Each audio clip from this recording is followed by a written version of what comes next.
Welcome to EquinEdge Live. I'm Scotty McKeever from Fort Lauderdale, Florida, and what a show we have for you today. 7 stakes races in all from Santa Anita Park, the Santa Anita Oaks, the Santa Anita Derby.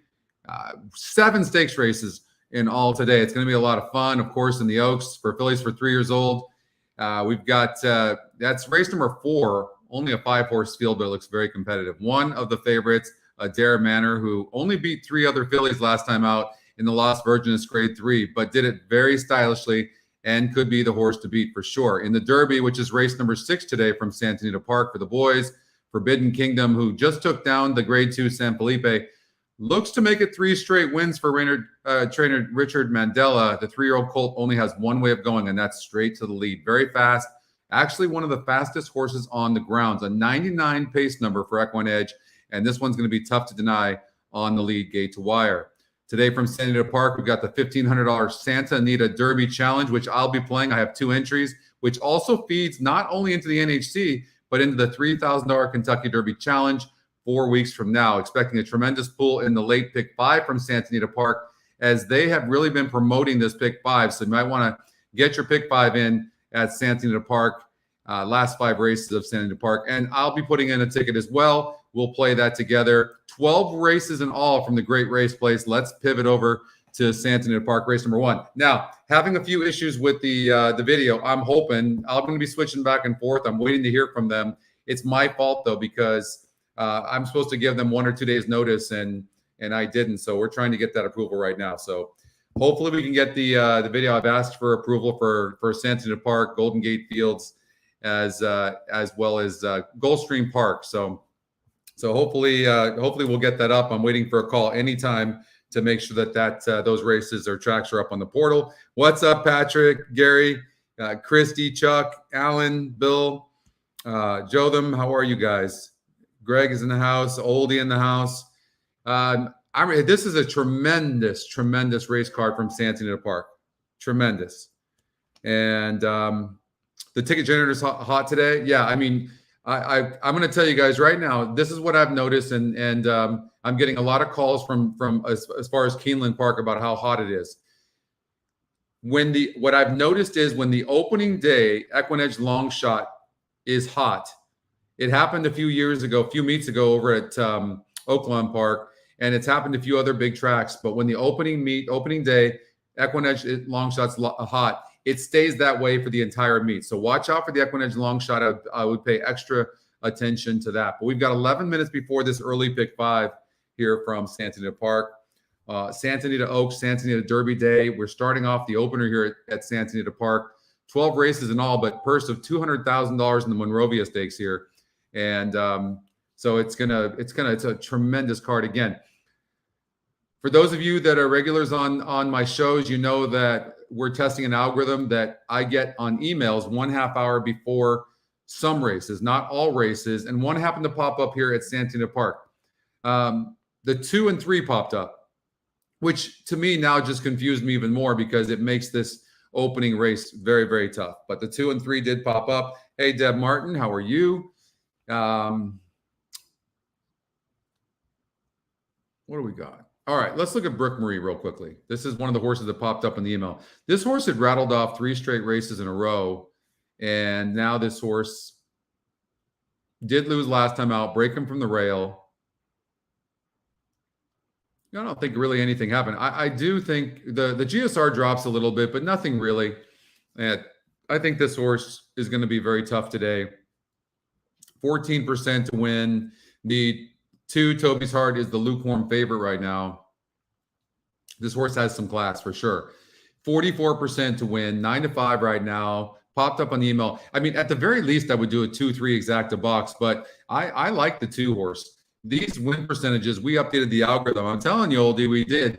I don't know if you've noticed these win percentages. First-time starters in the first race at Keeneland yesterday. The 9 horse, 44% to win, goes off at 5-1. Was also the top EquinEdge pick and was 5-2 on the EquinEdge morning line. This horse goes off at 5-1. Goes gate to wire, wins by about 8 lengths in the end. The win percentages are killer, and you can see here 44% on the 2. And it also has the top SOR, which is strength of race, and so that's the class. So the class of the field is the 2. Now, On the negative side, I wouldn't say negative, but I think it's because it's a wide open race. The system is saying the 2's value is at 9-2. But I think that this is probably the horse to beat. Yes, I have a note on the 5. It was just a note way back that says it was a terrible ride by Mike Smith. And that was it. Okay. The 3-horse Brooke Marie. Again, we looked at that horse. I think this horse is a player in here from behind. I don't see this. Well, no, I take that back. This horse is fast. So we'll see if this horse sends. We'll see. Who's on this horse? Hernandez is pretty aggressive. Nice, Michael. Nice. Nashville, I'm telling you, after that a couple of races on those crazy sealed tracks. Remember at Keeneland last year, Elliot? Nashville's not the same horse. Something's up there. Royal Address. Van Dyke is aboard. And this horse is a player. Every horse in this race is a player. I would probably take a chance. So I'm going to put in a $60 pick 5. The E long shot won the last 3 at Aqueduct. Yeah, it's really on fire right now. I didn't even do this, but the system singled the 2. It singled the 2. The only problem for me is this horse is the slowest horse in the race. But that being said, it also has the most class, which means it's probably going to move up. So, I mean, this isn't for the weak of heart to single this horse. The other thing is, it looks like a 2-horse race, 4 and 5. But one didn't like the turf last time out. I thought it was a decent long shot. You can look at the 5-horse and see this horse had the lead last time out, 20 cents in the dollar. It's coming here at Santa Anita Park. The SOR is about the same. I will tell you this, between these 2 horses, the 4 and the 5, I really do like the 4 better. Had trouble last time out and goes on the dirt, more bred for the dirt. If you look at the GSR Plus, it's got the tab is a little bit higher. So, hey, Nathan, how are you? So the system is spreading out with 3, 4, and 5. 3-horse What in Blazes. This horse is moving up in class a bit and seems to need the lead for its best against this kind of group. So I really do think that the 4-horse can be tough. And the 5-horse has no speed. So you could do something like this, as crazy as it sounds. And I want to look at the class. So this horse faced a 64 and barely made it last time out. Now, it had faced some tougher horses prior to that. So I don't know what happened in the last race at 20 cents on the dollar. It was 6 wide. Maybe it didn't like Turf Paradise. Prior to that, it's a good horse. This one shuffled, had trouble, 62, lightly raced though. I don't know. That's, it's a tough one. It's a tough one. Hey, Colin. Don't know if we've popped up. No, live racing is not up there yet. How much time do we have? It's Santa Anita. I am playing in the tournament, 5 minutes. I am going to play in the tournament. And I also played in the pick and pray as well for an NHC qualifier. I just started kind of giving it a shot. I played in one yesterday and I got 24th out of 408. So I kind of feel like I'm seeing things a little bit better. So we'll see what happens here. The 5, maybe it's just these 2 horses, isn't it? This 3-horse though could be one of the fastest horses in the race. 2 is going to ascend. Yeah, I mean, these horses are going to close. I'm going to say these 2 horses here. And then in this race, 6-5 on the 6-horse. I looked at this race. I genuinely thought this race was 1 and 6. That's it. I thought it was 1 and 6. So I'm going to do that. That's the way I saw it anyways. I don't know why my note's not in there, but that's the way I saw it. This race here, of course, is the Santa Anita Oaks. It's only classified as a grade 2, but it's wide open. Absolutely wide open. I do think the 5 horse can be tough, but I couldn't leave out the 2 or the 3 as well. So I'd probably add that. And finishing off, 4 made a premature move last time out. Lucky girl, but got the win under Joe Bravo. It was an interesting move by Joe, but the horse was just that much best. I think it's going to be a really tough right back. I do. The 5 horse, who is not out of this at all at 20-1, gets Valdivia, but does lose top jockeys to the 2 and the 6, of course, Rispoli and Hernandez. But this race looked wide open to me. It really did.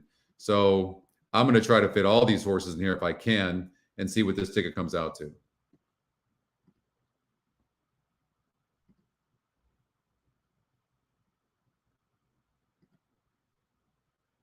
Actually, didn't want that in there. I don't know why it didn't lock. Okay. 1 and 6. Yeah, I mean, so it's a $36 play if you single the 2.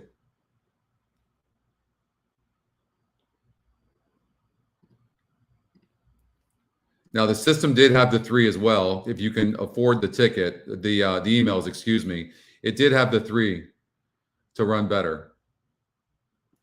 So in the tournament,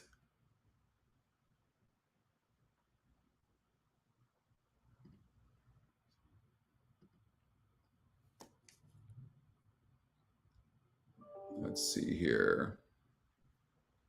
I'm going to do an exacta box.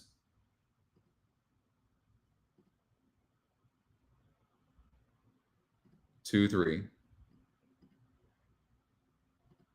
And I just can't ignore that 44%. Now I have 2 entries, but I'm going to cover my bet with $200 to win on the 2.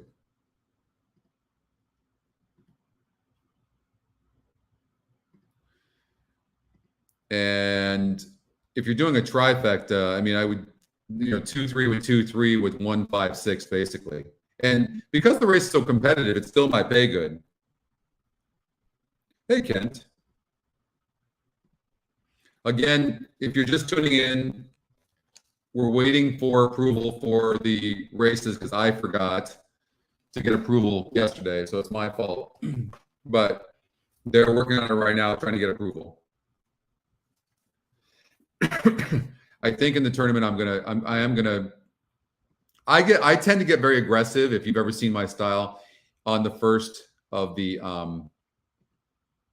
entries, I do that.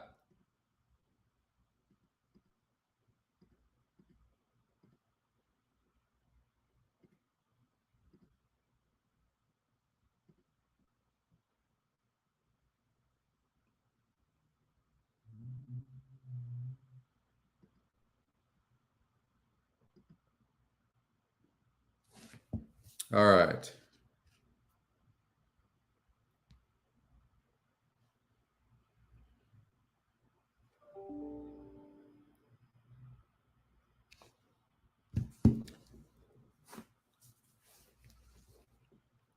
All right, so obviously I cannot show the races right now until we have approval. They're not in here. So I'm going to be watching this online with you until we can get that approval.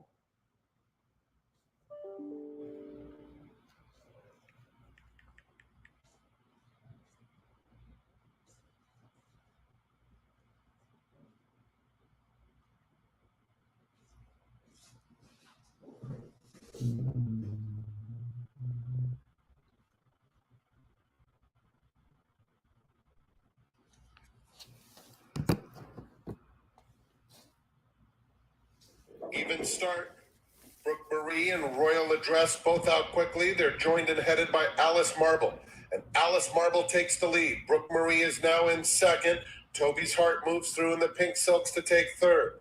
Then Royal Address fourth, 3 lengths off the lead. Cover Version is next on the inside of Stretch Running Tapwater. Down the hill, got the 2 and the 3, Tanya. We're waiting for approval for the videos. What's up, Pedro? contention with Royal Address between those two, and another 2 back to cover. Quarter pole, Alice Marble, Brooke Marie on even terms. Tapwater has made steady progress on the outside. She's the gray. Toby's Heart is just behind them. Then Royal Address and Cover Version. They turn for home. Alice Marble lets it out a notch. Opens up a length now. At the rail, Toby's Heart is closing strongly. Brooke Marie is racing in the thick of things too. Then Tapwater and Royal Address. They're coming to the 16th pole. Alice Marble, Brooke Marie or Alice Marble. Brooke Marie takes the lead close to home. And Brooke Marie has won the 3-1-2. Alice Marble second. Toby's Heart was third. It would have been really nice if we could have got that 2 to get second. What's up, Brock? You Masters and EquinEdge. It doesn't get any better than that. Oh, you got that? So yeah, the 3 got there at 9-2. I mean, that's the one we would have wanted. I bet the wrong one, but we did get that. Let's see here. 300 left on that entry. So yeah, the 3 got there at 9-2. So that's a good start. God, I wish that 2 would have got there though. But the 3 did show up there. Brooke Marie Hernandez, top pace, didn't get the lead, but it didn't matter. And this horse can rate some anyway, so that was fine. And yeah, ended up getting that win.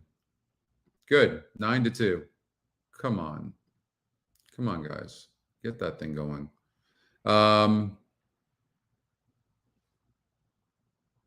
Nice, Chad.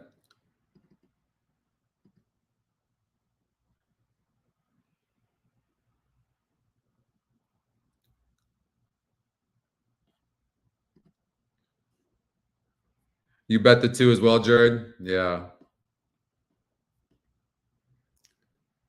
That 2 really didn't have any excuses, did it?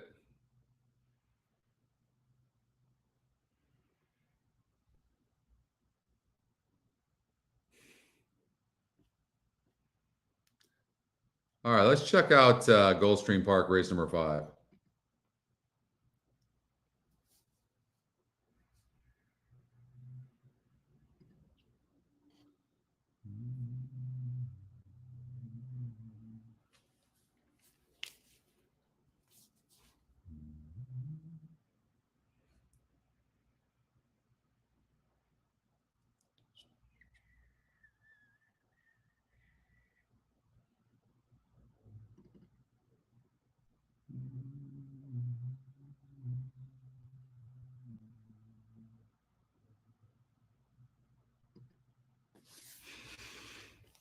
So you can see we've added weight. Oh, by the way, you guys want to see something new? So we have a new mock-up. Most of you are going to be happy about this. So we did have a lot of complaints that we moved the metrics over to the right from away from the odds.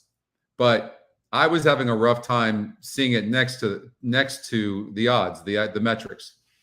So, and then we have of course, the GSR here. And also we had taken out the SOR because it was confusing some people on the GSR tab, which the GSR tab essentially, the GSR goes back 3 generations of breeding. Then we had an SOR here as well, which stands for strength of race. And what it would tell you is what the competition was that the horses faced going this surface and distance. In this case would be 7 furlongs on dirt. Took it out. We're bringing it back. And then, of course, we're going to have the regular SOR that looks at the last 5 races competition that a horse has faced. Okay, you guys ready? This is the new look. Be out next week, most likely, or the week after. And we've added a few other things as well. And I'll show you. That's it. So essentially what we did was we lightened up the page a bit and we moved over to the left the EE metrics, and then we made it somewhat like pink on from the alternating lines so that you could really see things clearly, and the metrics are separated, and we were able to now read this pretty clearly, and took kind of the rainbow colors out of there. And then also what we're doing is these boxes here, what they're going to do on the pace number, both SOR columns and the GSR column, is any horse that's 7 points or higher than the next closest horse, than the second horse, it's going to put a box in there so it takes your eye straight to it.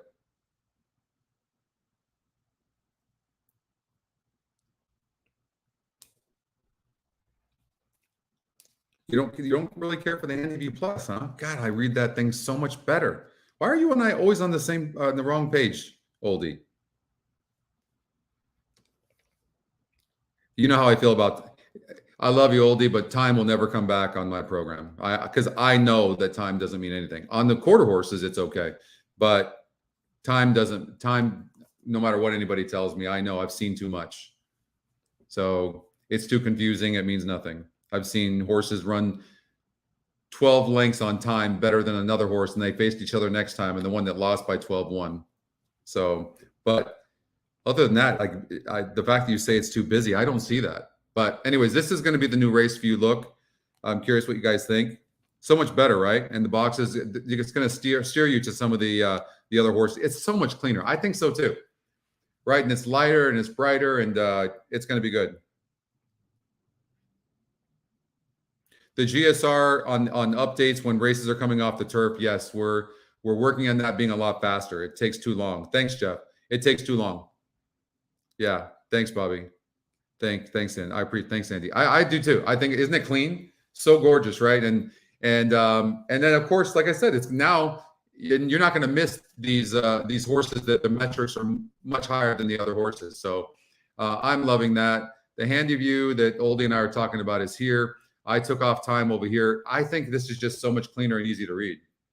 I don't know what's not easy to read here. You've got the win, GSR, SOR, and you've got the running lines, the jockey's win percentage. We did add right below, like where you see El Saez for Luis Saez, to the on the left of the line, right below, we've got the weight coming. So you're going to have the jockey weight in each of the past races as well.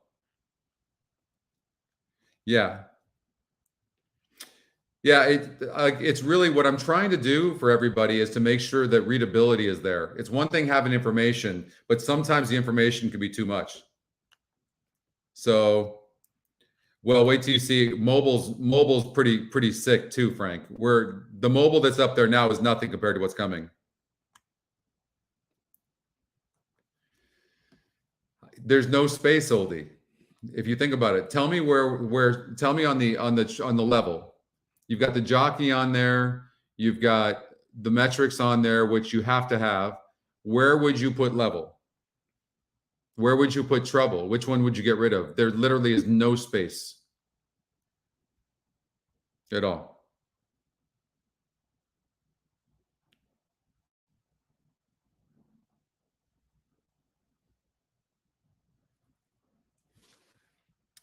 You wish that the GSR, hold on here. The GSR were swapped to match the order above. The SOR GSR. Oh, I see what you're saying. Well, how's that? Because you see, we've got win and GSR next to each other right here, Colin. Like, right? You see the 14%, 68. It's right there to match what's here. So what would you do? Would you put the SOR to the left of win percentage? Is that what you're saying? What's up, Aaron?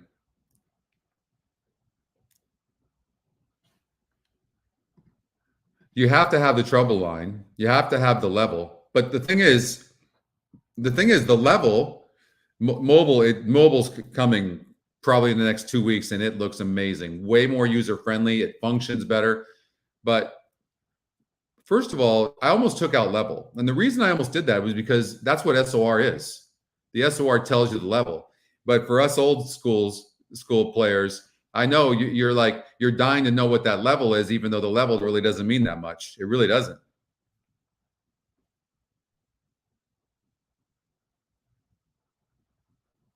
Where's win percentage repetitive?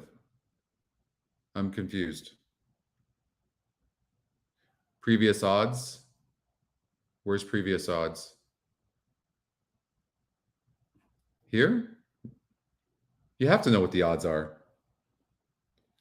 See, everybody wants something different.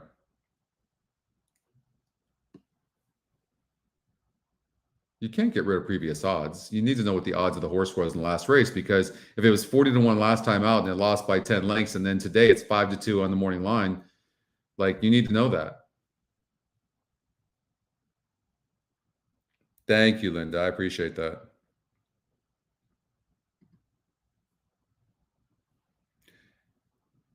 Percentage is now repetitive. Pat, can you elaborate on that? I want to make sure before I put anything up on production that I've looked at something that maybe I missed. Win percentage is now repetitive. Where? Where's it repetitive?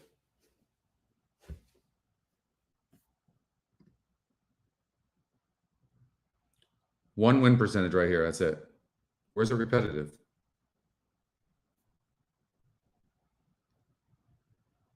It does take time to adjust. I'll give you that. What's up, chicken dinner? That's true. Thank you so much. They are amazing, and they're watching. Go get them. No, here's the thing. I really care what you guys think. That's why I'm asking. But it's hard to make everybody happy, and so but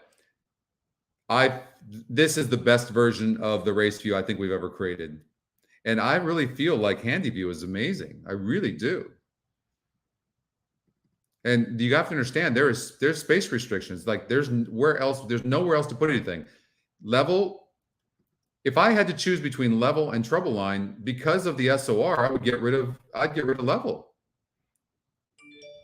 Thank you, Juan. Oh, I'm sorry, Jared. Back off just a little bit.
Okay. Wow, it's really like I feel like a finger is missing without the races. Gulfstream Park, this Cash Express might jump to the lead. His horse is very, very fast. The 4 horses dead on the board. 8 horses burn some money and has that wide post. I don't love that horse as well. The 1 horse, the EquinEdge long shot, is very, very dangerous because the EquinEdge long shot, when it has a first-time starter, is crazy, crazy good. Thank you so much for saying that, Jerry. Thank you.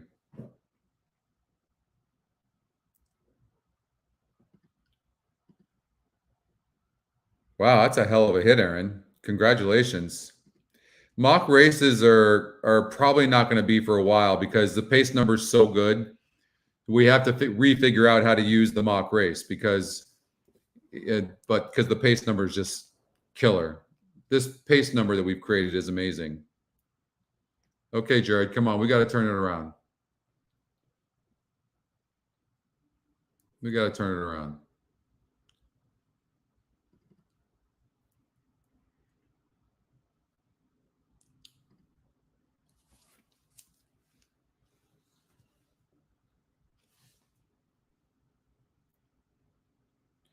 What about sharing noted and the ticket book? Oh, sharing notes. The ticket book we're working on right now. We already started working on all the mock-ups. We've done about 80% of the back-end coding, and it's coming out really, really nice. So I would imagine ticket book will be out in the next probably couple of months at the latest. Sharing notes, we haven't started working on that yet, Oldie.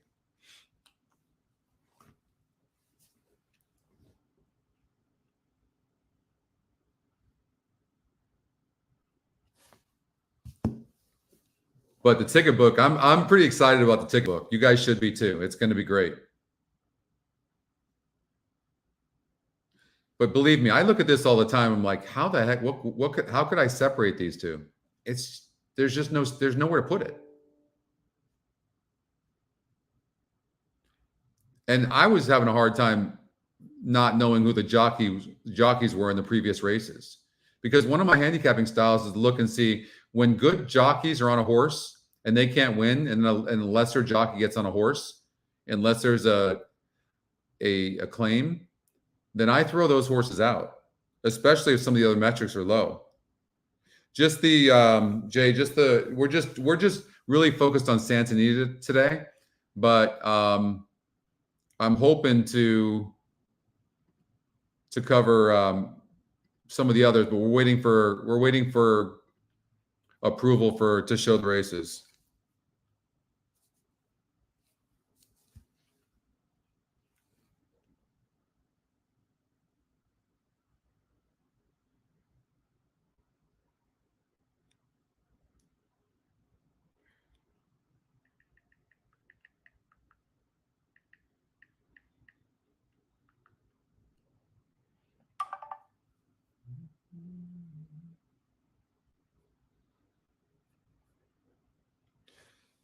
A horse just popped up at Tampa Bay, race 7, the 8 horse. The 8 horse just popped up. All right.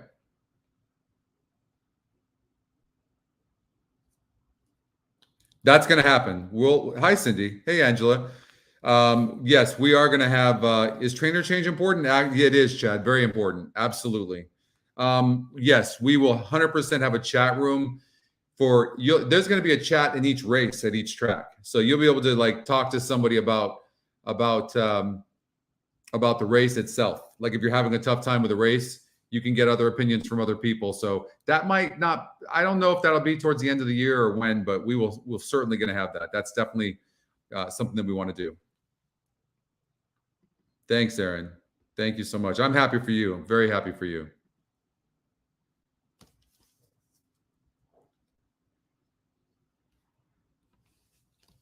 All right.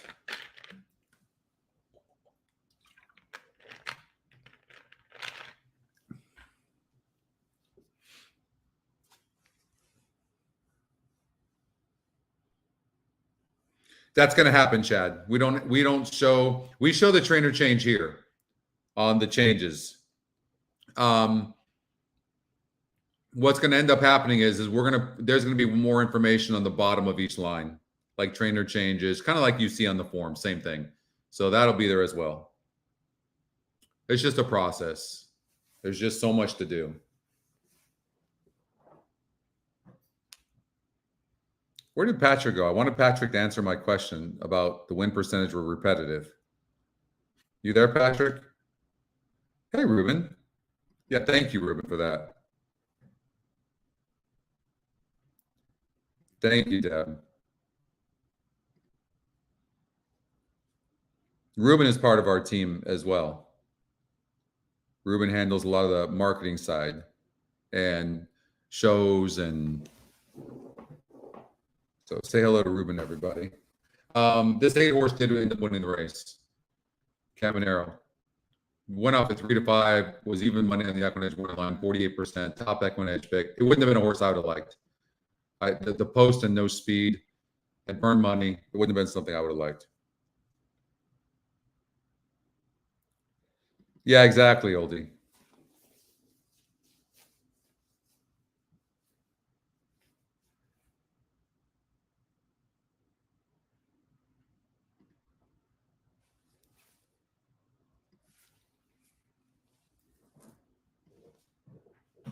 It's all coming. Oh, win percentage for jockeys. Thank you, Bill.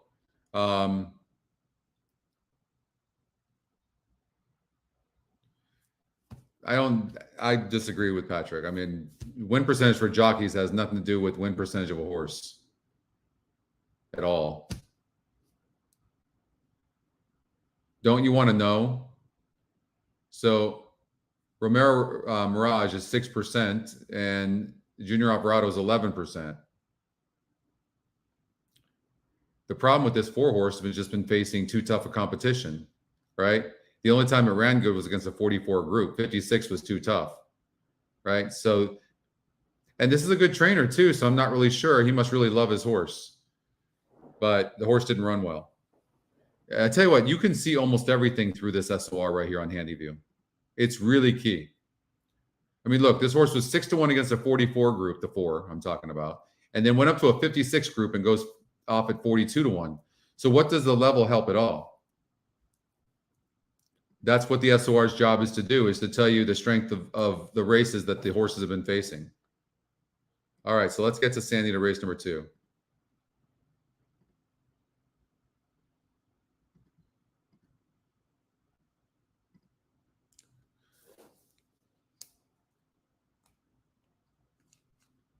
You would rather know the jock's win percentage on the day of the previous race.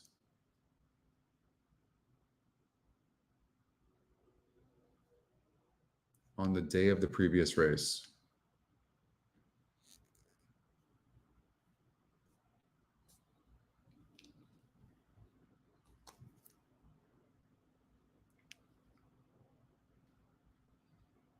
So the ticket book is going to give you the option right below the ticket generator right here. So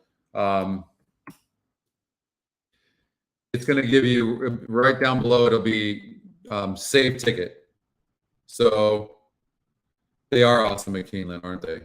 Anyways, you'll save that ticket, and then it will go to ticket book, which is, you'll see up here when it's there. And then you'll be able to monitor and watch all your tickets live, as unless the ticket loses, then it'll go to where you're going to be able to look them up. So you've got active tickets and you've got closed tickets. I forget what we're calling it. We're not calling it closed, but you've got those. And then you'll be able to look to see how you're doing at each track, how you're doing at each wager, what type of wagers you're good at, that type of thing. So if you save it, what you're telling us, because we're not an ADW, but if you save it, what you're telling us is that you bet that ticket. So you don't want to save a ticket and that you're not going to bet. But it's really clean and really nice. But you'll be able, so let's just say you put in all your tickets, you're on your desktop, and then you have to leave and go do some honeydews. You'll be able to go on your mobile and you'll just be able to watch it, and you'll be able to see everything very easily from your mobile. The functionality is really incredible. And I didn't like the last release of the mobile we did, and many of you didn't either. I think we did some good things and we learned a lot. It's a process you have to evolve with, but I feel so good about. And sometimes you might have missed something as far as functionality goes. It's not so simple. It really is hard, very hard. But I am so pumped about this mobile release. It's the first one that I've been a part of. I really felt like I needed to get involved in the mobile because I never use mobile, hardly ever. And so I did, and I forced myself to learn our mobile, look at it carefully, and I did that. And then I was a part of the rebuild of the mobile, which you guys will see in a couple of weeks.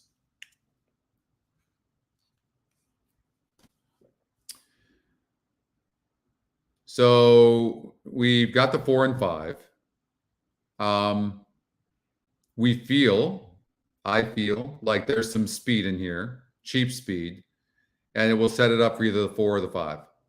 I like the 4 a little bit better than the 5 for only one reason. Well, 2 reasons. One, I never like a situation like this where a horse is 20 cents on the dollar, 9 to 5, and loses at the favorite. That being said, I can tell you why this horse keeps losing, and that's because this horse breaks last almost every single time. So that's the reason. Secondly, the 4 horse is going to be in a more tactical position, right? This horse has a 53 pace instead of like the 5 horse who's got a 4 pace in Phineas. I think Smuggler's Run with Joe Bravo and Richard Baltus is the horse to beat. That's what I think.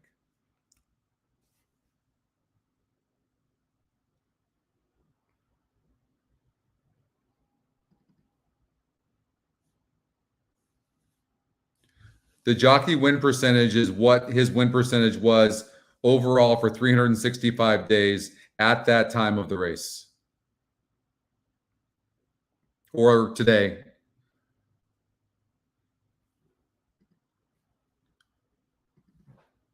So in this case, On 3-7, Diego Herrera was 13%. And today, he's also 13%.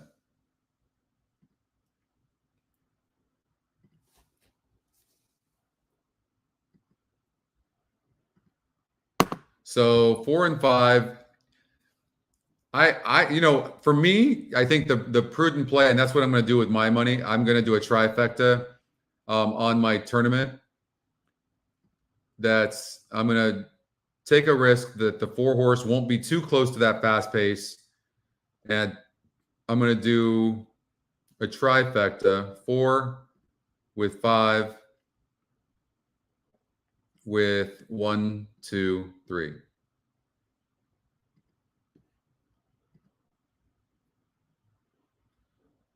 So if I lose that race, then this particular entry is out. Again, I'm going with the 4. First of all, it's EquinEdge's top pick.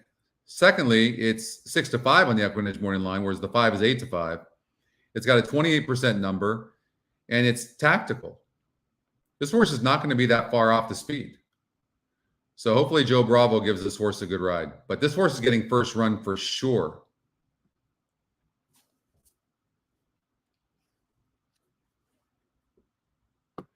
No problem. So GSR,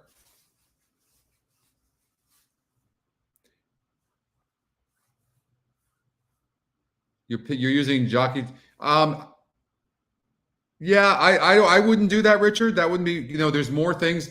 Certainly you're using statistics over metrics now. So for me, I wouldn't do that. That wouldn't be my play. Do I think it's the reason I put it there is because I think it's part of the equation. But I mean, what's the difference between the 4-horse who's 24% and the 3 is 25%? I recognize you're getting more value on the 3, but as far as just going with the jockey trainer combination, I wouldn't do that. GSR stands for genetic strength rating, and it goes back 3 generations of the family for pedigree to see how, and that's why you'll see stuff like with the 4, if you go to GSR Plus, you've got the tabs that reflect that this horse pretty much can do turf or dirt. And then you can sort it to see the distance that it should be best at. And this is based on 3 generations. And I personally think it's the most accurate breeding number, pedigree number in all of horse racing. And it's a simple number too, from 1 to 100. And see, this horse, look at, just like the tab says, this horse has run good both on dirt or turf. It doesn't matter. All right. Again, sorry, guys. It's completely my fault that we have no race replay or live races. We're waiting for approval. I sent it in this morning instead of the day before yesterday, and that's my fault. I'm hoping they're trying to get a hold of somebody so they can get us approved. So it's not the same, I know. I'm so sorry. Gosh.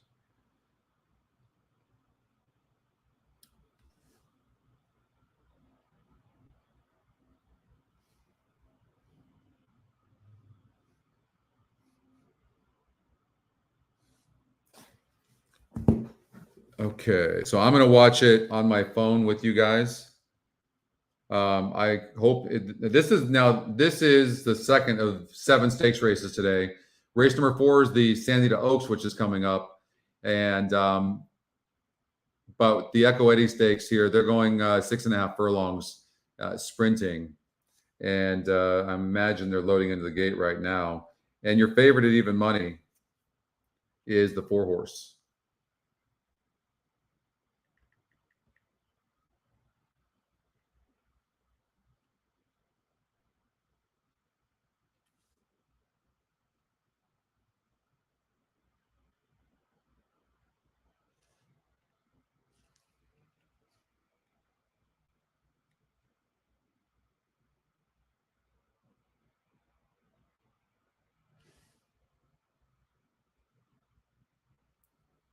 It is.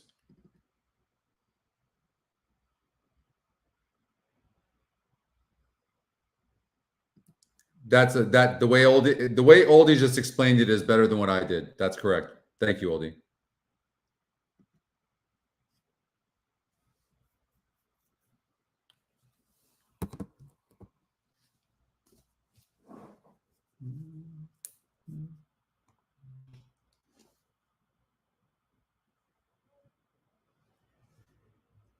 they're off in the Echo Eddy. What in Blazes with good natural speed. Smuggler's Run. Moose Mitchell is up close too. They're followed by Mr. T's Thirsty and stretch running Phineas just outside of him. Down the back stretch. And it's What in Blazes, Moose Mitchell. They're stride for stride. Moose Mitchell takes a very slender lead. Two more back to Smuggler's Run in third. Then Mr. T's Thirsty and Phineas. Past the half mile. Moose Mitchell at the rail. What in Blazes keeping pace. They move into the far turn, heads apart. Another two back to Smuggler's Run in third. Mr. T's Thirsty. Phineas has 3.5 to make up. 3 furlongs from home. There's Smuggler's Run making a 3-wide bid now. After Moose Mitchell and What in Blazes in between them. And Smuggler's Run is the new leader with a quarter of a mile to go. Moose Mitchell in second. Mr. T's Thirsty angles off the fence. And What in Blazes, they're in Five's the not running. along, and Smuggler's Run with a 2-length lead.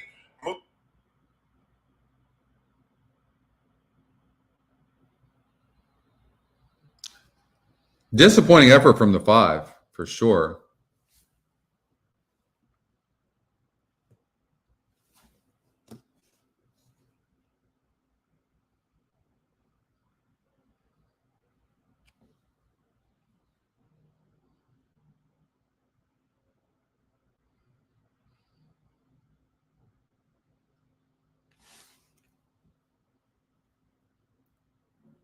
So that... Oh, the horse at Tampa came in first? Oh, nice. Okay, well, that's good. You guys, did anybody bet it? What's up, Anthony?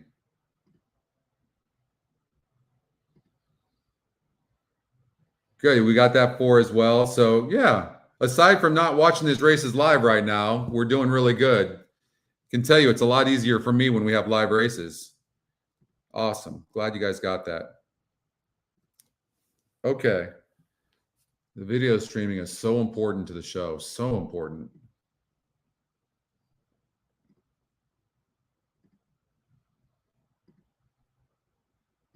So I'm out of that particular entry is done. So, and that's kind of normal for me to be aggressive in the beginning of an entry. So I don't panic about that. All right.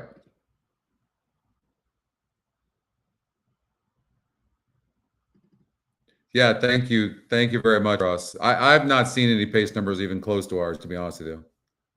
I know, Oldie, you know me very well. It's bothering me for sure. I'm trying to keep that energy up, but it's killing me right now. It's my fault completely too. All right.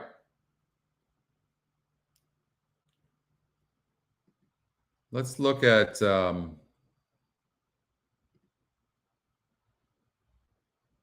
Gulfstream Park. Hey, Eric.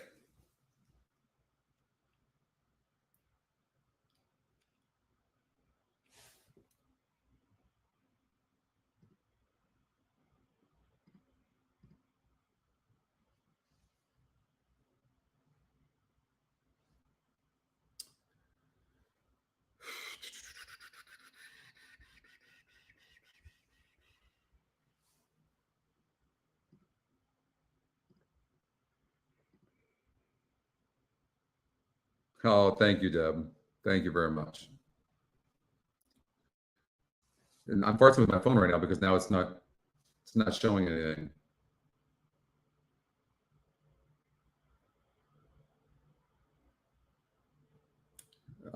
Made me worried about my internet, but I've got internet here, so I don't know what's going on with my phone, but at least if I see the upcoming races, at least it helps me. So I don't know what it is.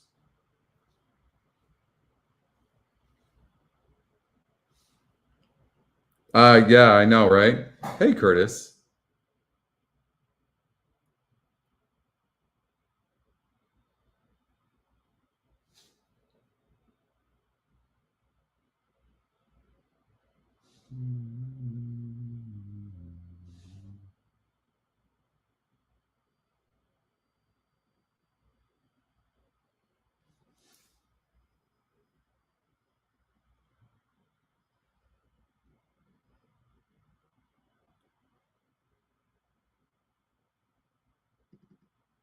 Jay, I would love to do that for you. You know I would, but this show, I mean, the Stronach Group pays us to do these shows, and I can't look at that honestly. I would for you.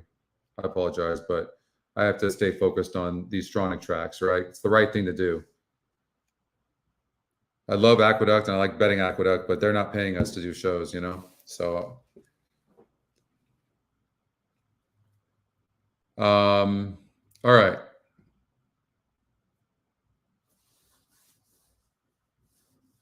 Yeah, no, it came back up. I'm not sure what happened there. So we've got 7 minutes before Gulfstream Park, and I am looking. My battery is getting low. Hold on here.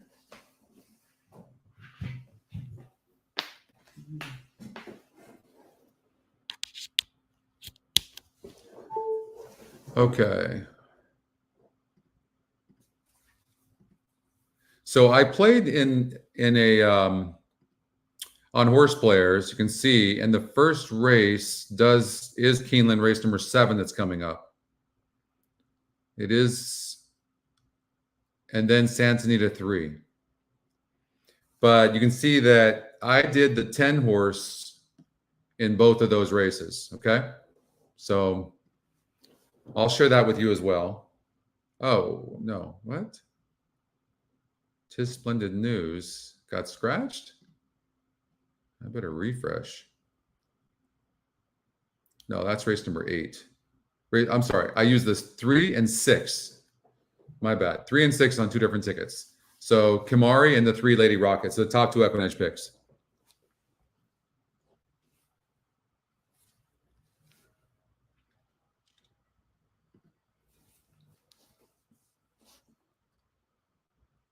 So Broadway Peggy, the 6 horse, has a fair enough SOR compared to the group.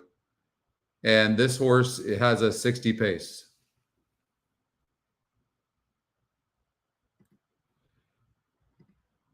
My friend John Guarneri, who owns Imaginary Stables, he claimed this horse last time out. So he claimed this horse for $10,000. Elizabeth Douglas is the trainer for him, but this horse, the system likes it. It's 4-5 on the EquinEdge morning line. It's 8-5 right now. Elizabeth is actually, she's really raised up her win percentage. She went cold for a while there, but I would say the last 8 or 9 months, she's really turned things around. Horse is 24%, so that's not a high win percentage, but they must like the horse.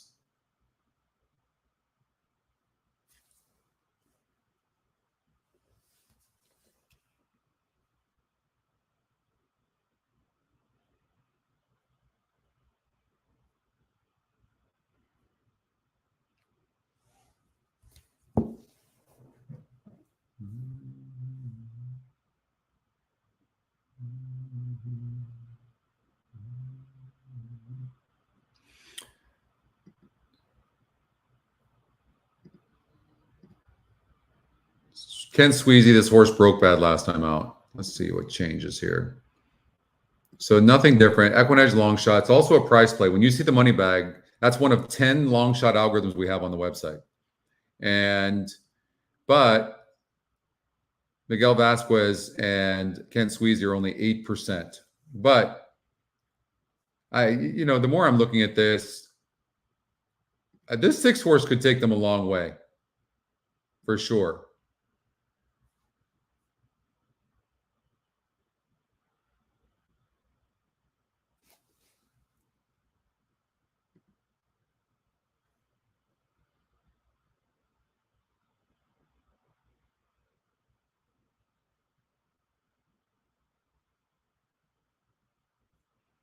There's something about this 3 horse I don't love.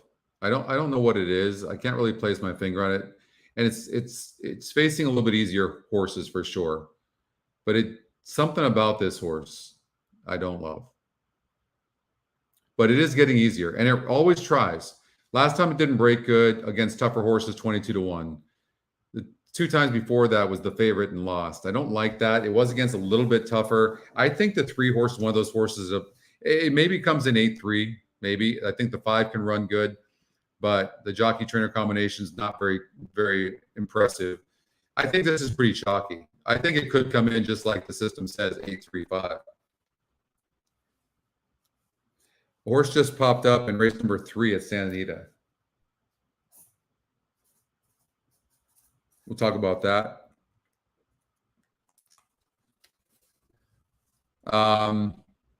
This horse is getting hammered right now. Bell's Kingdom. Let's just see why. Was there a change? Anytime you see that, look to see if there's a change. So no change. Vasquez gets off of the horse, though, to ride the 1. I will just say this about the 1. I'm not saying I like it or I don't like it because I'm not sure if I do or not. I will say this. It won easily against a 36 group, and then when it went up way too high and broke bad. It's not a good breaker either. And now is dropping in class. I mean, this is the type of horse that could be in the money. I don't think this horse wins, but I think the 1 could be in the money. And I also think the 6 could go gate to wire in here. But 7 is getting bet. And let's take a look why, because there really was no changes. I mean, this horse has burned so much money at this level, it's not even funny.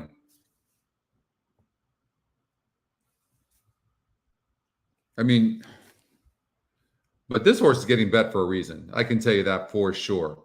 I don't know if all of a sudden he's turning a corner or she's turning a corner or something happened, but something's up with this horse for sure.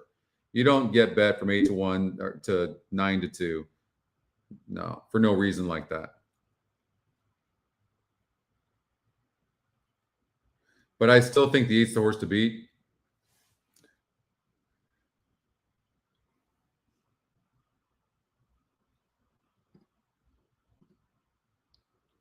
The 5, it does. That's a really, I missed that.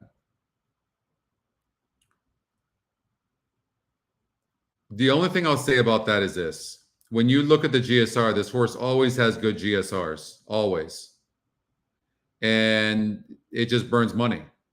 Look at this horse. You have to look at these odds. This is why that oldie, you can't take the odds out of here because you look and go 5-1 burn money, 2-1 burn money, 5-1 burn money, like 5-1 burn money, 5-1 burn money. It's just horse just keeps burning money.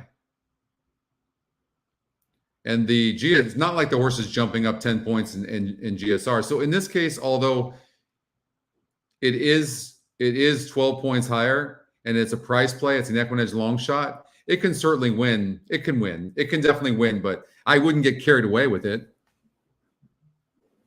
8-6-1. I mean, you could. I think the 8's going to find a way to win. I don't like the 4. That's about it. I think the 8's going to find a way to win.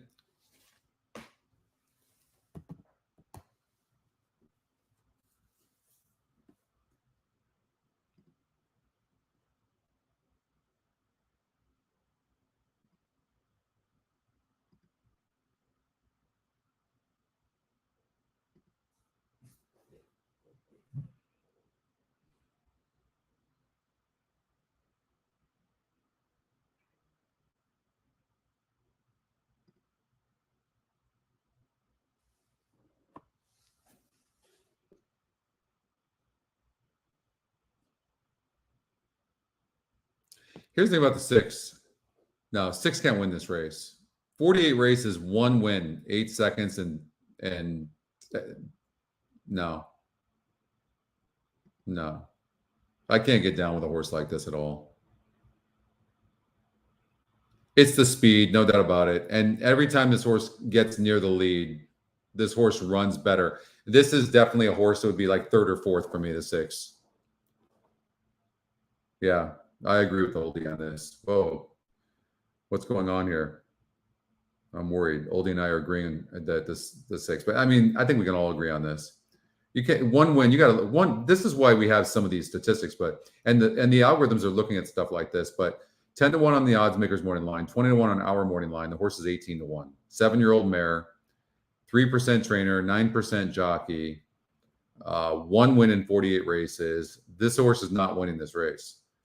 But this is not the type of field it's not that strong. This is a fun race. This actually is a very, very fun race. I agree with you, by the way. And that's nothing against Irad, by the way. But he gets all the best mounts, low odds. At least now you're getting some prices. So from that perspective, I agree. I respect Irad's ability tremendously. For me, him and Flavian Pratt are my favorite jockeys. I just don't think they make many mistakes.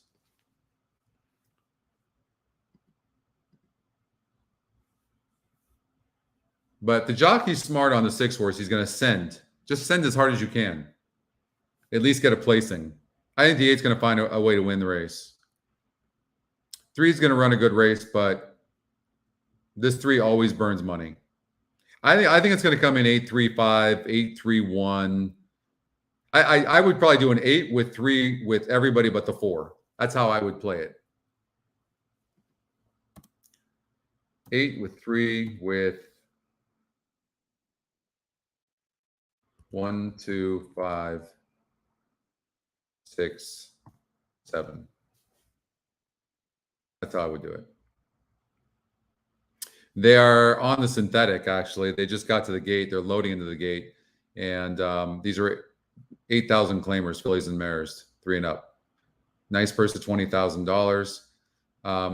The synthetic track is kind of narrow. It plays as fair as it possibly can, for sure. But tactical horses do better, right? So you're seeing horses like the 5 that got to come from so far back. But there's no speed in here. I still like the 5, but the GSR is really high. The E morning line's 4-1. But man, this horse never gets there. But it is facing a bit easier. So we'll see what happens as they're loading into the gate. Yeah, I saw that. I tried to play against Nest yesterday, but wow. All right, I'm watching with you guys.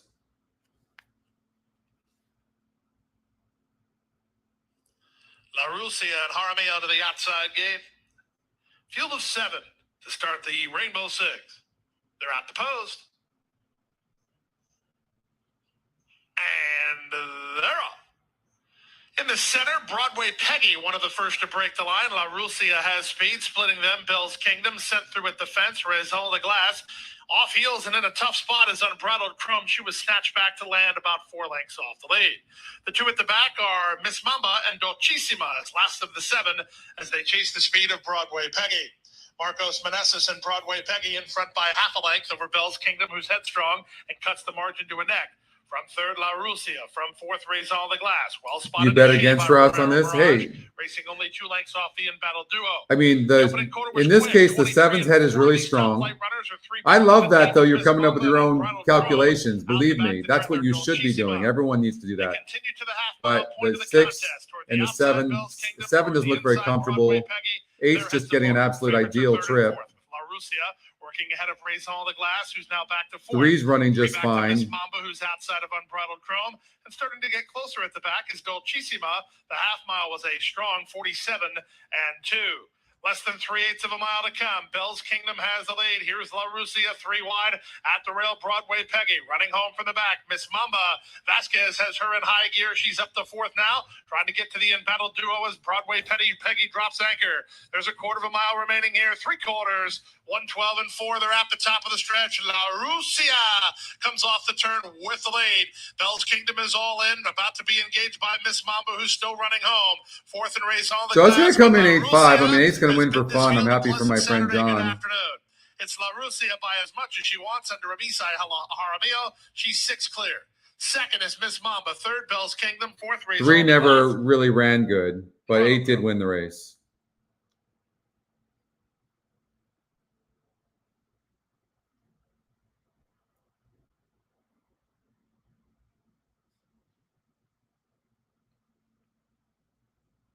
Eight, 5, 7. Thank you, Jonathan. Thank you very much. It's cold in Lexington. I love that place.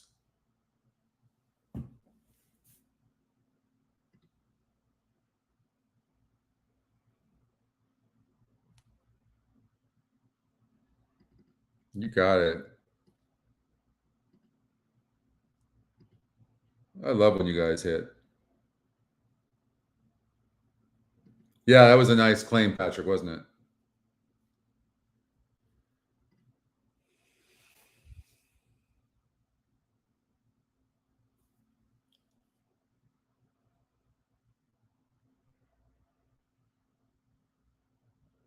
I'm going to admit something right now.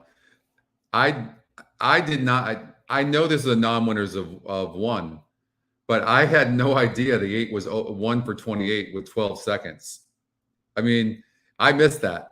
I don't know. I might have been like, I don't know, because I like to take horses that are not proven losers, but I guess they're really all proven losers here, aren't they? Even the 3 is on the glass. I mean, this horse has burned so much money. I mean, I guess they all did, right? So it worked out, but wow.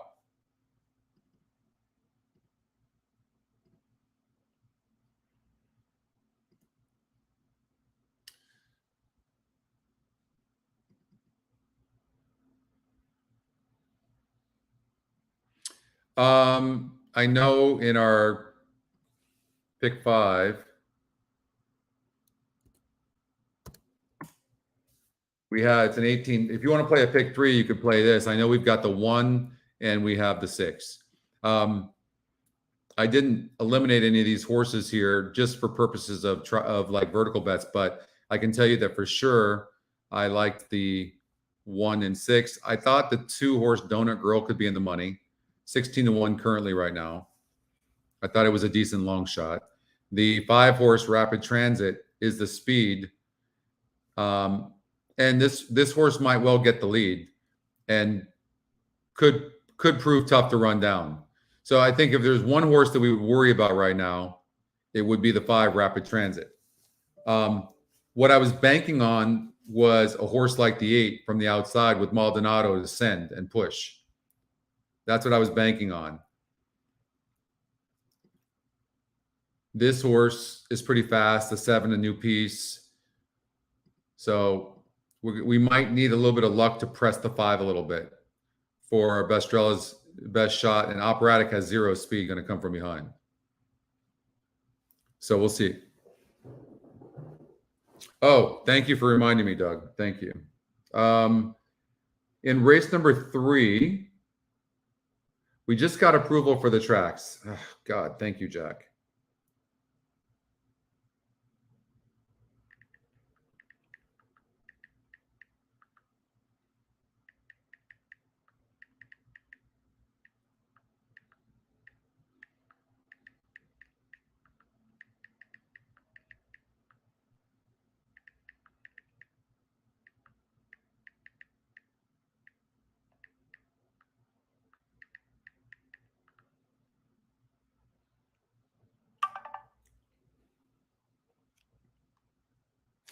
The 7-horse. Okay, so 7-horse, a new piece popped up. All right, so let's hope we get this. It should be up here anytime. All right, not yet, but we did get approval. So I imagine we're going to have that up there very soon. That'll make all of us happy, especially me. Now I need a victory cigar.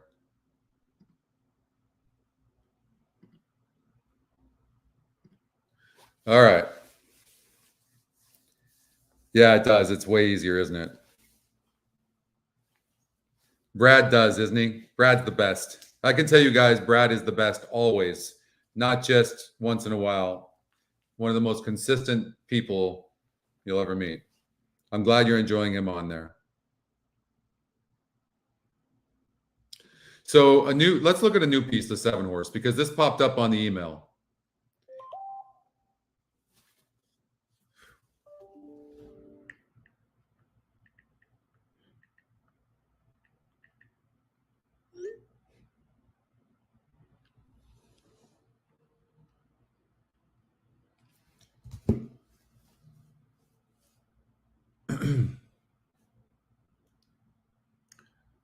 All right, let's see. Oh, there we go. Whew.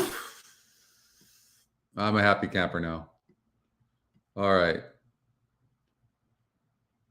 So get that, get that. All right, there we go.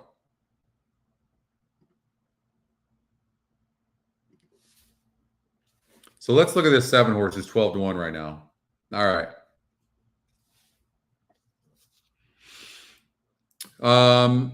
Okay, so obviously, here's the thing. 2 back this horse went against a 58 group. So similar to today, 8 furlongs here at Santa Anita Park.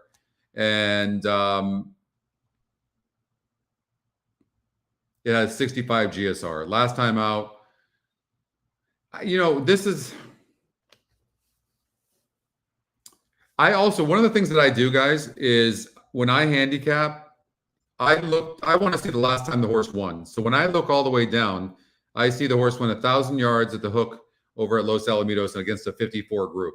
Other than that, the horse just kind of is there. It is 7-1 in the EquinEdge morning line, which is interesting. And it does have a 14% win.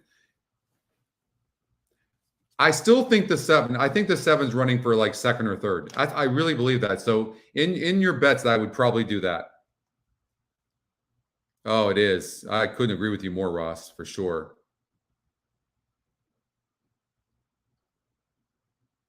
Saves you so much time as well.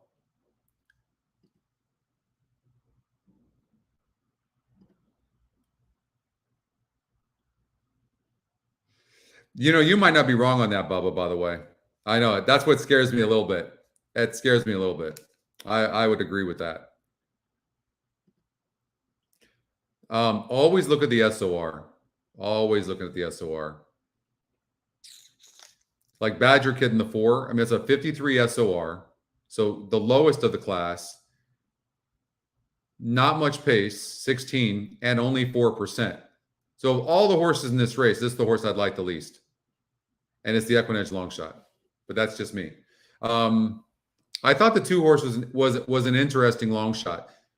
It's really important to look at the GSR as well in the sense of how horses have done and how much they've earned. That's why this is here, this tab at 8 furlongs on the turf, and you can see it. Like the 8 horse is interesting. I know the EquinEdge morning line doesn't like it, but this horse has 3 wins in 2 seconds. So the first thing I want to do is see, is it current form or not? And it's not current form. The horse really is, well, last time out it didn't run well at 4-1. It was only 8% to win. Now it's 5% to win. It's really been burning money. Yeah, the 8 wouldn't be a horse that I would like. That being said, it's probably been running in races where there's been a lot of speed, and there's not here. So this horse will be close to the pace, and it looks like this horse has some heart when he does. So I'm maybe not helping you here. I just know we're rooting for the 1 and the 6. So,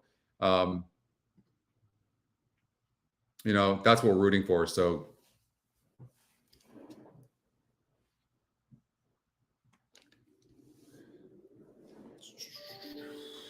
I'm not going to play anything in the tournament in this race.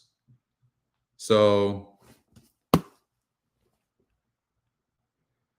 Pratt is amazing. Sorry for the yawn.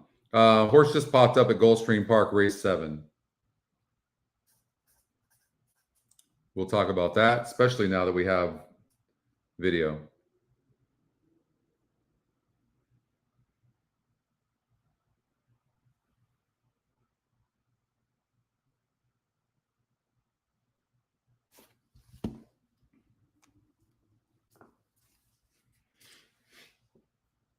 Big shout out to Jamie Cummins. She got this done, and then Jack with the approval on the videos from Monarch. But yeah,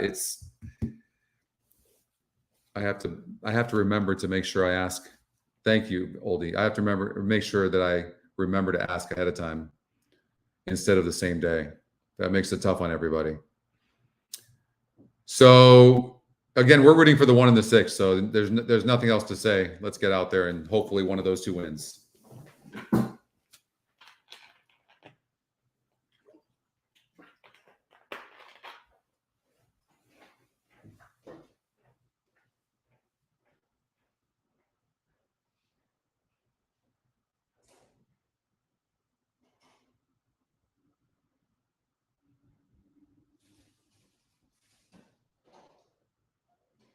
It's post time. They're loading in the gate for the third, which is named for TVG, America's Horse Racing Network.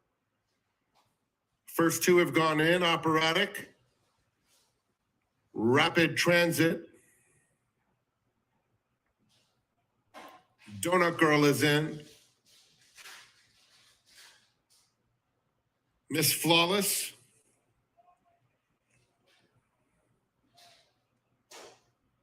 Bestrella, a new piece, Badger Kitten, Too Much Heaven to the outside.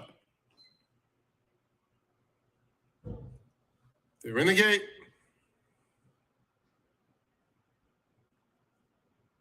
And they're off. Bestrella was off slowly. A new piece is very quick away from the gate, takes the lead at once. Rapid Transit.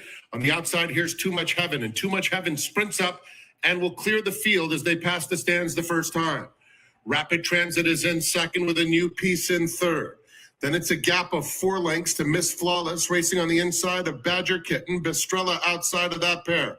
Donut Girl is second to last, and Operatic at the back of the field. Around the first turn, there's a duel up top, and Miss Transit takes the lead on the outside by a neck.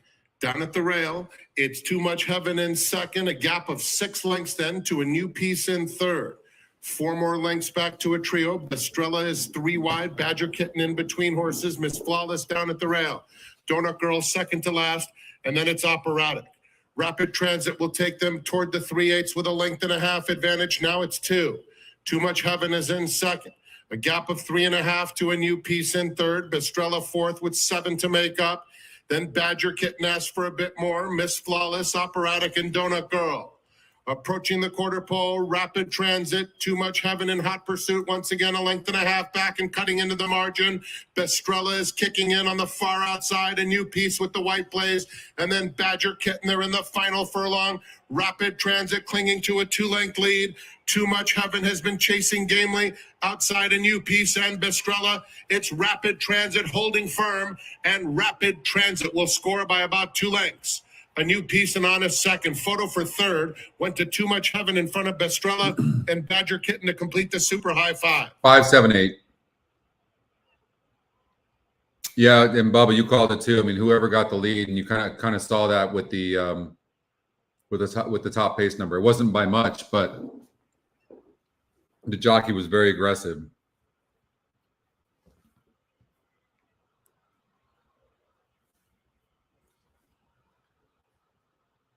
You know, and they went very fast as well.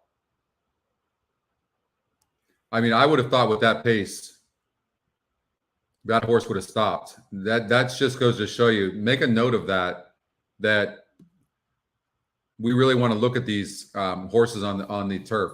So I'm going to look at this very carefully right now.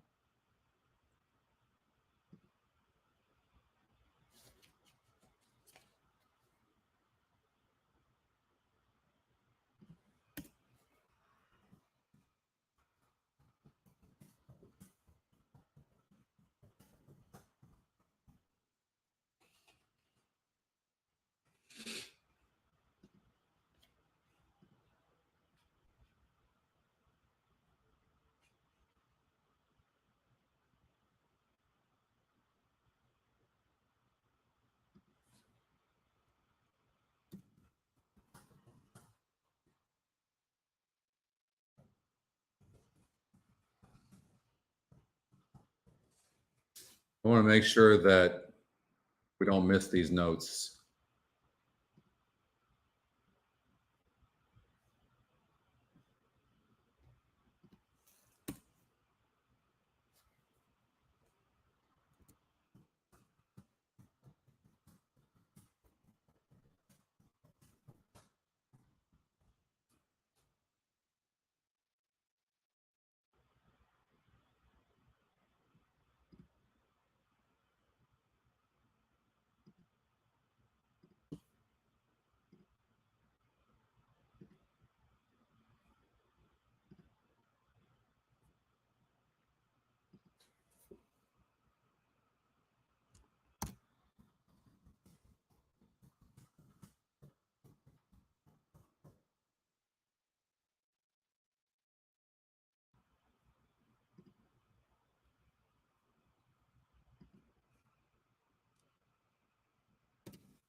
Okay. Just want to make sure we don't miss anything. Let's go out to Golden Gate Fields for their opener.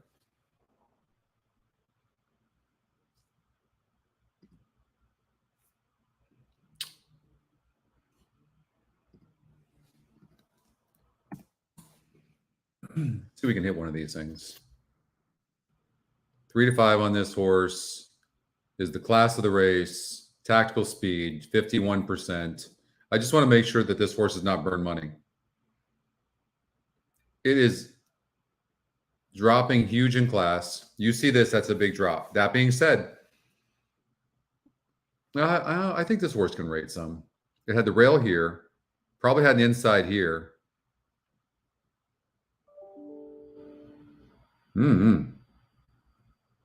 Dropping to the basement, isn't it? 5K from 50K. This horse has got its issues, but it might be good enough to get this win. I say this because I don't think if this horse couldn't race one more time, you probably just retire it, right? But it's a new trainer, Steve Miotti. I don't know. I would be careful. Whew, I would be careful. This horse seems to need the lead for its best, so I wouldn't like that horse. So is this one. So this one's really there's some speed in here. This one is kind of needs a lead. Tell me you can close. I like the 2 to be in the money because I think this is the only horse that actually can close some.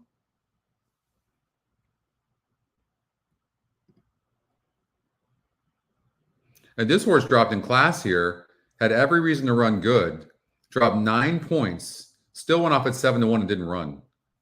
I just can't like that. Maybe by default with this class of this horse, it's going to win, but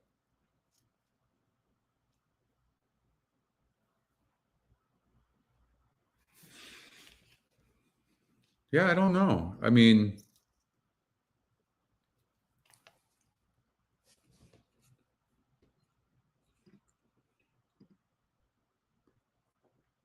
man,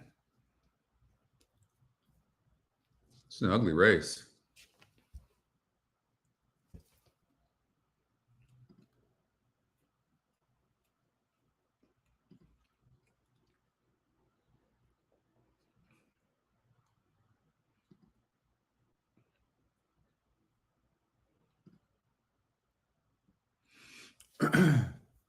So the 5 is an interesting horse in the sense that it's probably the fastest horse in the race based on its SOR and pace number. So it's got a higher class than the 3. But this 3 is always on the lead in the beginning. They're going to be flying to the lead. I mean, the 1 on the rail. If the 1's no good, it's got to be the 2.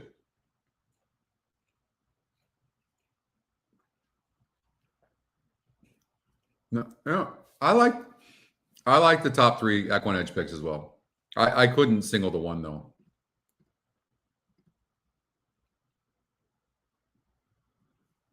%.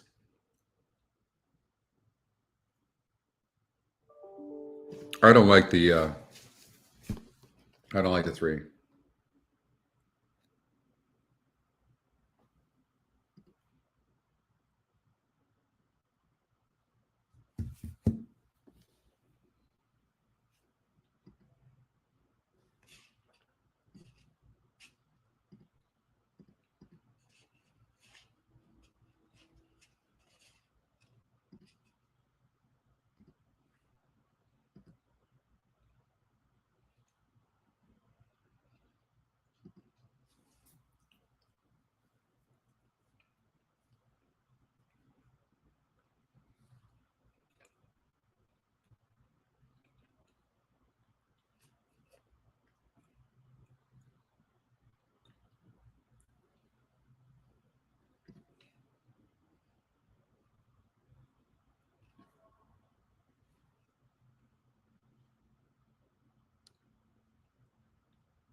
There's got to be somebody better than this horse. The 1, first of all, is very fast. So I'm going to look to see second time starter, dropping from a 52 SOR to a 44, certainly can go gate to wire.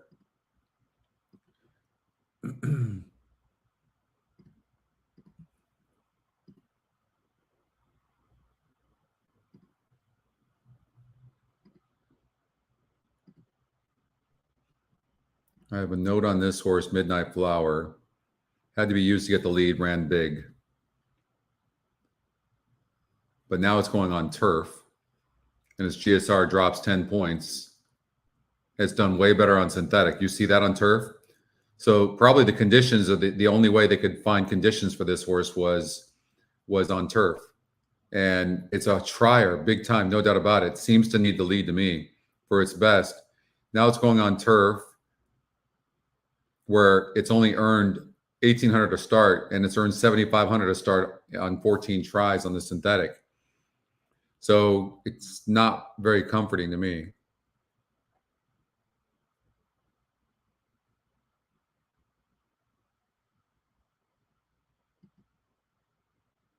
And this horse is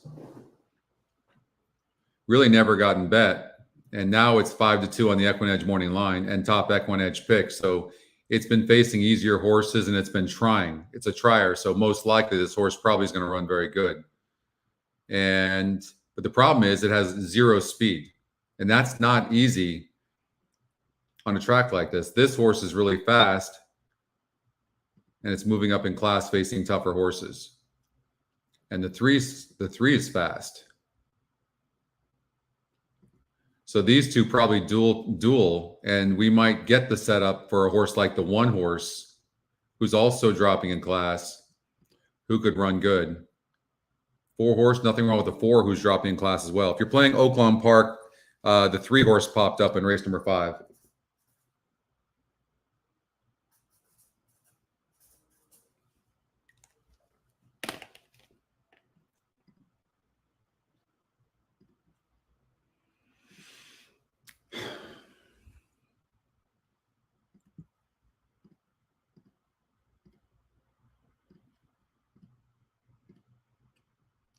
For me, it'd probably be something like this.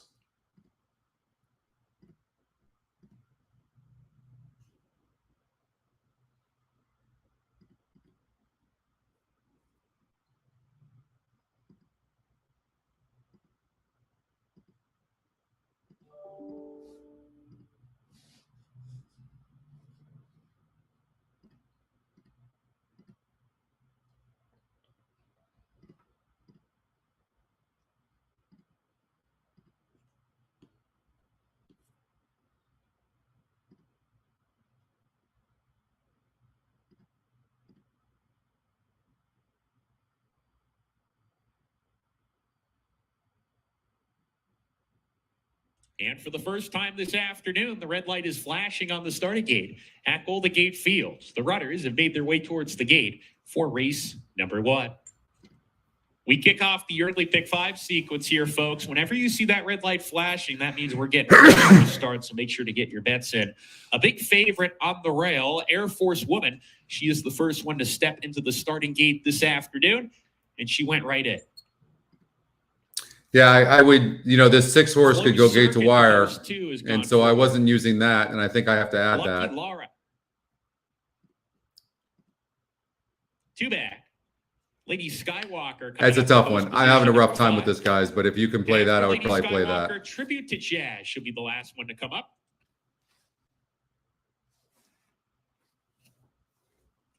Here's Tribute to Jazz trotting up to the gate. Tribute to Jazz is it. We're ready to go.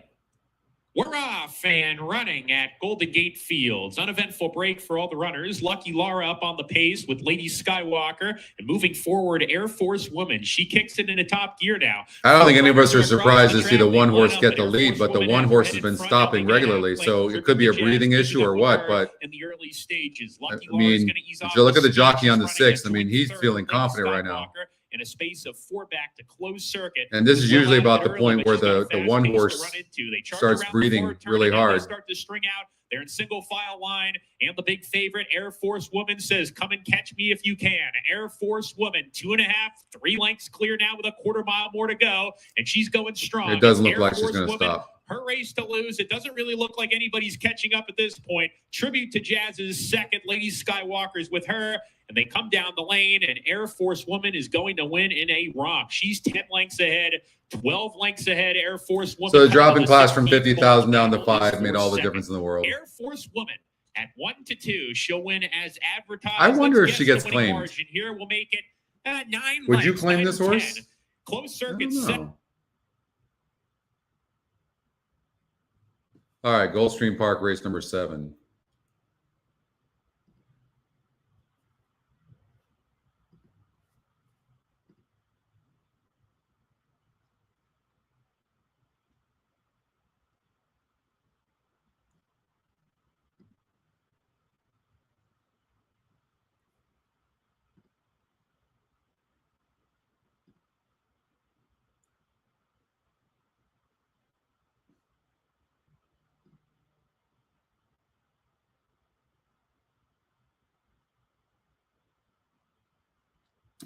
So the 4 horse ended up winning at Keeneland just one time. 7-1. Got bets 2-1.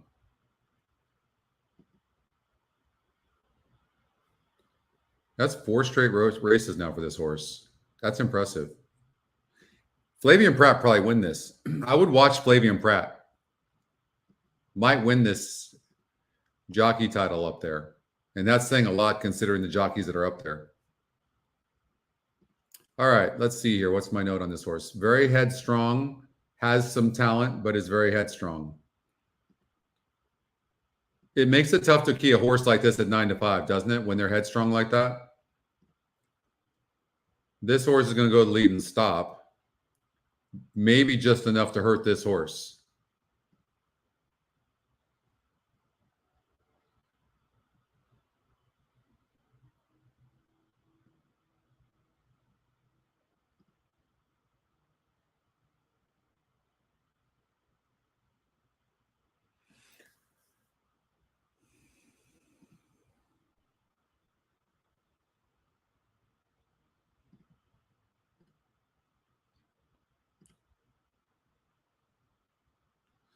You know, I think the verdict's out on this 8 horse in the sense that, well, first of all, it's second off of a long layoff. It needed last race, I'm sure. And this horse might be able to rate for all we know. It was 7-2 on the EquinEdge morning line, and it's kind of dead on the board, but I don't think I would worry about that considering on paper this looks like a wide open race. Right? So I would look at, I'd give the 8 a really long look. I would worry about the 6 horse a little bit, the EquinEdge long shot, but Grand David, the 3. I mean, it's never been 35% before. It needs to be near the lead. I think that's my biggest concern, and it's going to be near the lead with a bunch of other speed. That's my worry. I just feel like somebody's going to pop up here, and I'm trying to figure out who that might be. And it could be a horse like this. It really could be. There's going to be speed in here. If this horse can break good, I don't like the post. I think this 10 horse Beloved Warrior could be in the money though.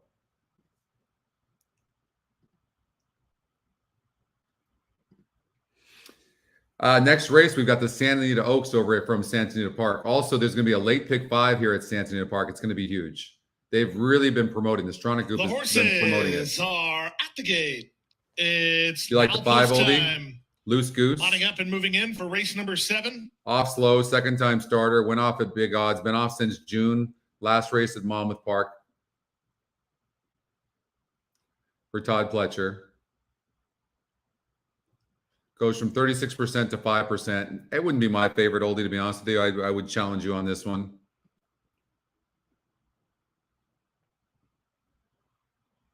Two to 1 race favorite is number 3, Grand David, Amisael Jaramillo for Victor Barboza Jr.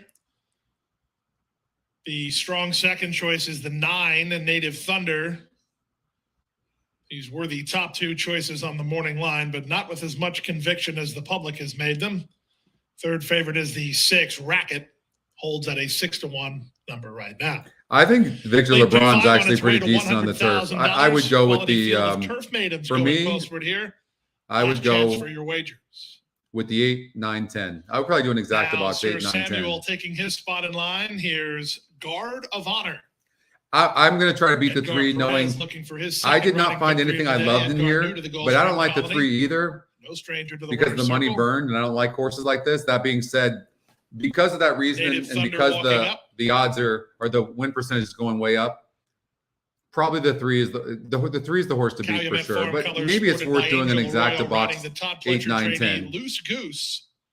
He's 11-1 here.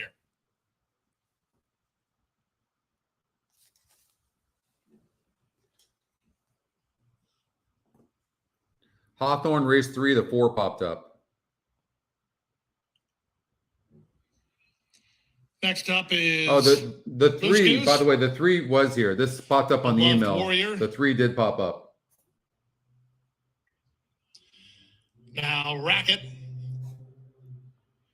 Just waiting for hashtag No Wonder and Greg's Honor. 7th race starts the late pick 5. Just about ready. Waiting for Racket and Greg's Honor.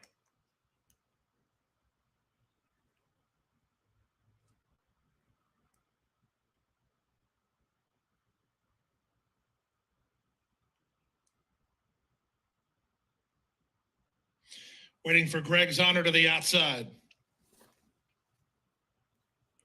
Field of 12. You can see what you do when you try to choose a horse like the 11 or 12, even the 10 for that matter, depending on the speed. And It's very they're difficult off. because was around a this pretty first level turn beginning. right now, they have to Soon be after wide the or start, check Forever back. Super went hunting an advantage Right. and tries to work over to the rail from Native The 12 Thunder, is who's away especially with taking the speed. brunt of Up it. on the outside, Beloved Warrior won't be far away. Especially Mr. taking the Cellular brunt. is You down see that? toward the rail. On the far outside, Greg's Honor trying to work over, racing ahead of hashtag No Wonder. Loose Goose is between horses, and the race favorite Grand David bounced off heels off. Wow, Grand David is in a world of trouble there. Excellent horsemanship by Jaramillo just to avoid any further incident there as they move through the opening quarter in just 25 seconds flat. So Forever Super has the lead, and he's relaxed up front. Into the clear, Mr. Cellular now the nearest pursuer second, and Native Thunder is a 3 wide third. Beloved Warrior 4 wide fourth. On the far outside, Greg's Honor is now racing in 5th, and it's Loose Goose together with hashtag No Wonder and Anthracite. Two back to Racket, mid-flight, about 7 lengths off the go. Thank you, After a Deb. terrible run around the first turn, Grand David finds himself wide on the course and ahead of Sir Samuel with Guard of Honor at the back. 48-4 for the opening half mile. They've left Forever Super alone, relatively speaking, as he's still in front and still clear. Second, Mr. Cellular. Third, Native Thunder. Back to 4th, Loose Goose. Then hashtag No Wonder. That's all for Beloved Warrior. Picking it up between horses is Anthracite. Dropping back about wide is Greg's Honor as they have to reach Forever Super. 3/4, 112 and 2, and it's Forever Super in front. Taking aim, hashtag No Wonder from between horses and Native Thunder. Back to 4th, Mr. Cellular. Then Anthracite. Edwin Gonzalez trying to get one more furlong from Forever Super. He leads by 2. Hashtag No Wonder starts to gain. It's still Forever Super in front. Forever Super needs the wire, and he'll find it. Forever Super went all the way. 7-1 No on the Wonder 8. was second. Native Thunder ran third. And We didn't get that fourth was 9 per Anthracite. second, but we liked that 8. Hopefully some of you had that.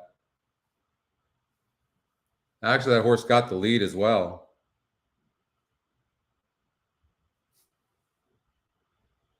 Seven to 1.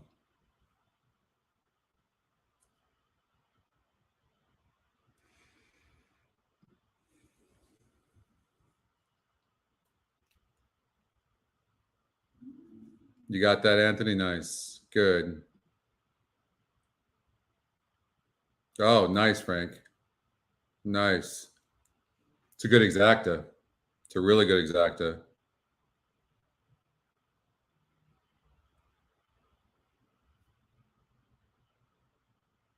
Nice.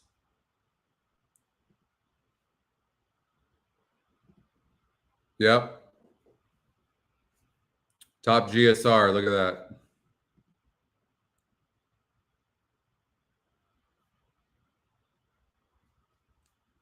and 7-2 on the EquinEdge morning line. Also a good win percentage at 17%. One of the top pace numbers. EquinEdge second pick. I mean, I always tell you guys that like look for these horses that maybe have like 3 or 4 different metrics that are lining up. And that's the case here with the 8.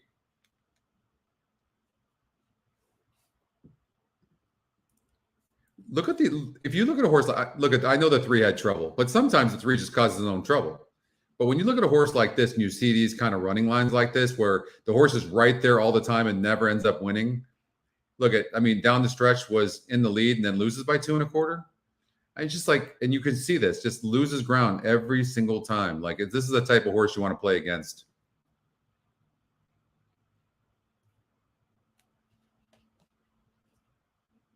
Oh, nice. That's a good bet across the board on that, on the 8 horse. All right, let's get out Santa Anita Park because we've got the Santa Anita Oaks. Okay, so let's talk about this race a little bit. Ain't easy. I put a note on this horse in its first start that it was an absolute monster. So I'm not willing to get off of that horse necessarily, but it's 8-1 and dead on the board.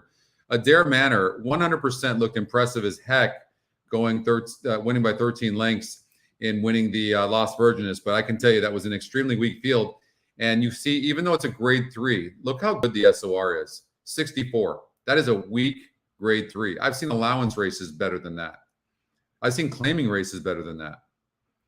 So for me, the horse that I'm liking the most is the 3. I think the 3 looks tough, Under the Stars. This horse is tactical, can rate, and this horse ran in a really nice Santa Isabel grade 3 race, which was a 76 SOR. You see why the SOR is so important? You got a 64 in the race with Adair Manor. I know it won by 13 lengths, and it can certainly win this race. And then you have a 76. Which horse comes out of the tougher race?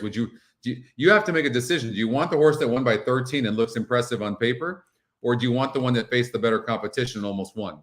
For me, it would be this horse here. It'd be this horse here.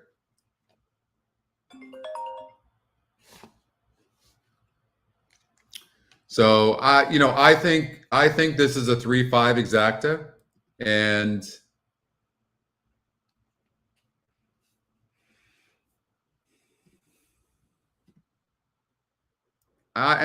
look at the competition the 2's faced. And this horse is 8-1. That's honestly crazy. For me, I would probably do and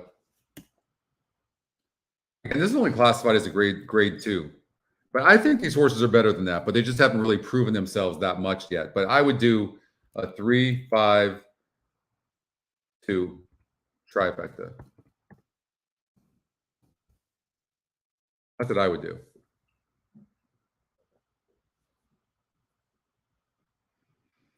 Jay, you and your ice colds. Yep, I would. Yeah, I would. Adair's 1-5. I get it. He won by 12 lengths and 13 lengths, but those were easier competition too. I can tell you, I watched the race. Couldn't be any more impressive. That being said, it was a 64 SOR. So we'll see. If he beats these easy, if she beats these as easy as she did in the other 2 races, then she's a beast. I'm not saying these are world beaters, but these are nice horses. These are very nice horses. Under the Stars is a very nice horse. Mike Smith takes over because Flavian Pratt's in Kentucky.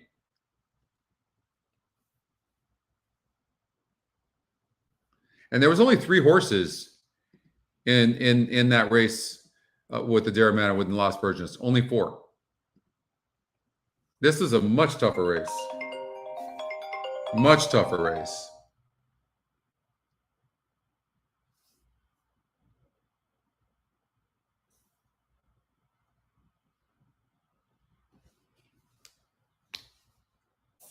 Again, the late pick 5 over at Santa Anita here, they've really, really marketed this bet. I'm going to guess, let's see, it's a total guess, but I'm going to say that late pick 5 is going to be over $1 million.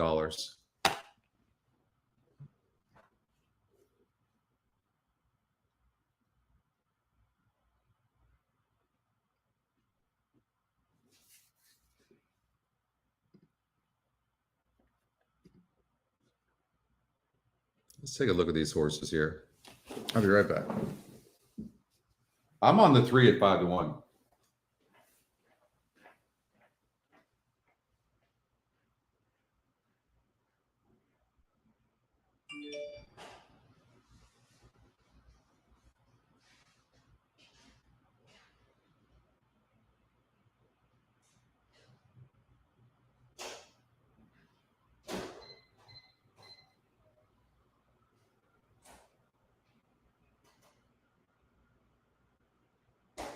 Great to see Rampage out here with the Lombardi Trophy. Congratulations again to the Los Angeles Rams. All right, let's get back to these fillies on the racetrack. Adair Manor, if you could liken her to a supermodel, I think it would definitely be Naomi Campbell. She looks spectacular out here. She's big, she's beautiful, she's got her ears pricked forward, and she is most definitely the one to beat with Hall of Famer Johnny V on the outside looking in. He seeks to get a splendid trip. She really hasn't turned her hair out here either, which is fantastic to see. Microshare, she's probably been the most animated of all of them out here on the racetrack. That is the 4 with Victor Espinoza aboard her for Hall of Famer Dick Mandela. I think we may see her show a little bit more of a turn of foot than we did last time out. She is most certainly on her toes. She was on her toes the last few days when we saw her schooling here at Santa Anita. And then finally, the 2 Ain't Easy was pretty wound up in the paddock, but I'm happy to say if you like her, she looks a lot better out here on the racetrack. It's like she took a deep breath and settled it down nicely under JJ Hernandez. They're almost at the gate.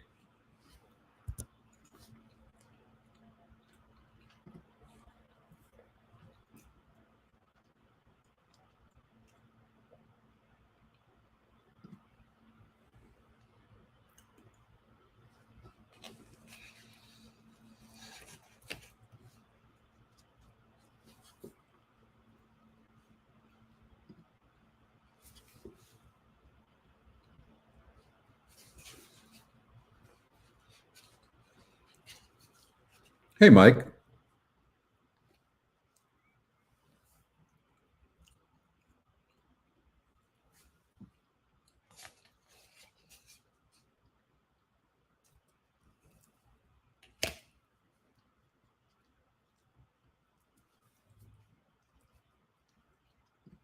I don't think there's any doubt that Mike Smith is going to lead on with the 3.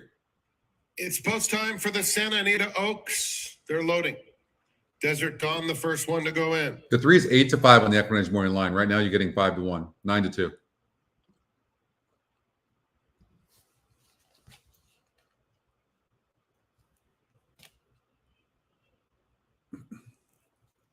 All right, we're just getting started.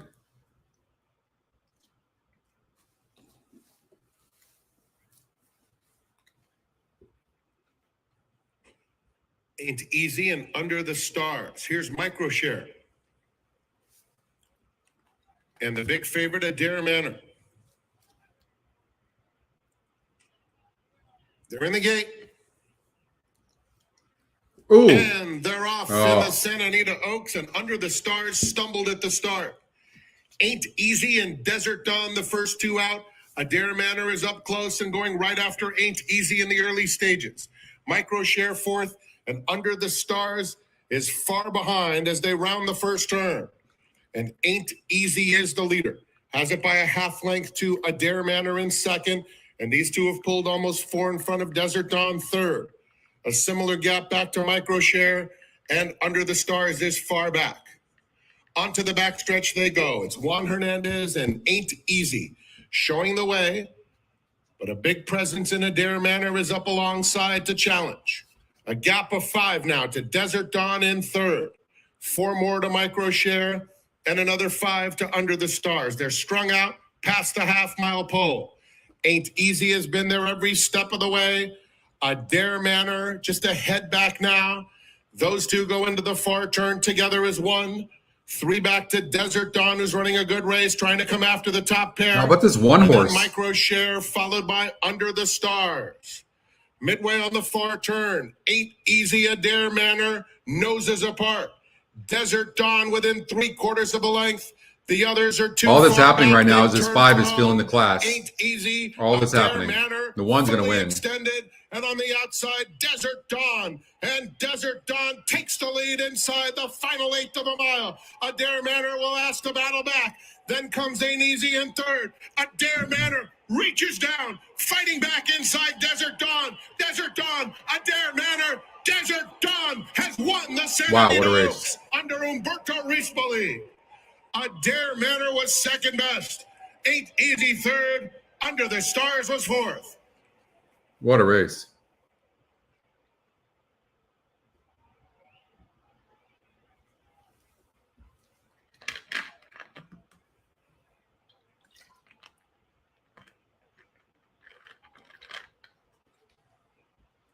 The 5 ran great, no doubt about it, but you have to remember that that 5 was really moving up in SOR.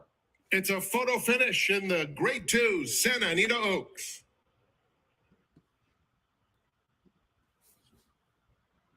Let's take another look at this horse. So it had been running against good horses, you can see, but it been, you know, kind of settling for minor awards there, but it had some class to fit in here. So I'm not sure what happened. But this horse has some class for sure and ended up winning that race. Good for Phil D'Amato, who also had the 2 in there. 5 horse Adair Manor got second. That was a really good horse race. Under the Stars broke terrible.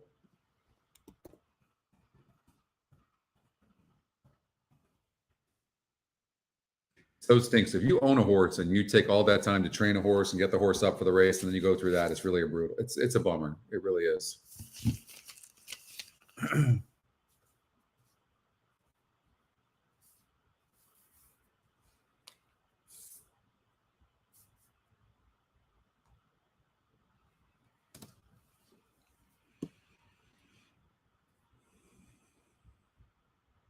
All right. Let's get some momentum. I like Forbidden Kingdom to go gate to wire.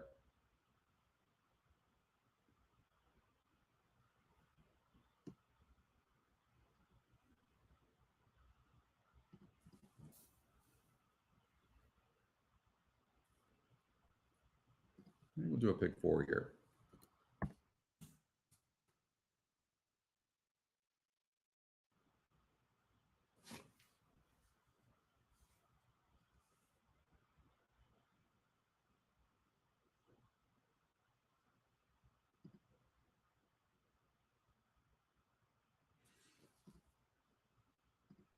So the system is singling the 4. And the horse is dead on the board right now. 11 minutes to the race.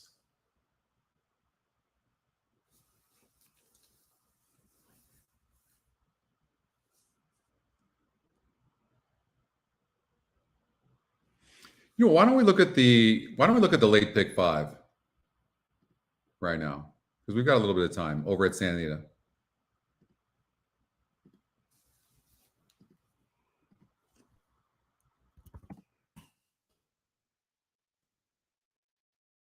Jockey gets 10%.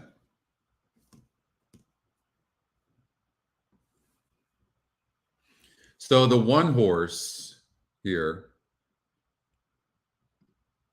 with Emily Ellingwood is carrying 119 pounds, which is great. There's 12 horses in the race, though, and this horse is on the rail. And it's the EquinEdge long shot. And the horse is tactical, but it's had perfect trips, especially like here. You see against a 40 group, 3 back, going 6.5 furlongs. Outside post, 4-1 with the bug and still loses. Perfect trip. And now is on the rail. The horse I like in this race best, the 12 horse I don't love. I've got some good notes here. Draws very wide with no speed and has burned a lot of money. Not my favorite, the 12. The 8 horse is very interesting off the layoff. Phil D'Amato. We're going to have to watch Phil D'Amato closely, aren't we? It's 7-2 on the EquinEdge morning line. And this one was on the rail against much tougher with lots of trouble last time out. He's tactical.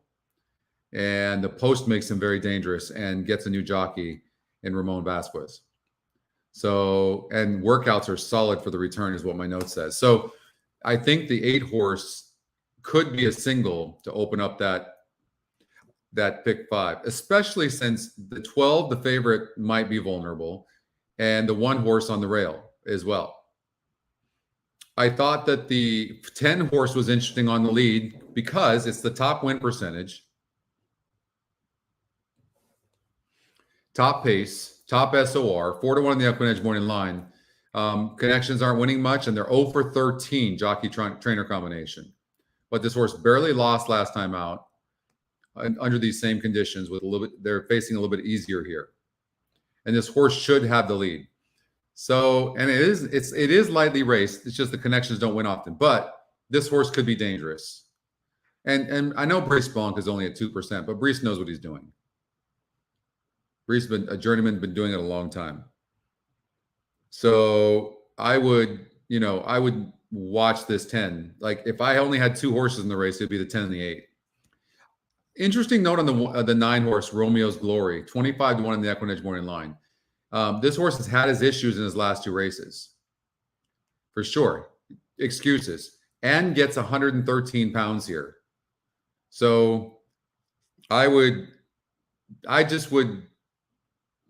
you might want to just watch that horse closely. I mean, we could be looking at like an 8, 9, 10. The 2 horse, second off the layoff, Chris's Fix. I didn't love this horse, but it is second off the layoff. It was only 6 lengths back after breaking slow last time out. Only lost by 3 lengths.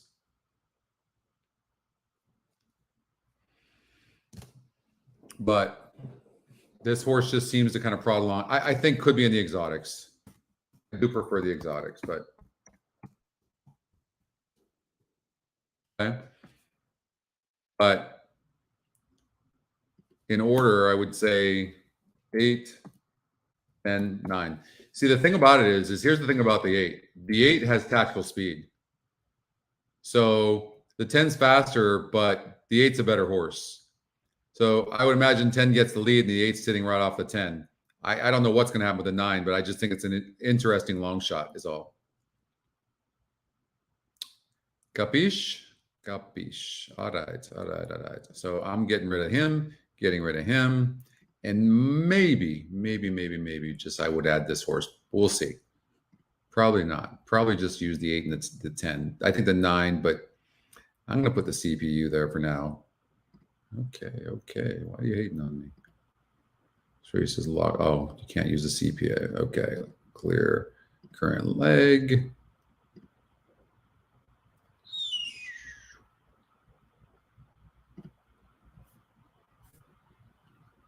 All right. 8 and 10. 8 and 10. Okay. Regenerate. And 9 possibly. 9. It's an interesting long shot though, for sure, with that wake break. I have a feeling this 9 Romeo's Glory is going to run better. It's facing much easier. You see, look at the first race. It faced a 42 group, similar to today.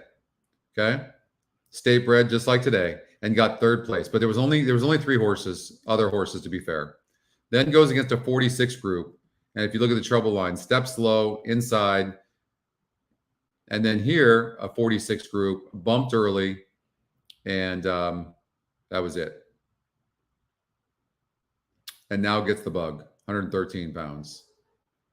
The more I look at it, I don't like it on the win end, but I think could be in the exotics.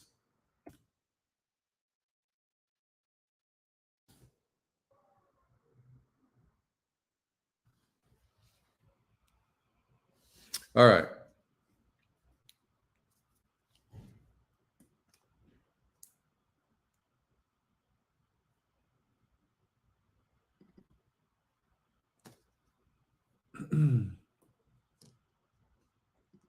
All right, now let's get out to Golden Gate. We'll finish up that. We can really work on this pick 5 throughout the show.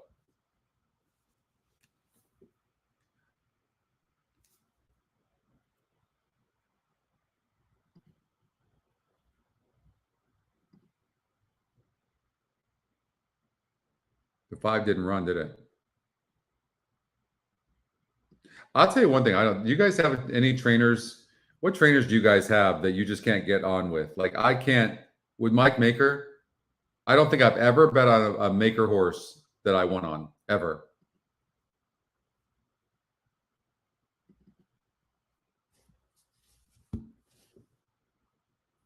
Yak Teen is a good trainer. It's not even, I don't think, for me, I don't think Maker's a bad trainer. Obviously, 17%. I just can't catch a winner with him.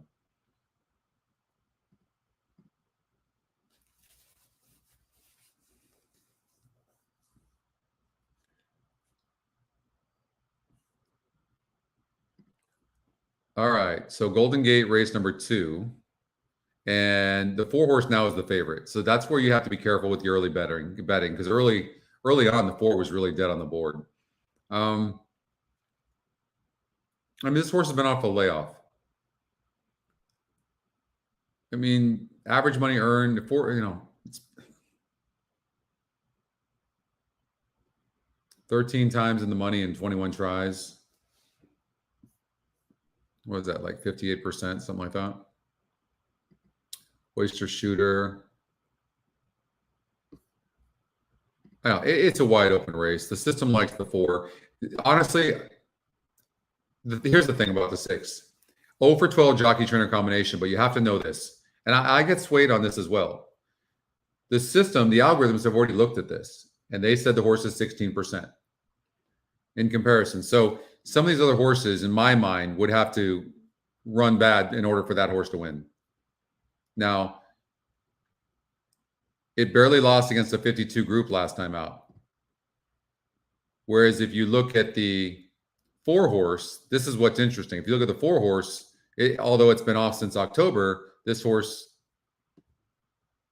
his form has been off. I don't know. Maybe whatever the problem is, maybe they fixed it. Very good trainer, though. How can you watch the Wood Memorial? You can go to your ADW and watch it that way.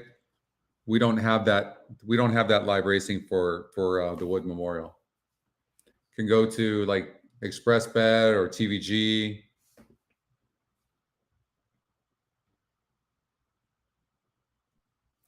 Hawthorne race number 3, the 4 horse popped up.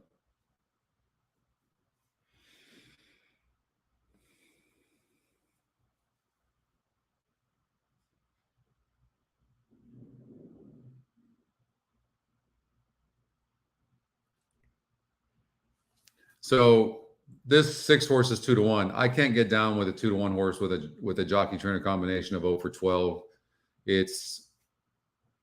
No, I just can't.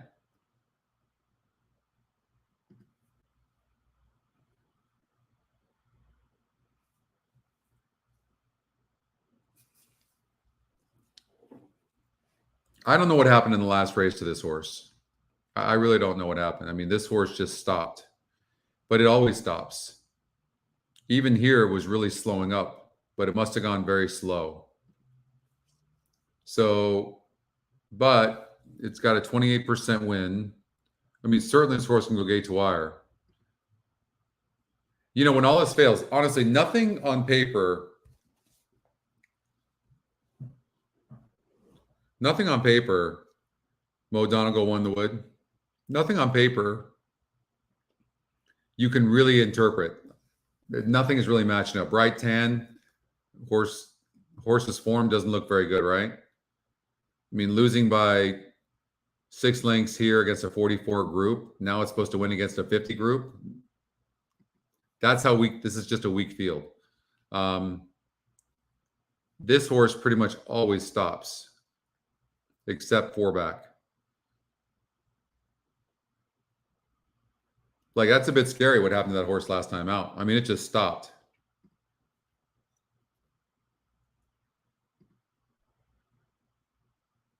Honestly, on paper, I got to tell you, on paper, looking at the past performances, this horse has been running very, very good against better horses.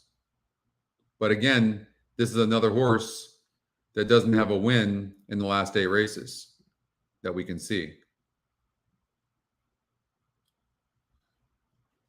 The only thing I could do is go with the system. The system singled this horse, the 4, and it's only 30%. So it just goes to show you that this sequence of pick 4 is really, really tough.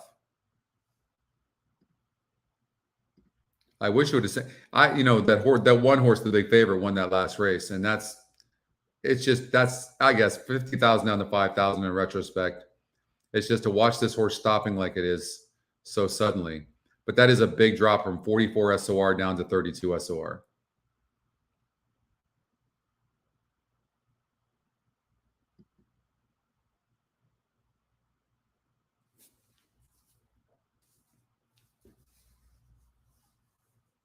Linda Rice, yeah. All right, they're at the gate. Let's see if this 4 can get home. The first one We've got Gulfstream Park, race number 8 in 2 minutes. Bright Tan to post position number 3.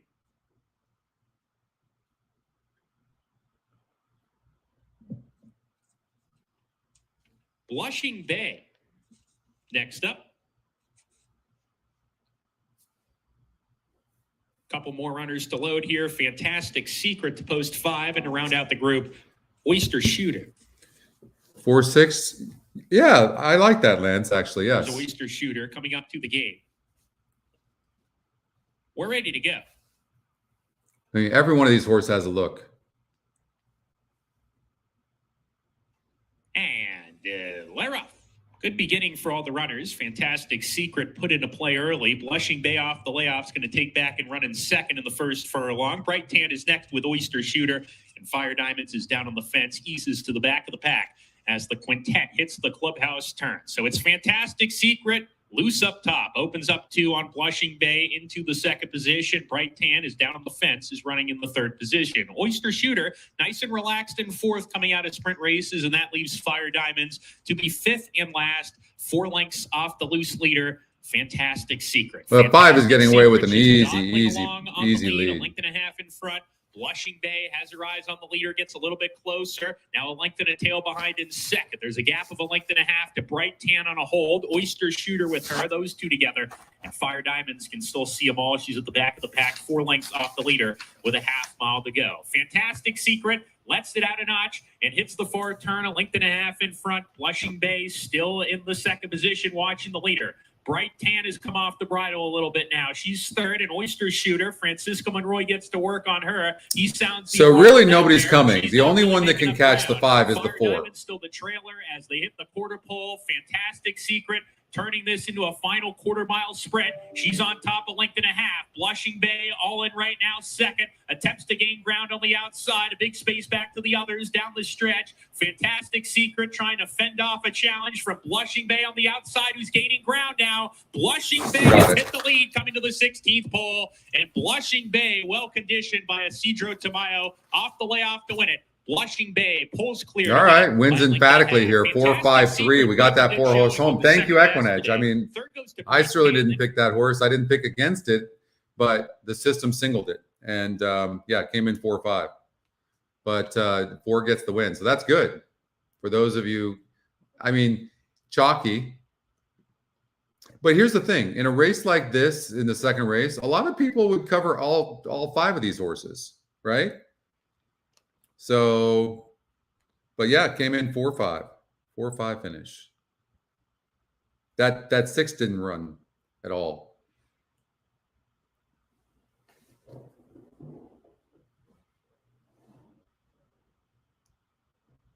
Nice try, Tom. Nice. Leslie got it as well. Nice. Right on. Good. Okay. We're just kind of getting our feet wet right now. Gulfstream Park, race number 8. So, interesting top pace number in the 7, right? This is a very fast horse, and 2 back, going the same surface and distance, the 1-turn mile. This horse went gate to wire to win by 3 3/4 lengths. Then it dropped down to a 52 SOR. Oh, hold on. This horse was off since 2020. Did not get the lead. They gave the horse the race is what they did. I guarantee you they gave this horse the race. Needed the race. So this horse most likely had a tendon, but it must be doing decent because they would have this horse in for a way smaller. They're not. This horse isn't even in for a tag. That's interesting. I still have to let that horse have one more race before I think it's going to beat horses with SORs like the 1, 3, and 6. So I can't get down with that horse. The 5-horse Critical Threat.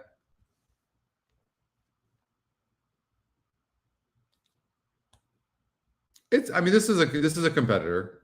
I like 1, 3, and 6, but that's chalky. So I'm not picking I'm not really picking anything great. 13-1 on the 1. The EquinEdge long shot.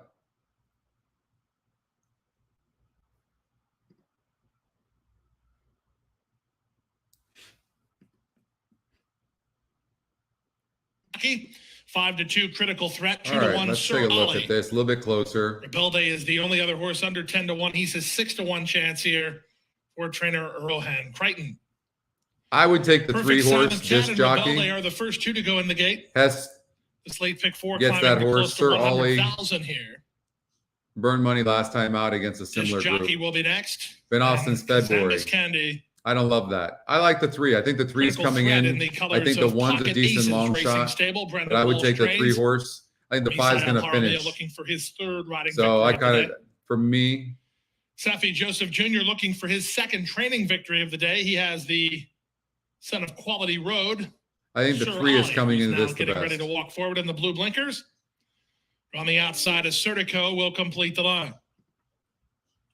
Assertico going up and in.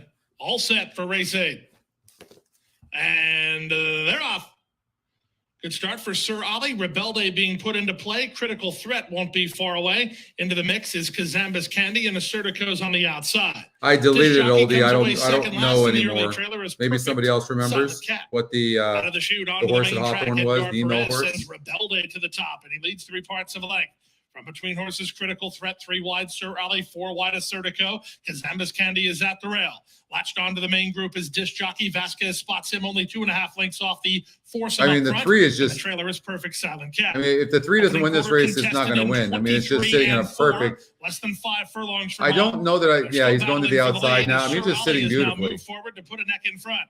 Assertico will not let him have the opportunity to get a breather. He's latched onto him second, and all of this is We good talked news about for this Disc Jockey, 7-horse who's now moving actually, up outside like, of Rebelde and into giving third. these a run for its Kazamba's money. Candy is next. After only a brief bid, Critical Threat is called it a day, and the trailer is Perfect Stop Silent Cat. 6. 46-3 for a strong half mile. Sir Ollie committed for home, and he nurses a neck advantage. 3 wide, Disc Jockey from between horses. Assertico, Rebelde is next. Critical Threats on a rebid. He's back running a touch while 4 wide with a quarter of a mile left to go. Disc Jockey tries to overhaul Sir Ollie into the stretch with Sir Ollie and Lionel Reyes still in front. 3/4, 1:12-1. There's an eighth of a mile to go. Disc Jockey with 3's getting tired, Sir Ollie not very changing game. leads. You got to Sir hit him Ollie left-handed, but the responding 6 to came Reyes out. urging, and he's getting away again. Disc Jockey trying to mount another effort with a 16th to go. Get up, Sir 3. Ollie is all heart. Disc Jockey's out of time. Here's the line. Oh. Sir Ollie wins. There might be an inquiry Sir on Ollie that turned away. because Disc the Jockey 6 beat him kind of in that lost with its Rebelde momentum, third and 138 or the and 3 2. lost its momentum.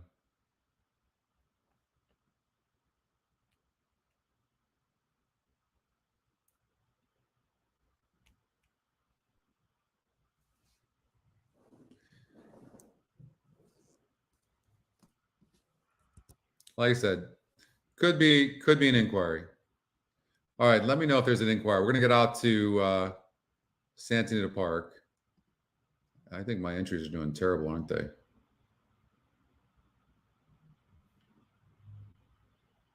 I stunk it up today. Okay. Let's get out to Santa Anita Park. All right, with next race is the Santa Anita Derby. Forbidden Kingdom. How do you catch this horse? One of the fastest horses on the grounds. 99 pace. 99 pace. Has the class. 42% jockey trainer combination with Dick Mandela and JJ Hernandez. Horse looks tough. Very, very tough. Tim Yakteen's got 3 horses in here.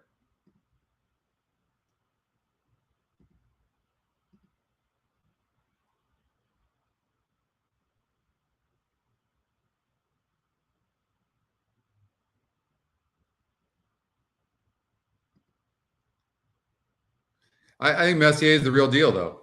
I do. Won by 15 lengths last time out.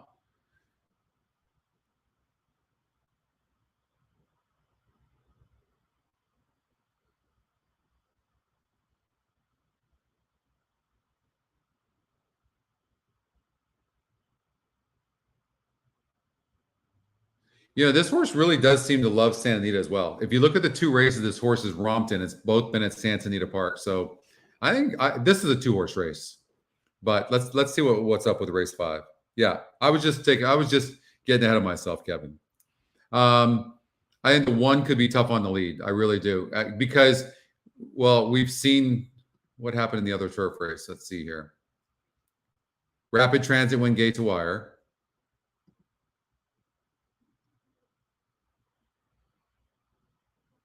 And Brooke Marie, well, that was sprinting, but was right there on the pace. I don't know for sure, but it's a possibility that maybe speed is holding. And if so, in a wide open race, 5-2 on the EquinEdge morning line, the 1 horse Eurythra is also the EquinEdge second pick. Also, this 24% to win could be tough. In the China Doll, of course, Lucky Girl, the 4 horse, was the 8 horse that day. It had a really interesting move if you saw the race replay, and Joe Bravo was aboard, and but won the race. Sterling Crest was in that race as well. And this horse was finishing. Rank early. It really wasn't the best trip. This horse tries. This horse, though, it's just always right there. So it she kind of lulls you in. And when fillies do that, you got to, be careful with them. So Sterling Crest, I think, is going to run good, but I don't know. I kind of like the EquinEdge picks, honestly. I also thought the 5 horse Gold Dragon Queen deserved a long shot. Look, one of how many horses in here for Baltus? 3.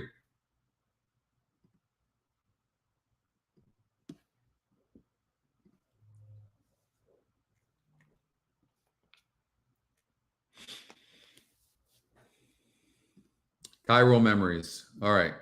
So it's very difficult for a horse to, be running on the dirt, doing all that, and then coming back on the dirt and then beat some decent horses. But, I mean, this horse ran good over at Los Alamitos, almost winning a grade 1 Starlet, but that was against 2-year-olds. Then comes back, first race against 3-year-olds, and spits it out. Doesn't run good. Didn't break good. Off a bit slow. This is the anomaly in here. I don't know how bad that trip was. Was it a bad break? Because the horse broke last. Off slow maybe is not too strong. It was a lot worse than that. Golden Gate Fields. We've got a horse coming up next.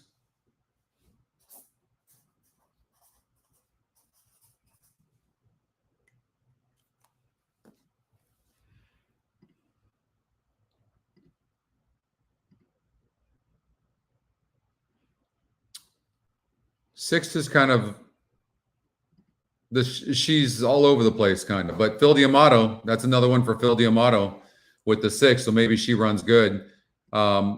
This horse just broke its maiden pretty impressively, rating a little bit. Could be on the lead here, but there's no speed in here.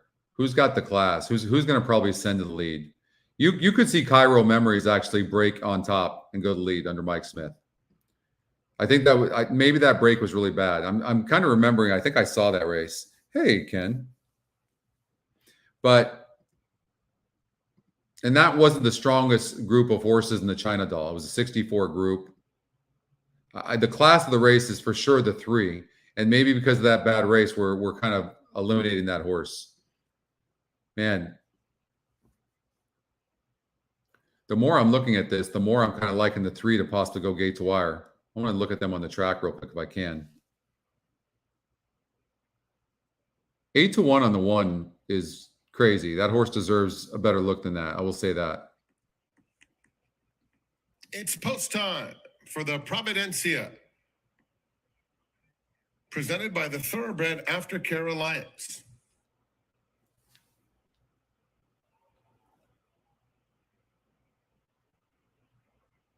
I just want to see the 3 go into the gate.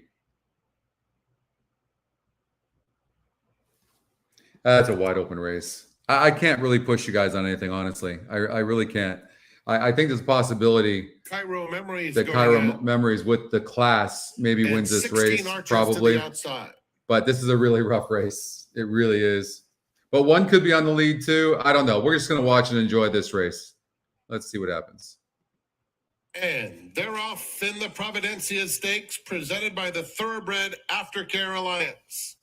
Sterling Crest is going straight to the front. Cairo Memories comes away in good order. Eleuthera is at the rail, and Lucky Girl races in 4th. They're followed by 16 Arches and Gold Dragon Queen. 4 lengths covers them by the stands the first time.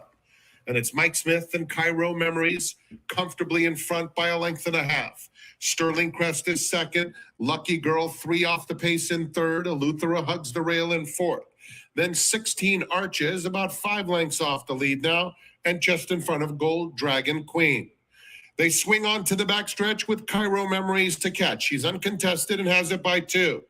Sterling Crest, Lucky Girl making an early move on the outside, Headstrong 2. As Lucky Girl takes 2nd, straightening up.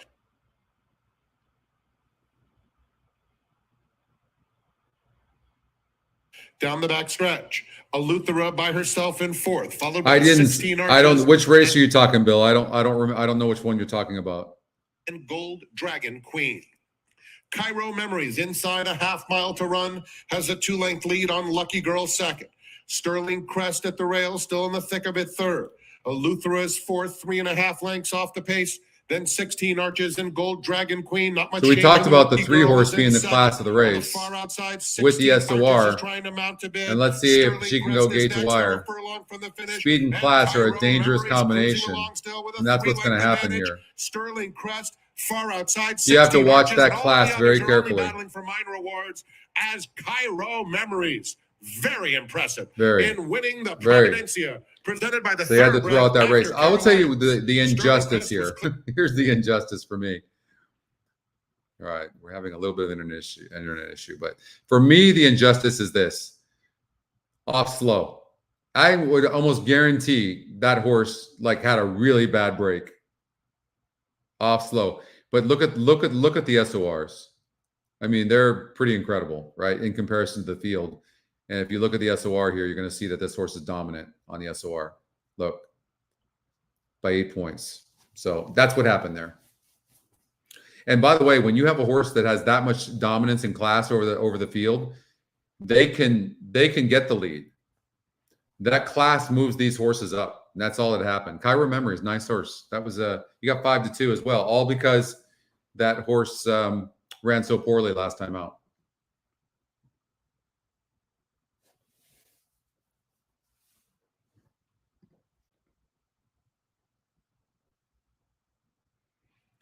Well, because the horse had been coming from behind every time.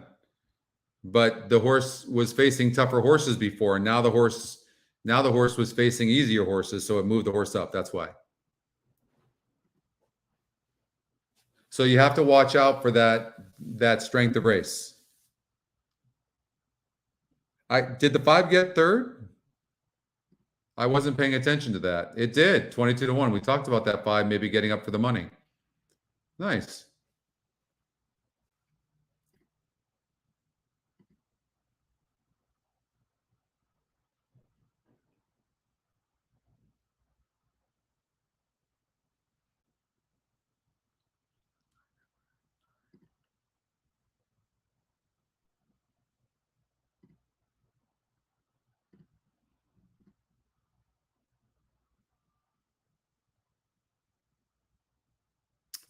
Who did I use in the tournament? Keeneland 9.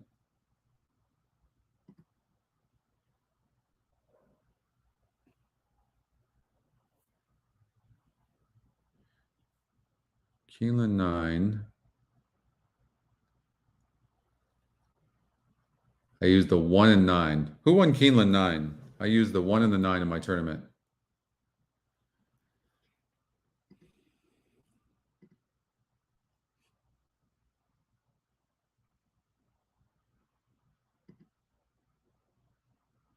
Pratt? Who was Pratt on? The 4? So good. He's so good. Nice, Alan. Flavian's insane. He's such a good jockey.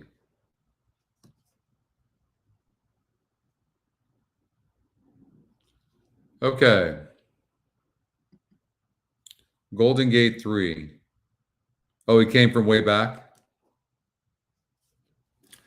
So, all right, I'm looking at this race for the first time, and it looks like this one horse who's 3-2 right now has a really big pace advantage. So let's take a look. So it's going from a 30,000 maiden special weight, same GSR, but going from a 52 SOR down to a 44 SOR. So the 8 points, and showed speed against better horses. So clearly the horse can improve second time out. Jockey trainer combinations 0 for 6 though.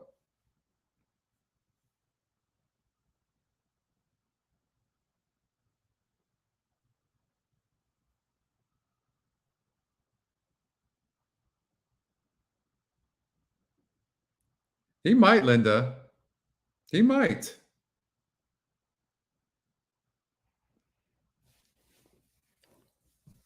All right. Let's see if we can come up with a really good pick 3 here. 5-2 on the 3, Rosarita Carmelita. And comes back at the same level, gets extra distance. The GSR goes up a couple of points, but no great shakes there. Broke from the rail last time out. So to get a second place finish, I mean, that was a pretty impressive. Is 5-2 on the EquinEdge morning line, currently 11-1. 0 for 7 with jockey trainer combinations. First time starter here. Wow. It's a tough race. Very tough race.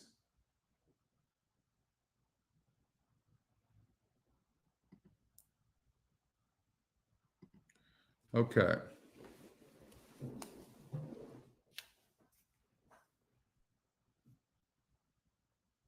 He is, Nick, isn't he?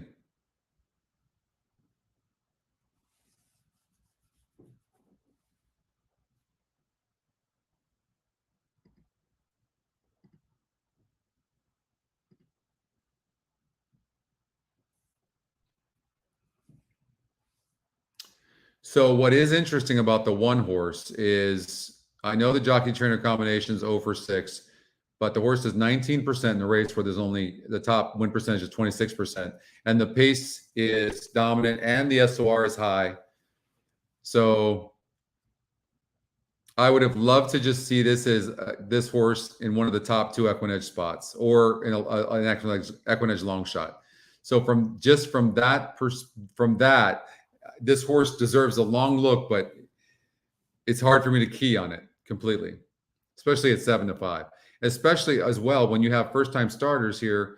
I mean, we're 3-1 on this first-time starter. I'm gonna just guess that this horse can run and is gonna come out running today. 6 horse jockey trainer combination is 100%, 1 for 1. But Julian Couton gets off of the 6 to ride the 1. I mean, this one's burned a ton of money, right? 8-5 right now. The horse is getting overbet for sure. And really, look at the horse is not done anything. Last time out was a 40 SOR group, had no excuses. This horse is getting overbet as far as I'm concerned.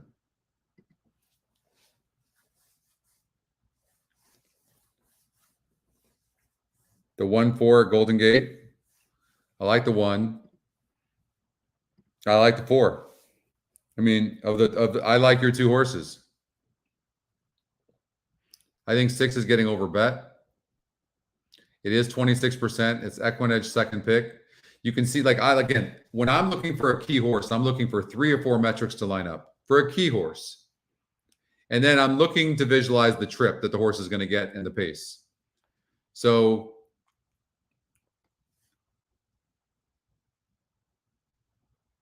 let's look at the 3 horse. I still like this horse right here. I do. I think the 1's going to get away.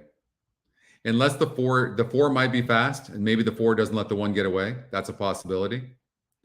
If that happens, don't be surprised if this 3 runs a really good race. But I think the 3 is going to need some pace.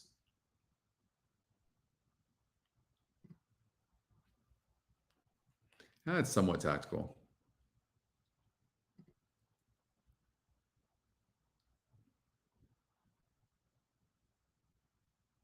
Five scratched, late scratch. Must be a late scratch, right?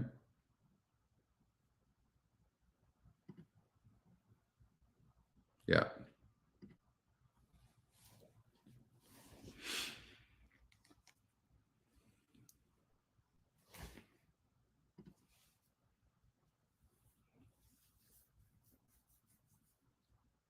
Again, if you haven't seen the new race view, here it is.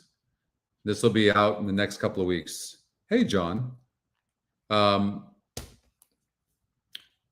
you can see we've moved the metrics back over. And also we've kind of made the metrics alternating pink and white because for better readability. And it also makes the white and gray areas like the statistics stand out.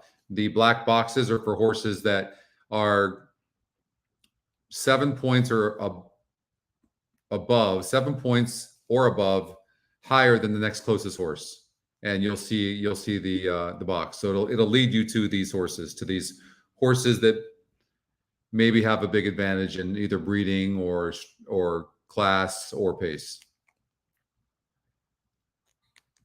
So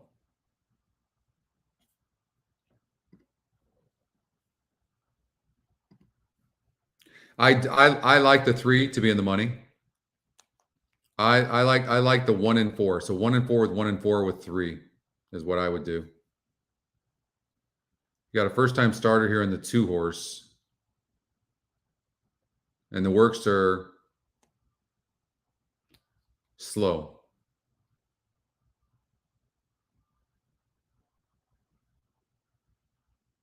Let's look at the GSR. It looks to me like this horse really wants to go longer. Kid in the Forest.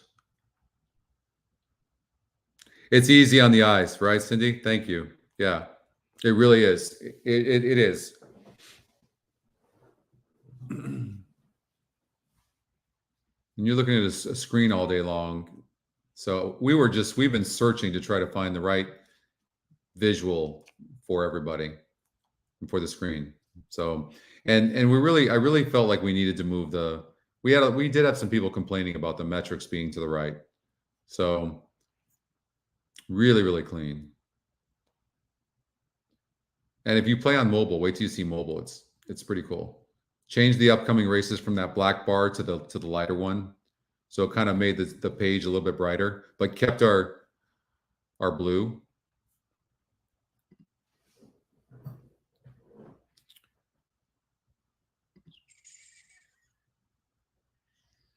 Race number 9 at Gulfstream Park is coming up in 10 minutes. And how am I doing in this thing? I don't think any good. I'm in 75 and 76th place of 133.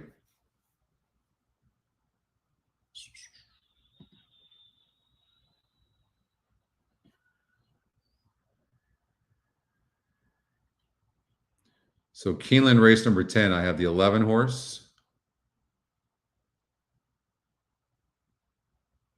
And the 11, Into Vanishing, is what I liked best.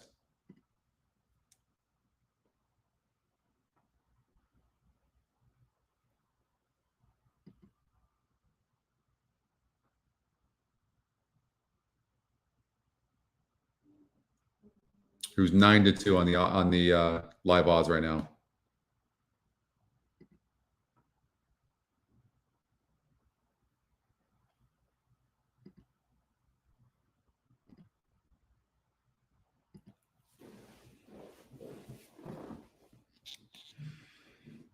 So I would,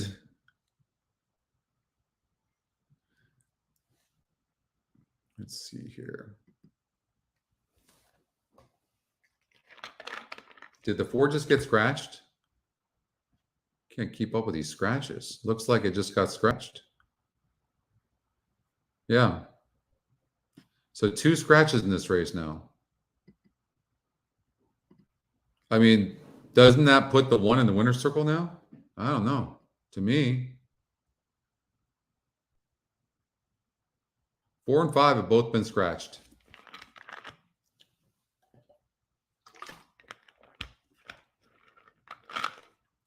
I honestly like a 1-3 exacta.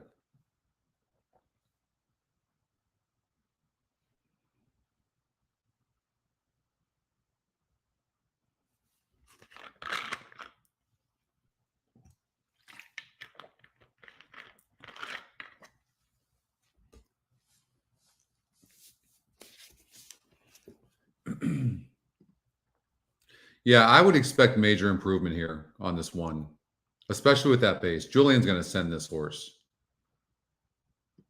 It's going to be very difficult to catch this horse, especially I just don't think the 6 is that much horse.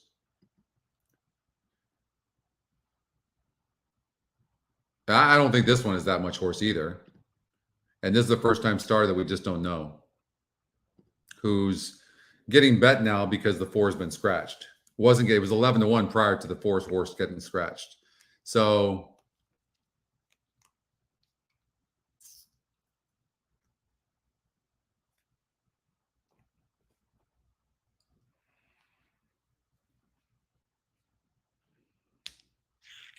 I like 1-3.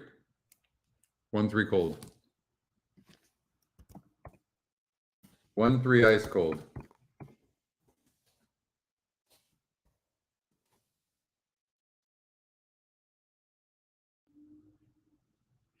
There's going to be, by the way, coming up here in race number 6 is the Santa Anita handicap, or excuse me, Santa Anita Derby. That's coming up in 20 minutes from now. So we'll go over that right after this Golden Gate race, Golden Gate Fields race.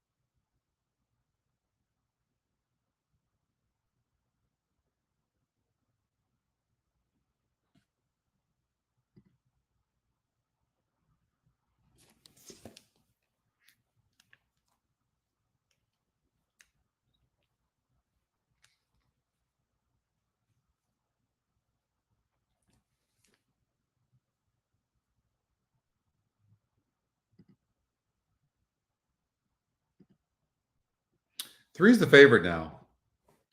And the 1 just switched to 5-2, which is crazy.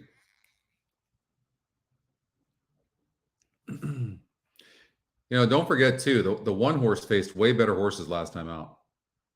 And I like the fact that Trouble Line says hustled, because that's exactly what the jockey's going to do here as well. And this is not a maiden special weight field. This is a 12-5 claimer. Sometimes it throws people off when a horse loses by 10 lengths, but if you look at where this horse was in the past performances, he only 6.5 lengths back in the stretch. The jockey let up, and that was against maiden special weights, a 52 group, dropping now 8 points. And I mean, obviously something could be wrong with the horse, but this horse figures to be tough going gate to wire. I just, and all of a sudden now the 6 ends up the favorite. And I personally don't like the 6. I'm trying to figure out what it is about the 6.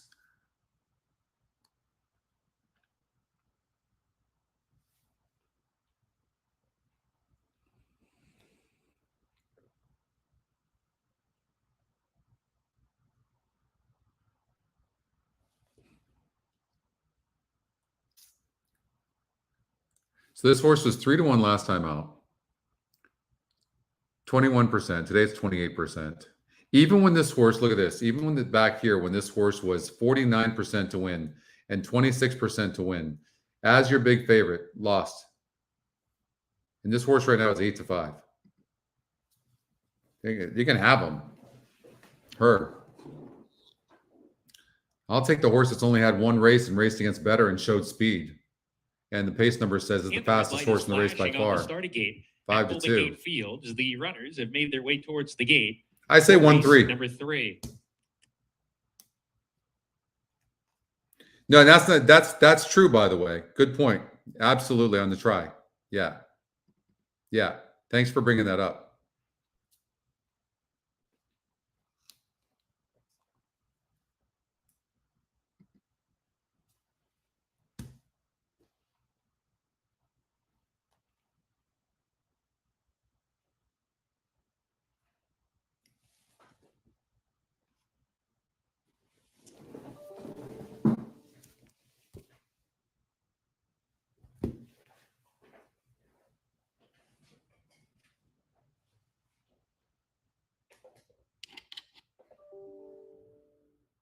Kid in the Forest, the first one to come up to the gate. Rosarita Carmelita, post position number 3.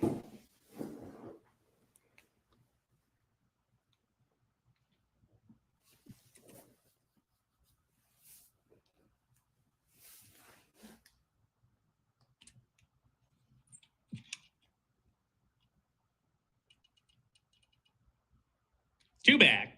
Kind But She Lies to the outside post and to the inside, Unbridled the Wild. Unbridled the Wild to the inside.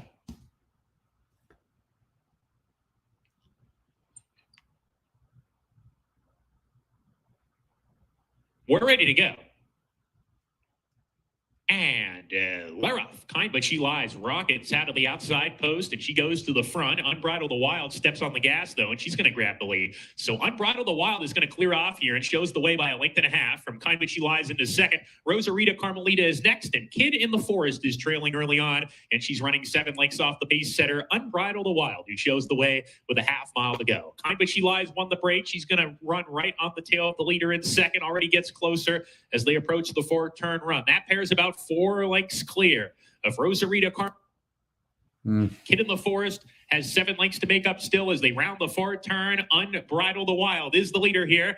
3/4 of a length ahead. Kind But She Lies into the second position. One's getting out a little bit. That position. Rosarita Carmelita looks like she's got a little run here. She's trying to get to the top pair. Now the reins get shaken at her, and Kid in the Forest is still at the back. Top of the stretch. Unbridled the Wild surrenders the lead to Kind But She Lies, who kicks on. So evidently the 6 was extremely live.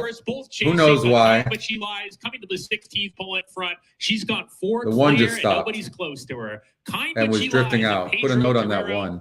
But honestly, you know what's interesting is, and we see this a lot. Rosarita Carmelita third. I'm gonna almost bet you that was inside money on that horse, because this horse looks so bad on paper, right? She's Kind But She Lies. I mean, 0 for 15, never running a lick, not even being close at the wire, and then runs like that? No. Right? Just something is like, yeah, it's very interesting. Very interesting. I mean, obviously the connections knew this horse was going to run good. Even money for this horse?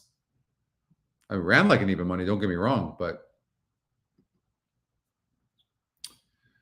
all right, so we do have Gulfstream Park, and we've got this 4-horse. Joe Orsino has both the 4 and the 6. They're both also in the top EquinEdge picks, EquinEdge long shot as well. The 2-horse is the top pick, and this horse is tactical.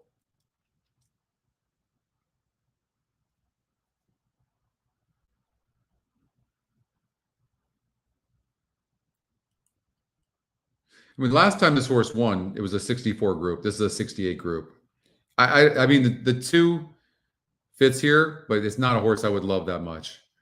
Running Memories is the 4-horse, and it looks like this horse needs the lead for its best. No, it can rate a little bit. It's rated before.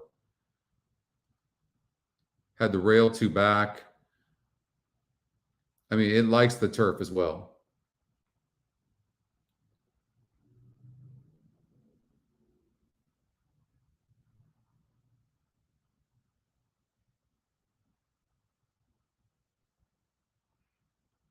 Four is okay. Tracy Ann's Legacy seems to need the lead for its best.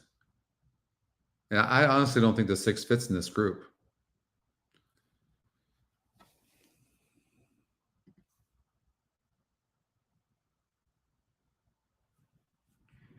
This horse broke against a 64 group last time out, broke from the 8 hole, broke 12th, and got second.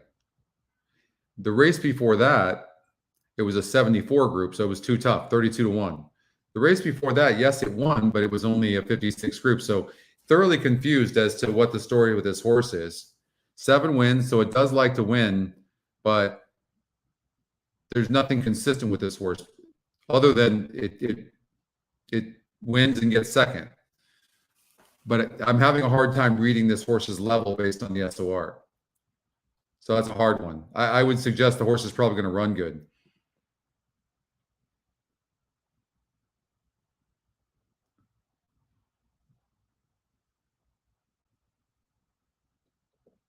I would lean more towards this horse here for Chris Clement. This 3, Honey Pants, who's going to sit an inside trip, and they're going to go fast up front. And I think some horses are going to stop here. I do. I do like the 4. I think the 4 is I don't think the 4 is going to be on the lead.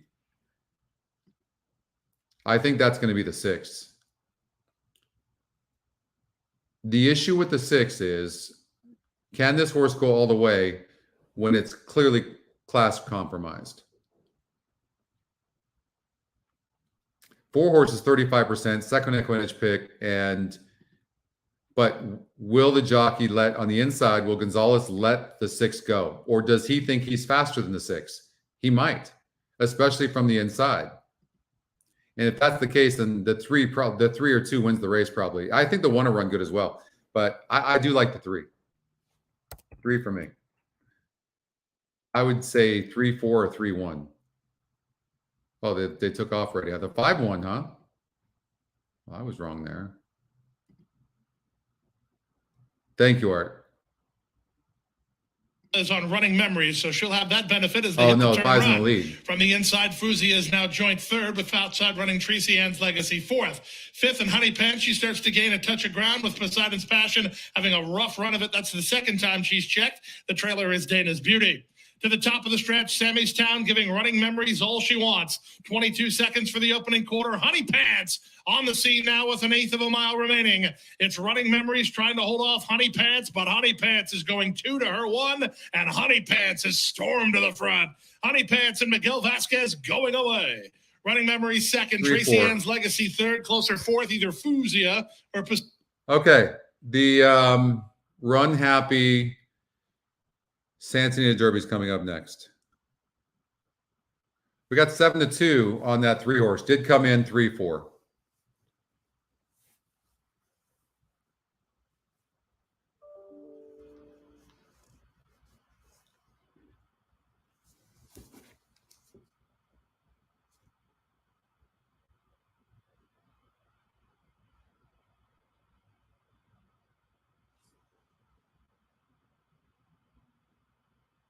You got that, Jay?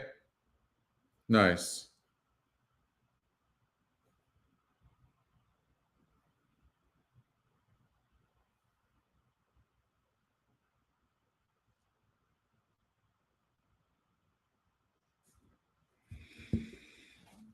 Okay, Santa Anita. So I need to play this thing, by the way, in my tournament. Race number 6.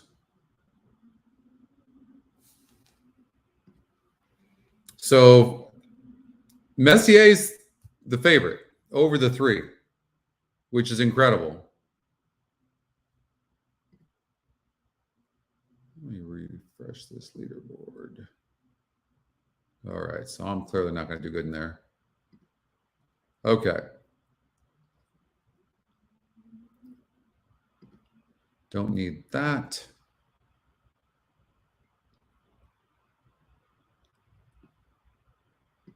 Okay. Clearly this race, it's interesting to me that the 4-horse Taba is 9-5. So we don't know because it beat a maiden group and it did it impressively. 3-year-old colt by Gunrunner.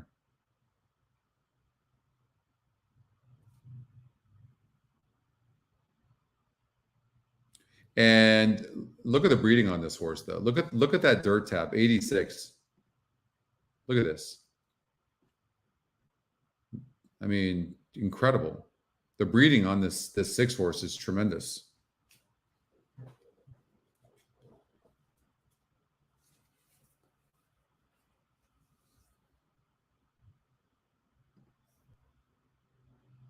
I mean, this guy won easy, but I mean, that was a 48 group. You're asking an absolute a lot for this horse to win. I don't like those 2 horses at all. Don't like this 2. I mean, this is between these 3 horses for sure. So it's just how you want to bet it. That's all it is. It's just, that's all it is. I will say this. Timmy Actine has these, 3 horses in here, but Messier, and Velasquez gets off the 2 and the 6 horse to ride the 4. And he was on this 2 horse when it broke its maiden March 5th by 7.5 lengths. I mean, who am I to argue with him? Forbidden Kingdom is one of the fastest horses on the grounds. But that was a 66 group last time out. I genuinely, I don't know. I really don't know if this is a grade 1 horse. It's fast, but I don't know if it's a grade 1 horse. Is it not interesting to you as well that Taba is actually the 2nd pick on EquinEdge and not Messier? It is me.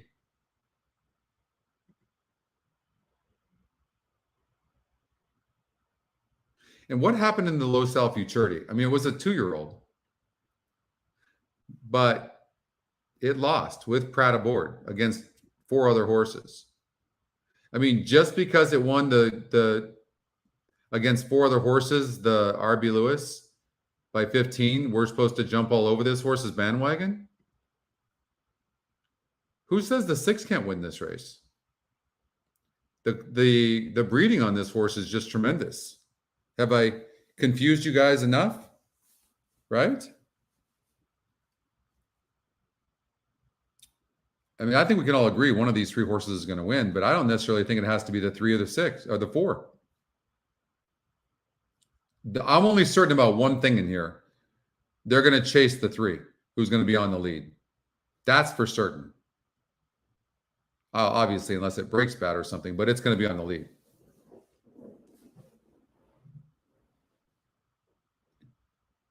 It did, but that was 7 furlongs. This is 9 furlongs. But the GSR says that Forbidden Kingdom should have no problem going. And his breeding is tremendous as well.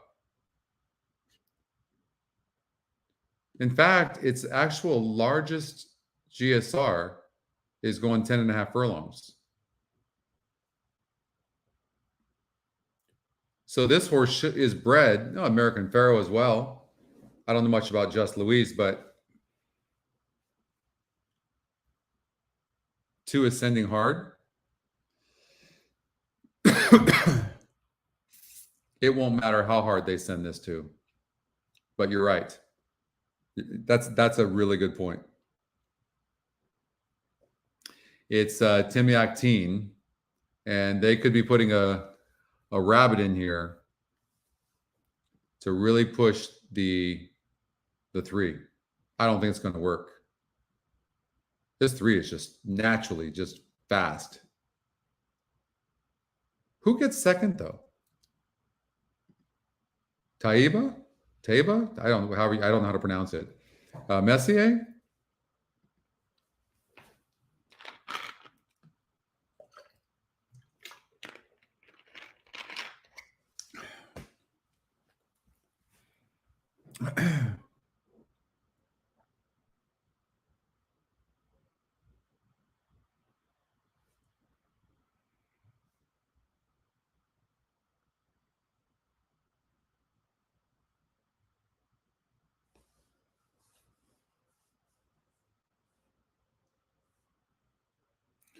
All right, John, let me see. I have to go with the 3 to go gate to wire. I do. And I'll tell you why. I just think this track, speed just really has been holding on this track, and I just think it's going to be tough. This is a really fast horse, and the horse has some class.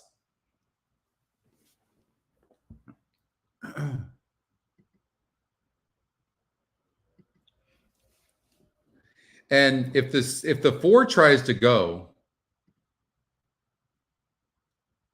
the breeding on this horse is incredible. But Velasquez gets off of the 6 to ride the 4.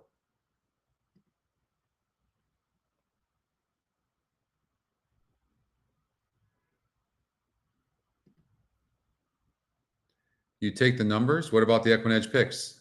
3-6. What about a 3-6 exacta?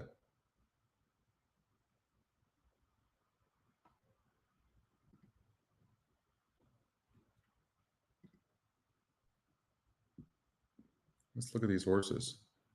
Approaching the gate.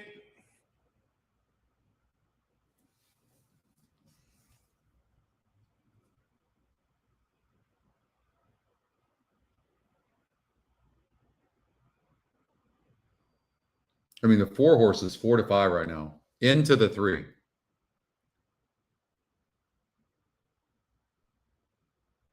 Is the 4 this good?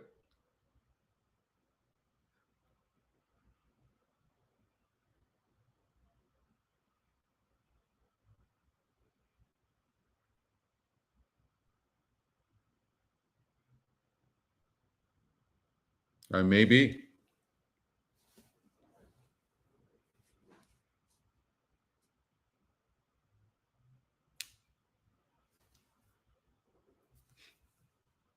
It looks fantastic. I will tell you that.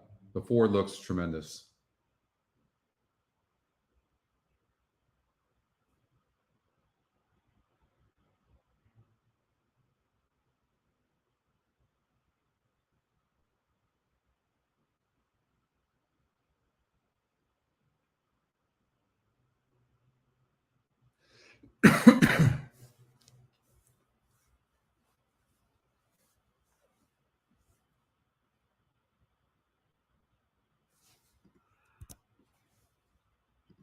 I mean,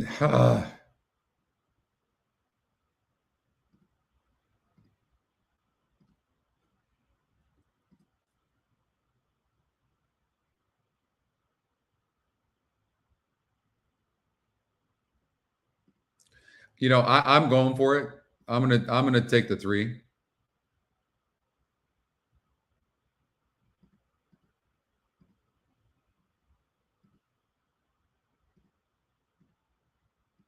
Over the 4 and the 6.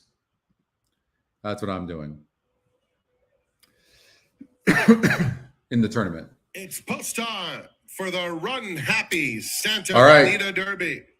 I like the 3 early on. I'm Jack going to stick with it. one to load. Messier has taken up his spot. Messier wire to wire, Jimmy? Armagnac is next. Jimmy, I got a buck says there's no chance that happens. Here's Forbidden Kingdom. No chance. The 3 is one of the fastest horses you're going to see. It's so fast. Taiba to the outside.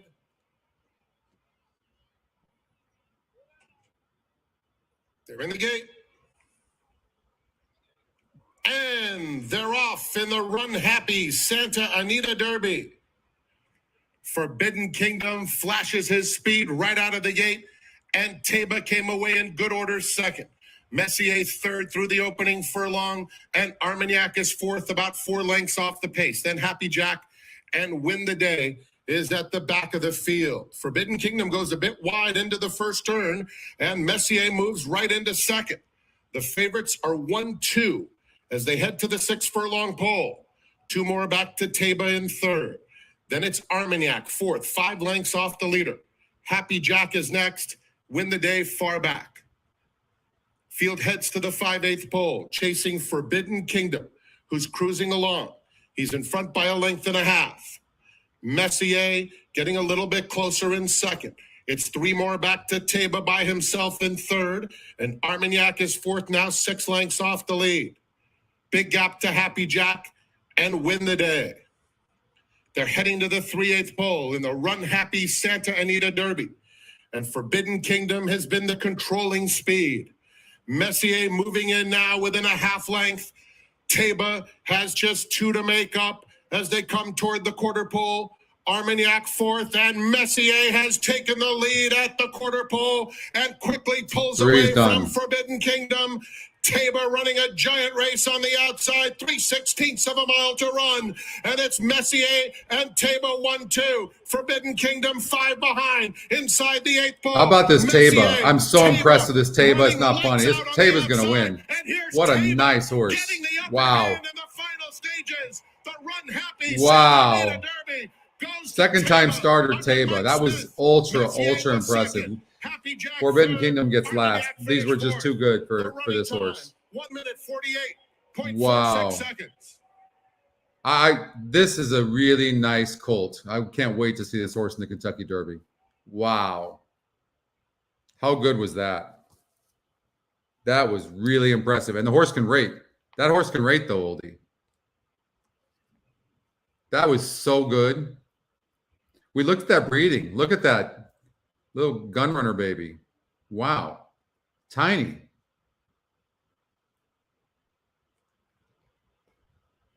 Nice single, Chad. 4-1. You're not going to get 4-1. Well, maybe in the Derby you might. That was really ultra impressive. That horse should only get better as well. That's insane how good that horse ran. That was good. Number 6, Taba was first, 4, Messier second. It's a photo for third. The running time, 1 minute 48.46 seconds.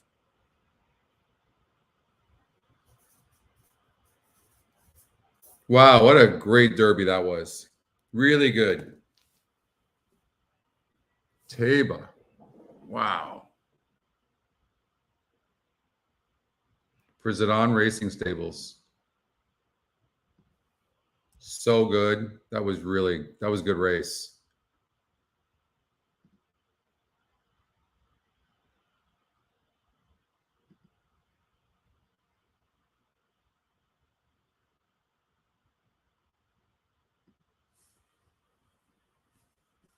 So Forbidden Kingdom, we talked about this a little bit too. I ended up going with this horse, but I don't think this horse is a grade 1 horse.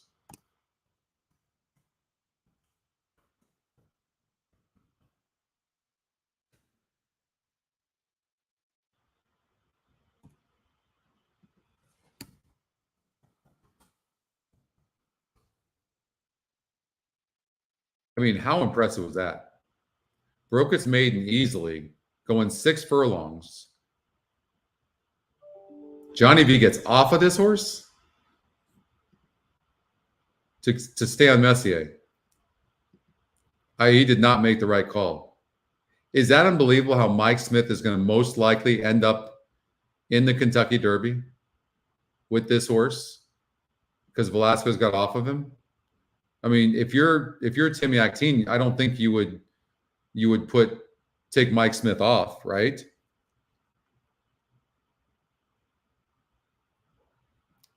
Yeah. So good. Just the breeding was just tremendous, right? Look at the GSR. Look at this GSR tab. We looked at this earlier. It's so impressive. Look at this. Incredible.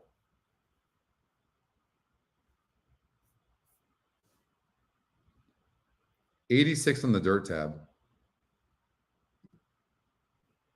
Put that in perspective. Like, I have not seen many 80 dirt tabs, and Taba has 86.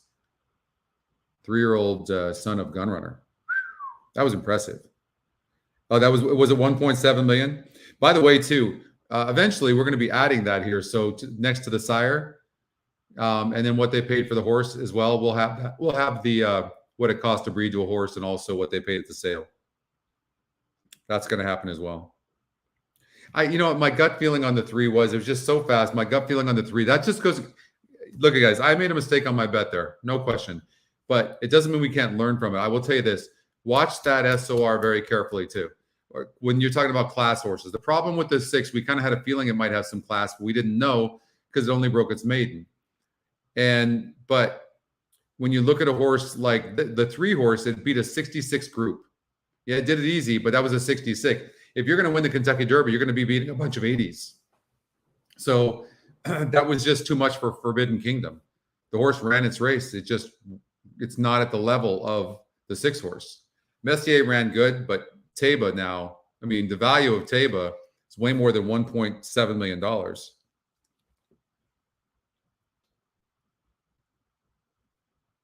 Oh, Gunrunner was one of my favorite horses of all time. You guys want to see something interesting? All right. I'm glad you brought the Kentucky Derby up. All right. I got to go to the staging site in order to show you this. All right. Hold on here. Just want you guys to tell me how much you love me after this, okay? It's not ready yet, but it could be ready by Wednesday's races. Kentucky Derby Future. And it will update. It'll have every race that's run updated here, so that you can look at all the horses, and then the SOR is going to come back as well by then, and you'll be able to look at the horses, and you'll be able to look at every one of their past performances to see who's in it. And I don't think this horse was on the board. I don't think Table was even on there. It will be now. Mo Donegal, you could have gotten. We had this horse at 40 to 1 in the EquinEdge morning line. Not anymore, I guess, right? So, and it'll update the races consistently as well. Thanks, Deb. No, but look, and then you look at the GSRs. Look how amazing these GSRs are for all these contenders in the Kentucky Derby. you like me and love Brad. I don't blame you. But this is pretty cool. So this will be out most likely Wednesday morning. So here's a kind of a preview of it.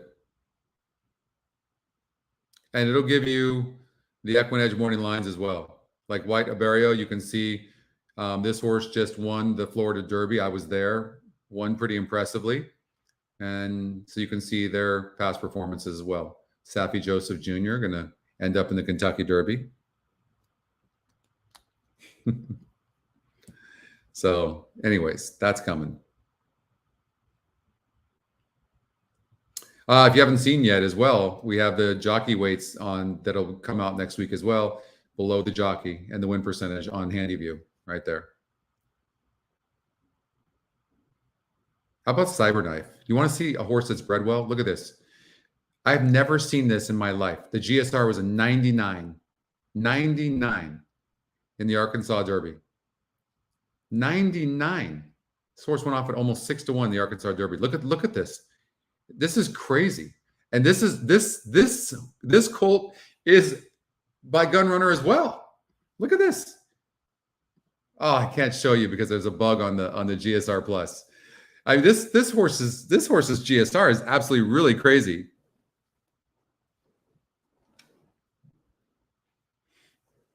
The future pools are closed now.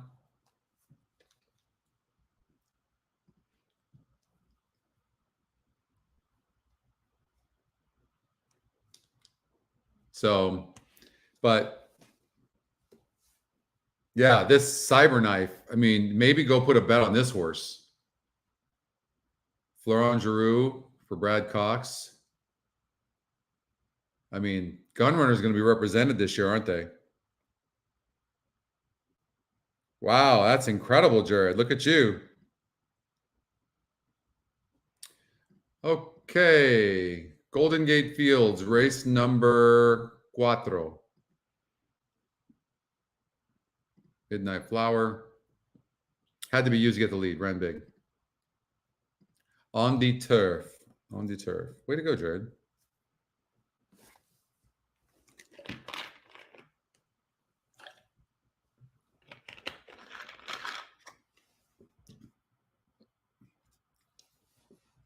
It's going to be a nice payoff, Jared.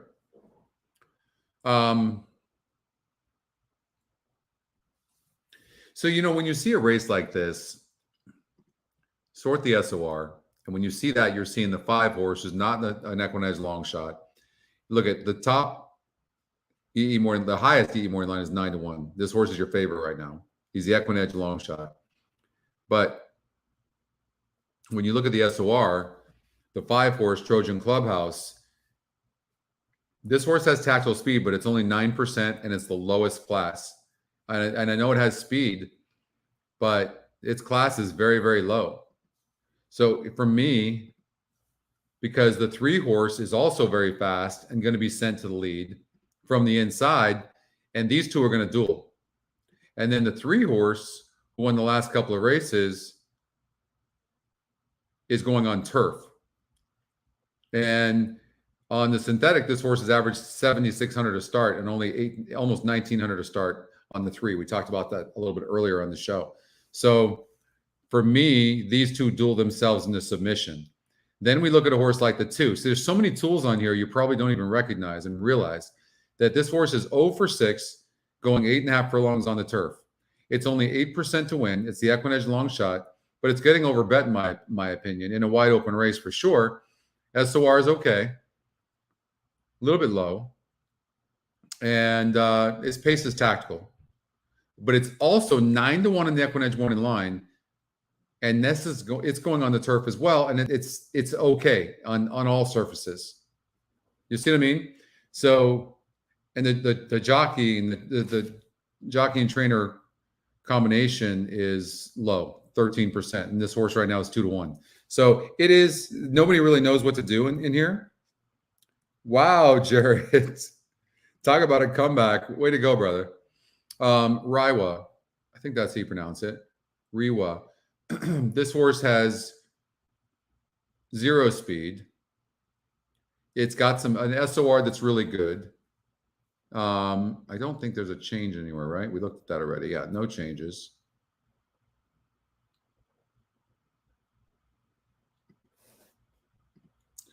And Anton Georgi was aboard last time out. The GSR is about the same. The SOR goes down. But it doesn't matter what SOR this horse has been at. It doesn't run well. At least not in the last 3 races. Can you make excuses for this horse? I don't know. High SOR here and then low GSR and 8% and got 4th. Okay, that's an excuse. Only 6% win 12 furlongs. It didn't like 12 furlongs. Okay, that's an excuse. Then 15%, 67 GSR, 62 SOR. Not so much of an excuse there. Lost by, but it should run its best race in a while here. So I would imagine the horse is probably in the money, but I don't know if I can just put it in the winner's circle. So now I'm really getting down to the 4 and the 6 for me, because I do think there's some pace in here. So, you know, 1, 4, 6 exacta box, something like that. But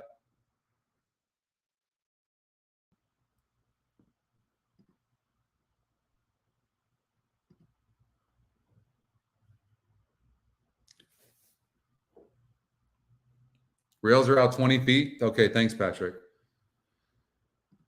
You can see that here as well. I didn't look at it, but you can see that here. So the rails are out pretty good, which really helps speed. And I'm trying to take closers. That's what Patrick's trying to tell me right now. And I will say this. The 4 horse could be closer to the pace because it seems to have a little bit higher class than these. No, not really, actually.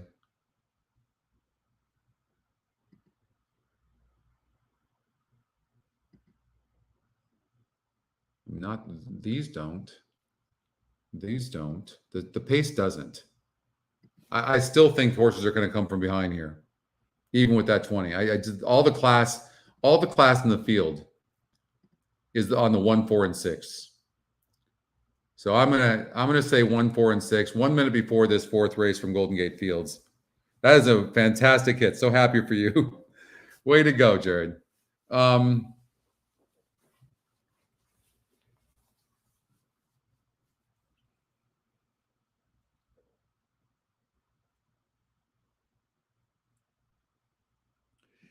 If you look at it from this perspective, the one horse has won $27,000, has the top GSR, 1 win.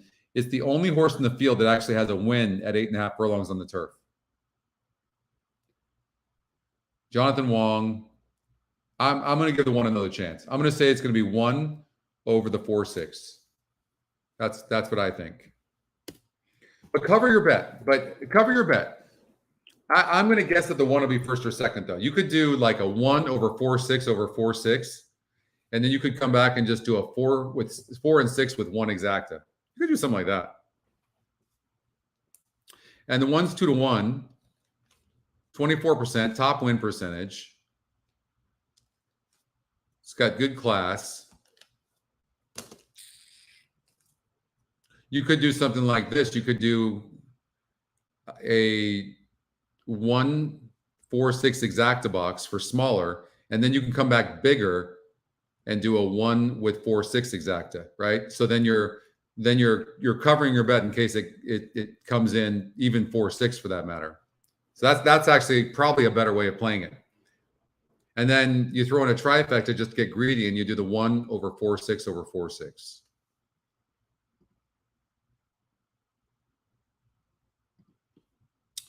All right, let's get out to Matt Duneman for the fourth from Golden Gate Fields. Midnight Flower about to take her spotted line. 3 more runners to load in, getting sideways to post 4.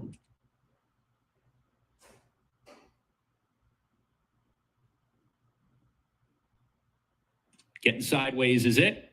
2 back, Trojan Clubhouse. And to round out the field, skirts up.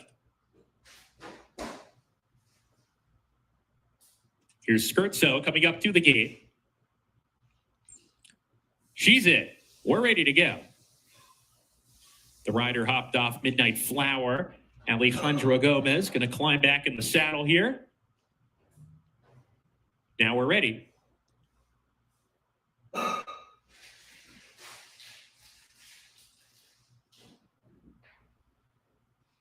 Midnight Flower is still throwing her head around a little bit in there. Alejandro climbing off once more. Now he's going to sit back in the saddle here. Looks like we're ready now. And we're off. Trojan Clubhouse dipped a little bit at the start, but she's recovered and broke pretty alertly too. And she's going to go to the front. Midnight Flower aggressively ridden to be part of the pace here. It's Trojan Clubhouse with the lead. Midnight Flower going to ease off of her and run into second. Those two pull about 4 lengths clear of Misty Cat in a third, followed by Skirtso. Getting sideways is at the back of the pack with Rewa as they approach the clubhouse turn. So Trojan Clubhouse went quick in the first quarter mile, now tries to get a breather, but Midnight Flower will have none of that. Peels outside into the 2-path to press the issue. Trojan Clubhouse, the leader, really slowing it down now. Midnight Flower is going to concede this lead and take back 1.25 lengths off this leader, Trojan Clubhouse. Now there's a gap of 2.5 lengths to Misty Cat in third with Skirtso. Those two get a little bit closer, getting sideways at the back with Rewa. Now they pick up the tempo once again with 5 furlongs to go. Trojan Clubhouse, the leader, by 3/4 length. Midnight Flower's right there on the outside. 1.5 lengths to Skirtso, makes her way into third. Misty Cat stays on the fence, and 2 back to getting sideways, shown a little more rain. Ray was at the back of the pack with her. They approach the 4-turn run. Trojan Clubhouse into the turn, leads by 1 length. Midnight Flower now sent along from that position. Skirtso third as they hit the 4-turn run. Misty Cat attempts to get closer on the inside. 3 back to getting sideways. I don't know how you catch this horse when he's going 1:14 and 2, 3. I just don't see. I don't see it. She sails 3 lengths clear. We did not get the pace that I thought we would get. Midnight Flower calls it a day. There's just no way. Down the lane, Trojan Clubhouse is a furlong to go. Misty Cat is bearing down from the outside second. Skirtso third, 16th left. Trojan Clubhouse digs in. Misty Cat and you can see how hard the 4 and the 6 are running. Sideways, who's absolutely flying. Here's the finish. But it was just went too slow. Everything that we talked about happened with the 4 and the 6. But there's just no way. Continuing her win streak.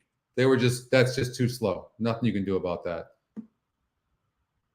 All right, we got Gulfstream Park coming up here, race number 10. Give me 1 second.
Okay, sorry about that. I had to get some coffee.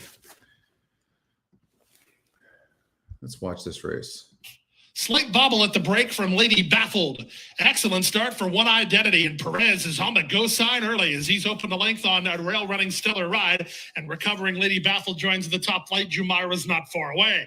Then in between horses, awfully fast off the back of the field, Dia de Sol together with Mina Grita as they race to the half-mile point.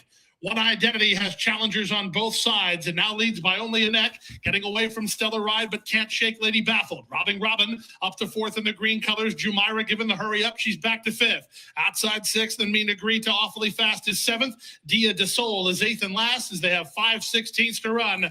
Lady Baffled on the outside. One Identity toward the rail. They continue heads apart.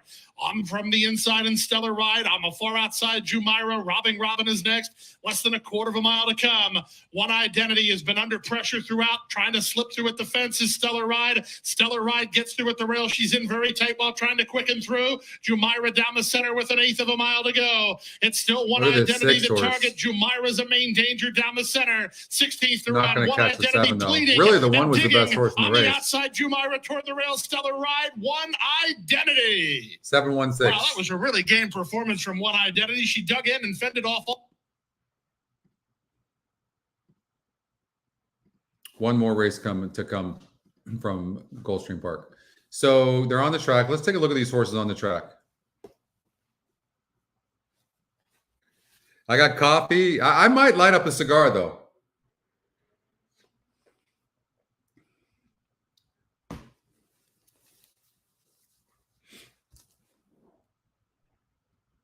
Yeah, that race at Golden Gate. There's no way we could have predicted that pace would be almost 1:14-3. No way. For the 3/4. Impossible. And don't forget, we already started it, and we're going to put the pick 5 together. I think it starts in the next race, but the late pick 5 at Santa Anita Park here is going to probably get over $1 million. Maybe more.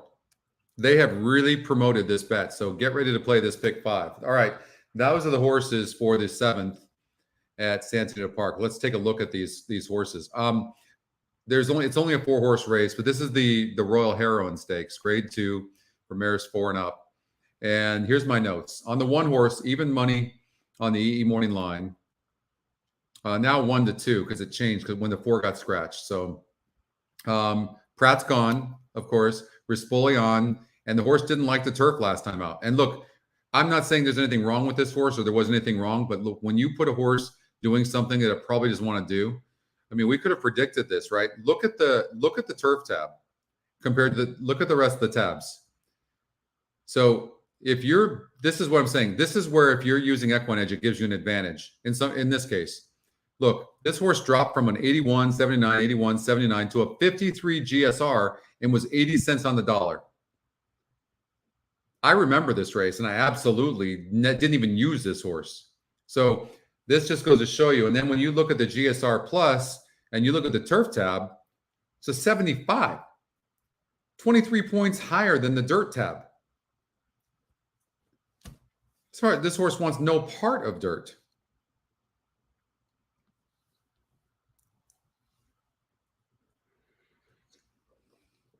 No part of dirt at all.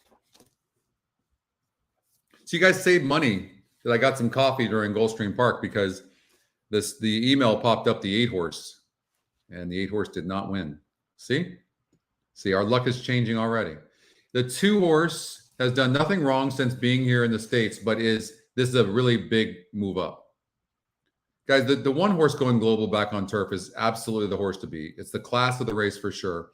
And if you ever want to know who has the class, just look at the line of the SOR here, 70s. Accelerate at 1 and beat a 60 group, 50 in breaking its maiden. Okay. Javonica. I mean, this horse last won against going gate to wire against a 62 group. That's the 3-horse. But it's the big pace right here, right? There's no pace in this race, but it's the big pace. This is just a class race altogether. One's going to win this race. The 5 has been facing much better though. So class-wise, the second class horse, the 5. I like the 1-5. I like the 1-5. People are going to like the 2 because of what it did, but the 2 has no class. But I don't know. Maybe. I mean, it won easily against a way easier field. It's a big jump. What's wrong with the 5-horse? You guys don't like the 5?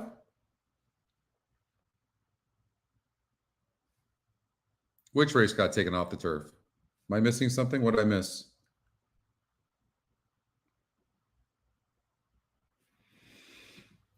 So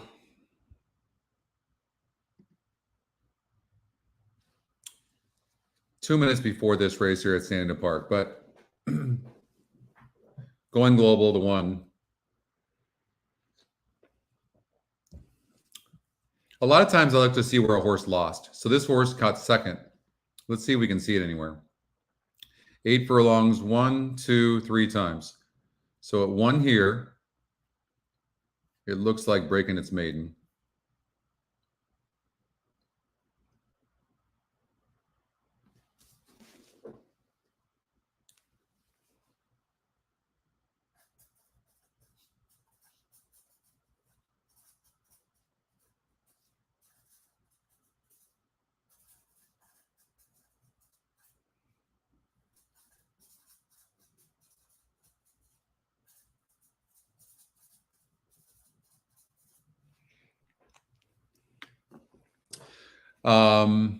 So when you're looking, so where did he lose? All right. So went 8 furlongs here, 1, 8 furlongs here, lost here. So it looks like this horse was bumped off of a layoff over at Del Mar. And I mean, came from 10 lengths back. So, I mean, ran a really good race. Look how consistent this horse is. I mean, this is a really nice horse. The only bad race this horse ran was on the dirt, going 10 furlongs. No, I think what you have to hope for is try to beat the 2-horse for second and the 5 gets second. Or maybe you can come back with a 1, 2, 5 trifecta if there is, in fact, a trifecta on the race. They're stepping on the turf course. Let's check it out. A horse just popped up at Golden Gate Fields.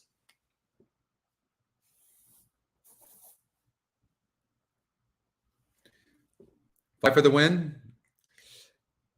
I don't think you're going to beat the one. I don't think you're beating the one horse T-backs. But I like the 5.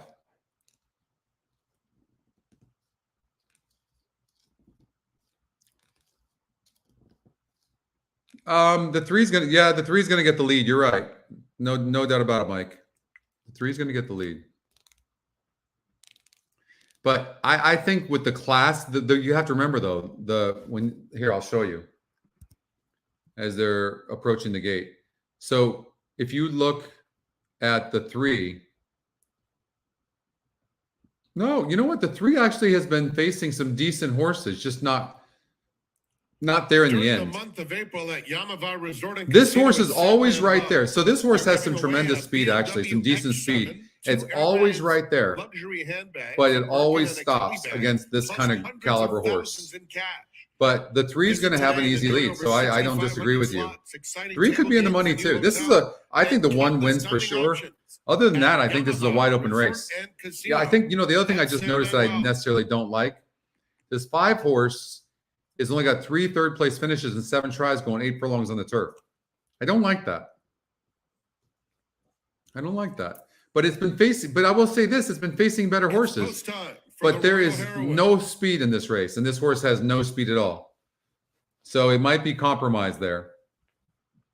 Javanica goes in. I don't know. Now I'm a little confused. Other than the 1 horse who I think romps in here. To the outside. Let's see what happens. A good race, though. Let's get out there. They're in the gate. John, that's for you. Javanica is fractious, and they're off in the Royal Heroine. Javanica comes out smoothly and takes the lead. Going Global comes away in second. Then Avenue de France and Accelerina. Javanica, the pace setter. It does, Matt. By a length and a half. It'll do that to Global you. is guided to her outside. Accelerina is very headstrong. Accelerina tugging fiercely at Mike Smith on the inside of Avenue de France. Avenue de takes them France. around the first turn with a length and a half advantage. Going Global is. I know, JR. You're right. Accelerina yet to settle down in third, and then Even Rispoli can't mess this one up. The entire group, they're onto the backstretch behind Javanica. Javanica by a length. Going. Aye. Come on, internet. There's a half mile to go in the Royal Heroine. Javanica, the controlling speed, with Going Global inching closer now, 3/4 of a length behind. 2 more, Avenue de France and Accelerina right together. Javanica, Going Global have been 1-2. Going Global, though, is traveling beautifully and right up alongside, puts her head in front with 1/4 mile to go. Javanica is back to second, then Avenue de France and Accelerina. Going Global takes command with a furlong left to go, puts away Javanica, then Accelerina, and on the outside, it's Avenue de France. Going Global is back in a big way. Absolutely dominant in the Royal Heroine. Going Global. Oh. Javanica second, Accelerina, and Avenue de France. Well, 1-3. So good call on the 3. The 3 was the pace of the race. And but the 1 just had too much class. Too much class. Class. Who said that? What movie was that from? Class. With food in his mouth. Who can tell me?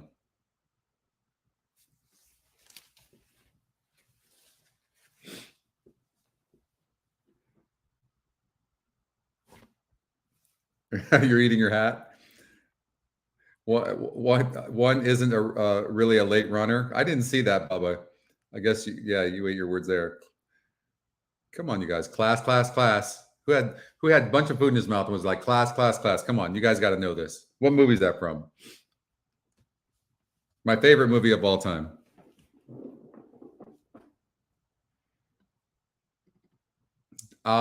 Please don't forget to like the show, everybody, if you don't mind. And we appreciate you watching. And by the way, you can subscribe to our YouTube channel. It's nope, it was not Fast Times Wedding Crashers, Lance. There you go. Yep. Wedding Crashers. Vince Vaughn, you remember that?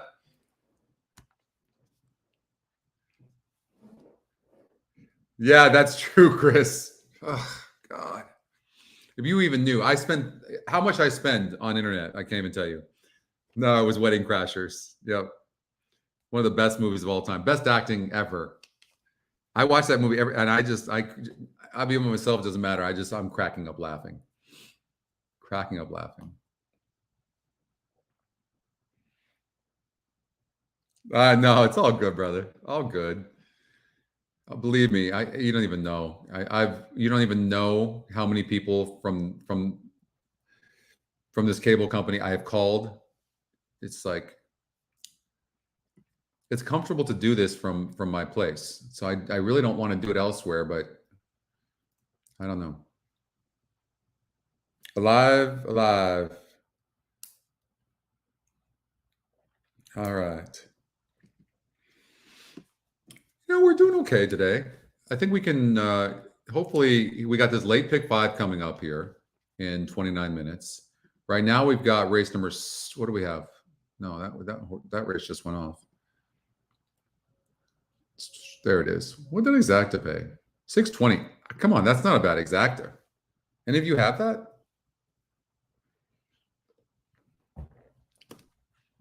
So I think the 5 had to be closer to the pace that it wanted to. I'm going to put needs pace.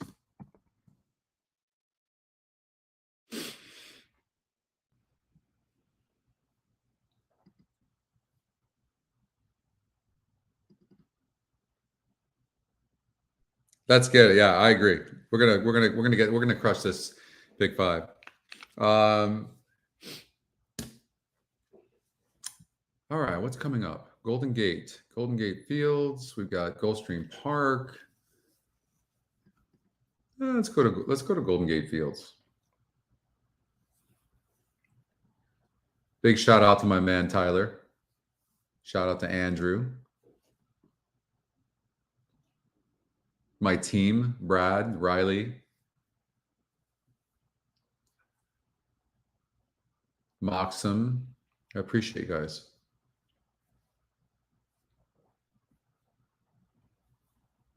If you haven't seen the new screen, the race view screen, there it is. That'll be out in the next week or two. It's much easier to read. And we're really excited about this launch. I think you guys, once you guys use it, you're going to agree as well. It's so user friendly. It doesn't hurt your eyes, and the metrics really pop out at you.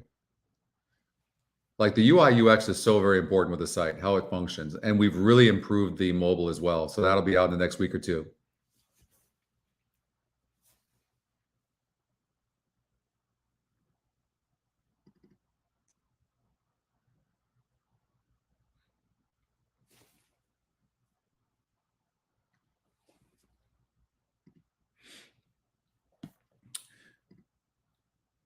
What happened at Keeneland? Did I miss it? Who won? I want to see. The 5 horse paid $12.40 here. What's the story with this horse? Went off at 5-1. Wow, wide open race, 14%. Who won this race? 12-1. Who was 12-1? Let's see. The 4 Infinite.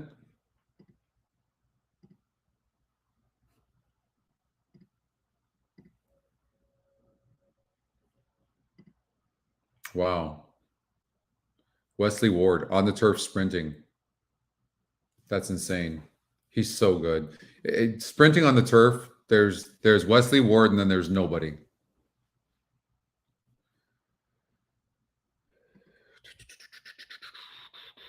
First time starter.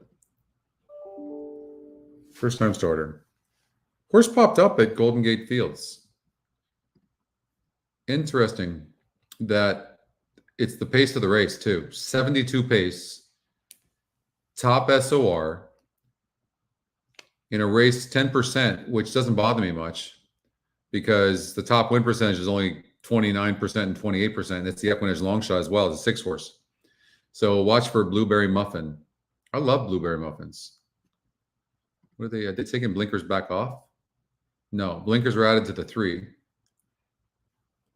So what's the story with this horse? I mean, it's dropping in class some. Well, you would never know, because this is a perfect example of what I'm talking about. This current group today is a 42 SOR. It's a 20,000 maiden claimer from Golden Gate Fields.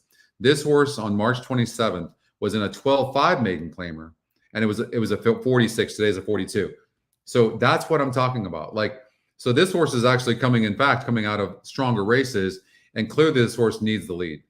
And it was dueling the last time out. And what's interesting, look, it was dueling, and the stretch was only 3 lengths back, and the jockey let up. Now it gets way easier. Marcia Storts is very, very sneaky as well. I could see this. I could definitely see this. Jockey trainer combination, really no advantage for any of them. 3 horses, EquinEdge's second pick.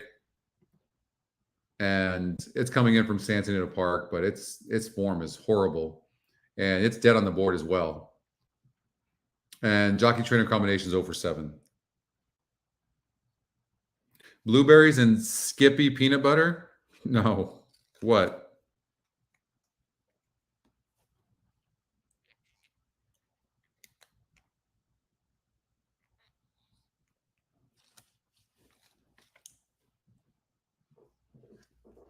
I mean, this is a big pace advantage, and the horse has some class. 3 has some class, but form is terrible and has no speed really.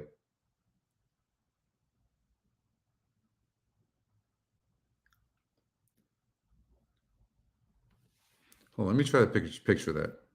You're a sick puppy, Bill. You know what you get when you eat blueberries and Skippy peanut butter. That's right, green poop. Is this from personal experience, Bill, or what are we talking about here? Because really, that's too much information. It's Team I right there. What's up, Jeff? Better late than never. Moonshine Cat. I put a note 2 back. Broke terribly and ran on nicely, and then came back and ran good here. Ayuso back aboard. I think the 2 horses is very live.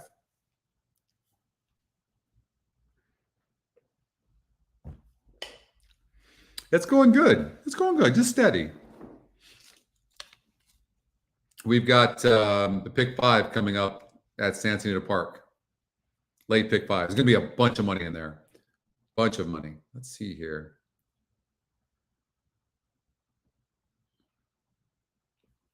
Have you guys seen this before? Hot trainers and hot jockeys? Look at this. Larry Ravelli, speaking of hot trainers, 43% in the last 16 races. If you click on this question mark, you'll see what makes a hot track. Tracks are hot when our top win percentage horse or Scotty's top pick have won 37% or more in the last 16 races. Okay. Same thing. What makes a jockey hot? Same thing. What makes a trainer hot? Trainers that have won 30% or more or higher with their last 16 runners. So if you look at trainers, look at this, 62% for this Isaiah Gonzalez. Timmy Actine just jumped up on the board now, and he's got the 1 horse coming up in race number 8. If you click on it, it'll take you there. And Larry Ravelli is just on fire in fuego over at Hawthorne. As far as jockeys go, Anton Georgi is sitting at 43%. He's on the 3 horse in race number 5 at Golden Gate Fields. And hot tracks, Hawthorne as well is on fire. So that means the top win percentage horse is winning 56% of the time in the last 16 races, and that race number 7 is about to go off. And then you can see some the EquinEdge picks over at Los Alamitos are hitting at 56% in the last 16 races. So that's 9 races. So you can click on that and take you straight to Los Alamitos. And then you can play those races, play a pick 4 there, watch the guys over on TVG. So Jose Contreras, one of the best handicappers I've ever seen.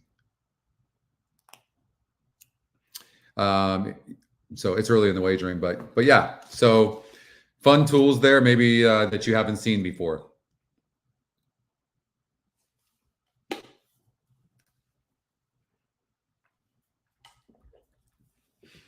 Pick 6 pools over at Los Alamitos at night are growing as well. Some of the best experiences I ever had professionally was hosting the quarter show at Los Alamitos with Jose for a couple of years. That was a lot of fun. I'm going to assume that this 1 horse can probably run.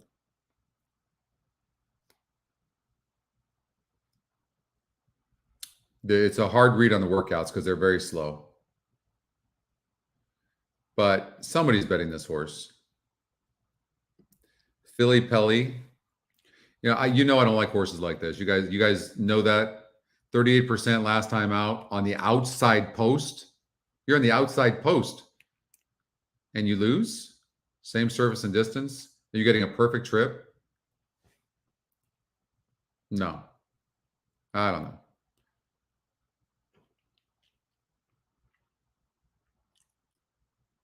Burn money twice as the favorite.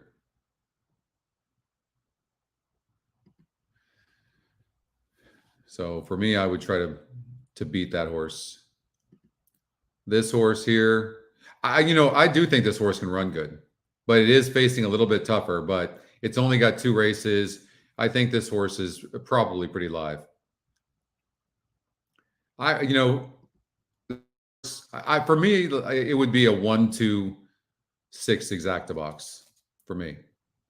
But look at it. But that being said, look, the top 2 picks are the 5 and the 3. But it's subjective handicapping, right? Wow, Jared. It's incredible. Nice going, man. Couldn't be happier for you. That's insane. What, $37 you had to that?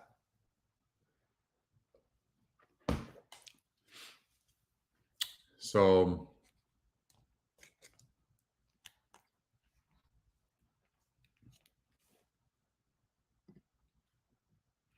Three minutes before the race. There's Matt Dinnerman. Let's see what he has to say. Farther. That's Fliplet, 7-2, 4-1-ish. Get in play. There are no world beaters in this race by any means, so maybe this gal can pop it first asking. Interestingly enough, too, 2 of the 3 winning siblings to Fliplet, those 2 could route. They were solid routing.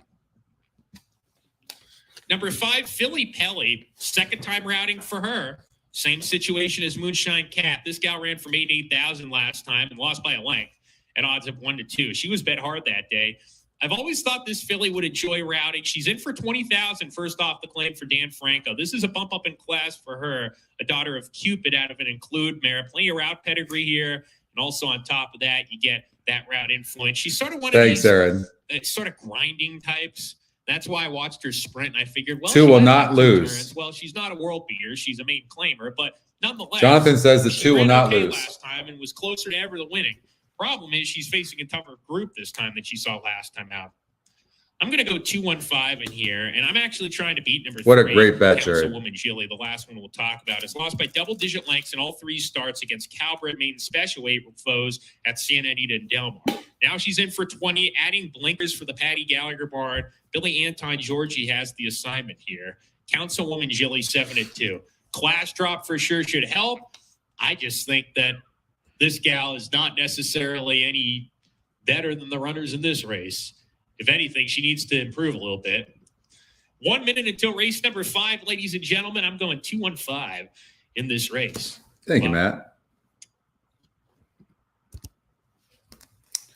The youngster, Matt Dinnerman. All right, there's 3 minutes to the 11th and final race over at Gulfstream Park as well. So maybe we can look at this. Look at the 4 horses. Really interesting. 11-1 right now. I noticed this. It doesn't necessarily have that much of a higher number on the GSR, but check out the GSR tab. So this horse has been running on the dirt. See that?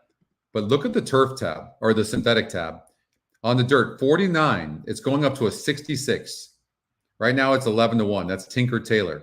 So in a race like this, a horse like this, excuse me, if you think to yourself, I kind of like this, now you want to look at the favorites and see, are they vulnerable? Leanne's Warrior. Let's take a look. This horse had the lead last time out against a 46 group. This is a big drop in class. It looks like the horse can rate as well, gets a good post. I would imagine the 7 is going to be tough from here. It does look that way. Click on the changes. As well, you're getting blinkers added to the 4 and a new jockey.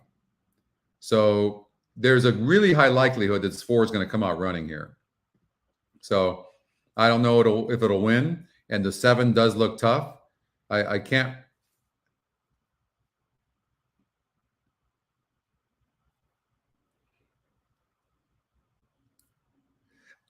Only thing I'll say is this horse has burned some money.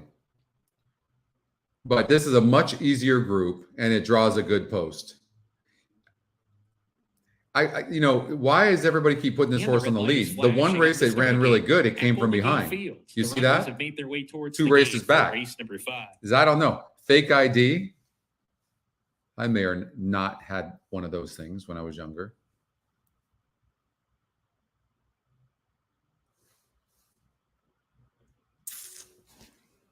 This horse doesn't get my pulse running at all. Off a layoff. Fliplet. I'd take a chance maybe on the 4. Do an exacta box 4-7 or something like that. Why not? Like the EquinEdge long shot is interesting as well. This horse deserves some merit for sure. This horse could come out running here. Yeah, but interesting race, but we'll see how the 4 does. 7's the horse to beat in this race. And but over at Golden Gate, they're going in there, and I like the 1, 2, 6. 6 maybe could go gate to wire. Let's see what happens. 2 back. Philly Pelly, post position 5. In to round out the group, Blueberry Muffin. Here's Blueberry Muffin coming up to the gate.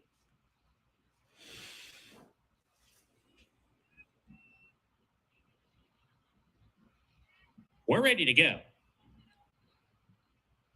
And let her off. Blueberry Muffin gets the first call. Chelina has to steady right at the start and drops back to trail. Blueberry Muffin to the front. Fliplet taking the second position in her career debut, and she's routing for the first time, obviously, is moving up and just sort of bounced off the rail a little bit there, Fliplet. It's Blueberry Muffin, the leader by a length and a tail, making a length and a half. Fliplet's trying to get outside, has done so with the 2 path. Now stalking second. Moonshine Cat is next. Philly Pelly down on the inside, scraping paint, moving forward, a joint third with a 3 deep Councilwoman Jilly. Moonshine Cat between that pair. And at the back is Chelina, and she's only about 5 lengths off the pace. So they're down the back stretch. The pace is being held by Blueberry Muffin. Blueberry Muffin on the lead, a length and a tail ahead. In the second spot is Fliplet. Then comes Moonshine Cat alongside of her. Philly Pelly is within 2 lengths of the lead in the red, white, and blue down to the fence. She's 2 clear of Councilwoman Jilly. And the last one, Chelina, is still at the back as they approach the 4 turn. Blueberry Muffin into the turn, maintains the lead. Fliplet now sent after the pace setter from second. Blueberry Muffin opens up the lead to a length and a half. Fliplet all in now in second. Moonshine Cat, the reins get shaken at her. Philly Pelly is advancing position on the inside, getting closer as they round the 4 turn. A space of 4 to Councilwoman Jilly. She's all in, not producing a bit at this point. And Chelina has been outrun as they come to the top of the stretch. Blueberry Muffin off the turn in front. Opens up a length and a half. Philly Pelly switching outside for the final furlong. Fliplet is rallying on with her. There's a furlong to go. Philly Pelly between horses has to get by Blueberry Muffin, who's stubborn. Blueberry Muffin, and on the outside, Philly Pelly. Fliplet's right there, but still a half length back, making a length back as they come to the finish. Blueberry Muffin. Woo! Blueberry Muffin would not let by Philly Pelly. And 6-5. Muffin scores 11-1. Philly Pelly second, Fliplet third, Moonshine Cat fourth. There we go. There we go. 11-1 on that 6 horse. How's that email algorithm? Any good?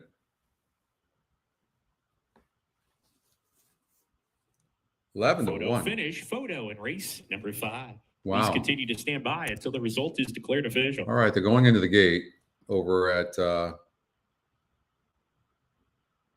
Booms, right? Where are you guys? No booms? 11-1 we just got on that horse. That would be a boom. Thank you. Love that pace number, right? Kapow. All right. Like, where are you guys? The guys, I'm not sure if you know the theme of the show, but it's booms. We just got an 11-1 shot. Where are you guys?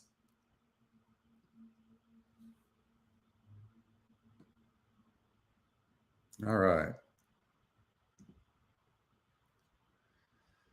Okay, they're going into the gate over at Gulfstream Park. This is the last race. We talked about the 4 horse and how the tab of the 4 is tremendous on the synthetic, but it might want longer. That's the problem. So let's see what happens here. This is the race number 11. All set for race 11. and runners away. Level beginning. Leanne's Warrior fires quickly. Joyful Surprise has speed. Tinker Tailor's not far away. Colors on the far outside. Splitting Horses and her hunting for racing room. That's strong again as they run to the half-mile point. It is Tinker Tailor to do battle with Colors early. Joyful Surprise is third. Strong again runs into a pocket fourth behind the embattled trio. Then Leanne's Warrior and Fake ID. Full of Mischief is next. Racing outside of him, Mindship Q. Glory and Victory and Jimmy's Mistress at the back as Joyful Surprise puts a neck in front. To the top of the stretch with Joyful Surprise in front by net. On the outside, Colors is there second. The favorite Leanne's Warrior has to go 3 wide. Kick-starting 4 wide is Barrios on Fake ID. Joyful Surprise trying to give him the slip. Off the turn on a stretch drive, Joyful Surprise has 3/16 to find and 3 lengths to hold. Down the center, Fake ID begins to gather him in from second toward the rail. That's strong again, third with a 16th to run. Here comes Fake ID and Hector Barrios on past Joyful Surprise, who tries to hold on for second. Fake ID is in front. 3-9 and really close for third between the 5 and the 6. I'm going to tell you guys, honestly, this horse wants to go longer. It was squeezed the entire time. It did not. It really improved tremendously. And look at the GSR plus on this horse. I mean, it clearly wants longer. I would watch that 4 horse right back.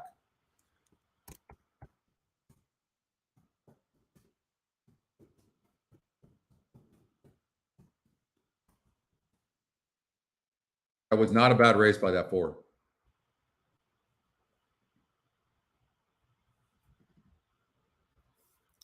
Okay.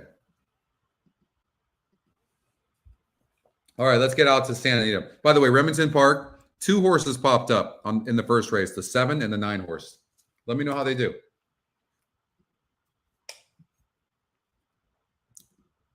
All right, let's finish off this pick 5 here. This is, I don't know what the pool is right now, and our system is,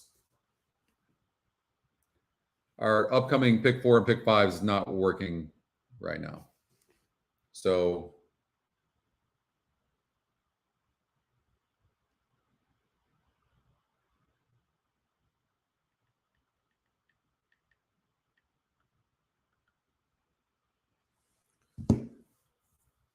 he may, yeah, no, watch that go. I just want to see that horse go 1 mile and 70 yards, 8.5 furlongs on that synthetic course, and let the horse go off at 15, 20 to 1. That's all I want to see. I'm going to be all over it. Okay, pick 5. All right, Jared, couldn't be happier for you, man. Way to go. Thank you so much. They're listening. They hear you.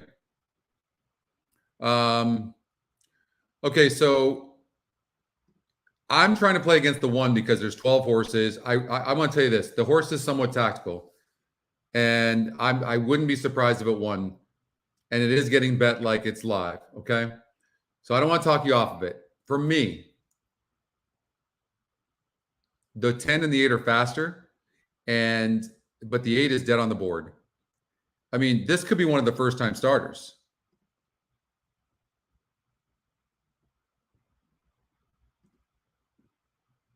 Like, I like odds, but I'm extremely disappointed the 8's not getting bet. I really thought that we'd see this horse getting bet. But the connections aren't betting this horse.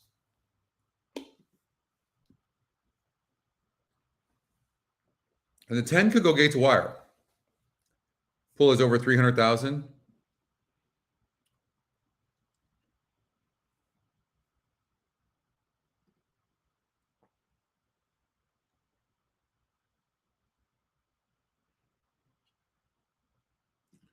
I think the 2 could be in the money, but I just don't see the 2 horse winning, because when you look at a horse like this coming back at the same level, right? And when you see this horse is closing and it's 6 lengths back at the stretch, and then it was 3 lengths back, so you say, oh, it's finishing. But no, it's actually cutting back in distance from 6.5 to 6, which means that this distance change is not helping this horse, okay? But it could be in the money. I still like the 8. I know it seems a little bit dead on the board to me, and it could just be because of the layoff. But for me, the 1 horse on the rail, maybe just by default. But when you've got 12 horses in the race and you're on the rail, and there are faster horses than you, that's tough. Does the 12 horse finally get there from this wide post? Victor Espinosa's aboard. It could. It's the top EquinEdge pick. Maybe we have to throw the 12 in there.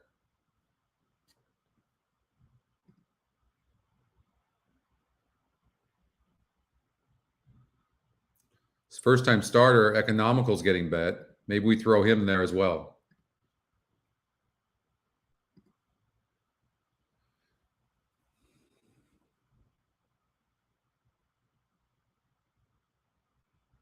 I'm starting to get on the bandwagon of the 4 horse going gate to wire. I got to tell you, this is new, but I think Snark could actually go gate to wire in here.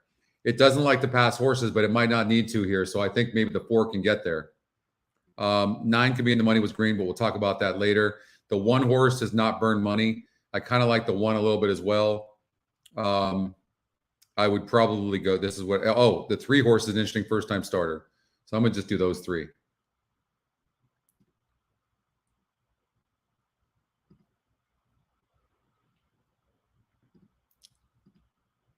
I thought this race was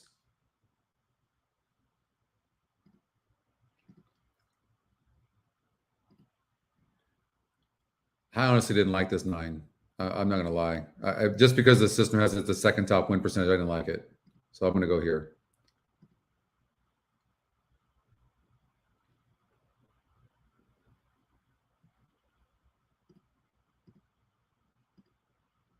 Very nice race. And then the horse comes back and wins, but now is moving way up in class and it barely got there. These horses very rarely come back to win again. This horse, 3%, but has some good pace. Archon, it needs the lead. I don't think it's got this kind of class, though. But when it gets the lead, it's pretty deadly. I'm looking for one other horse to seem to need the lead to win, and it's not this. So the 3 is going to have the lead and could get away easily since the 1 is probably going to try to rate. And the 1 really doesn't have a ton of class either. And Burnt Money is the favorite last time with Pratt aboard. This could really be now I'm trying to look at who the top SOR is.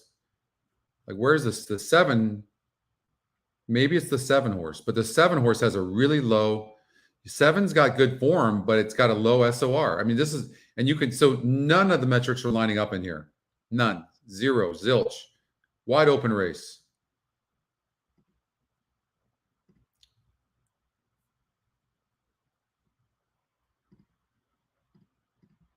I'm going to try something where I'm maybe covering as many horses as I can in here.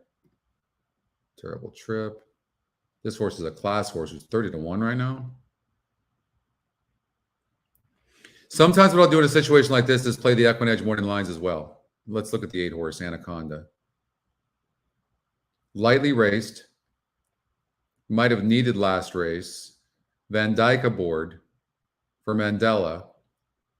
This is a very interesting horse, actually.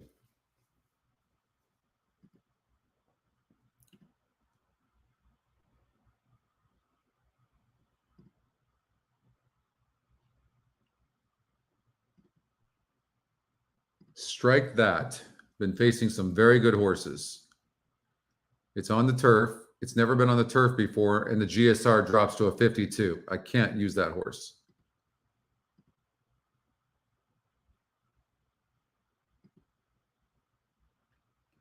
Harbor Memories. This 10 is interesting because it's 30% and it's got a really good SOR and it's rateable. I wouldn't leave the 10 out.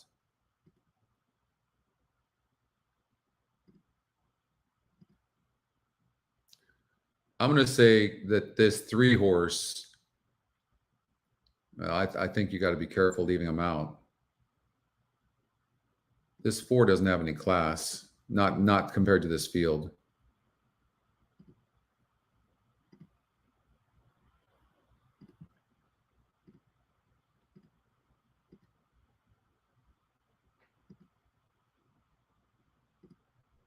Encoder.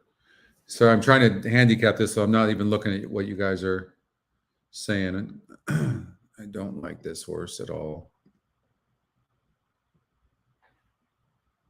This horse is cheaper.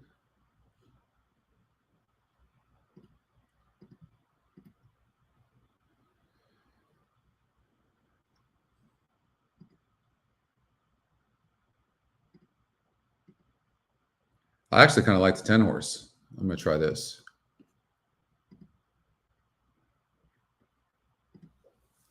Brotherly Love. This horse is really interesting. It's 113 pounds. Could go gate to wire. This is the ticket I'm recommending for $60.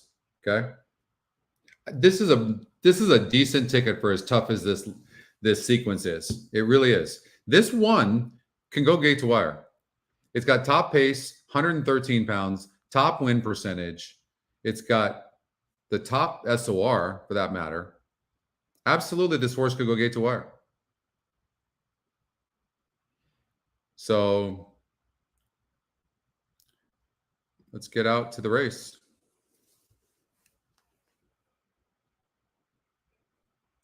Arthur Spooner to complete the line. Thanks, Oldie. They're in the gate.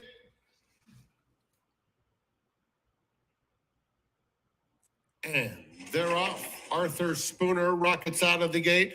Here comes Philosopher's Tone now to challenge, and Sawasti is in between those two.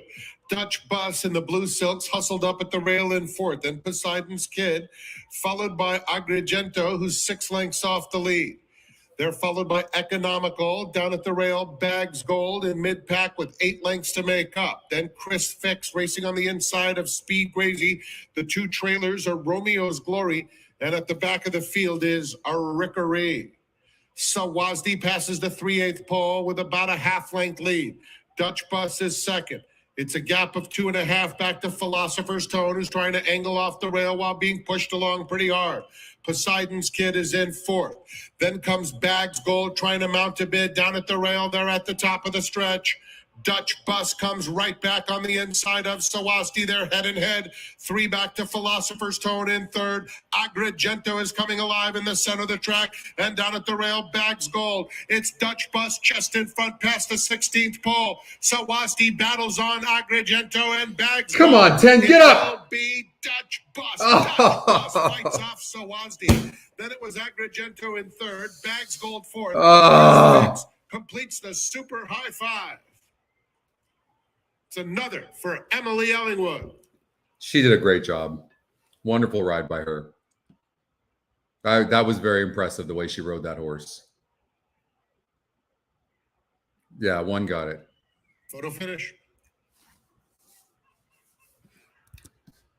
So this is the ticket that I had suggested, 7, 8, 10, 12. And I was trying to beat the 1 horse because I didn't like the rail.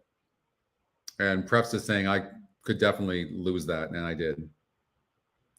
8 horse probably needed the race.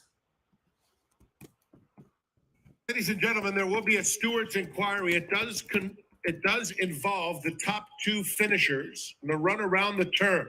Please hold all tickets until the result is official. This is a steward's inquiry concerning the top 2 finishers.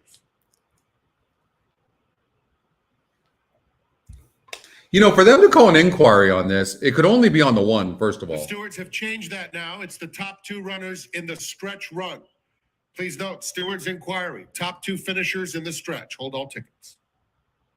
That could only be on the 1, right?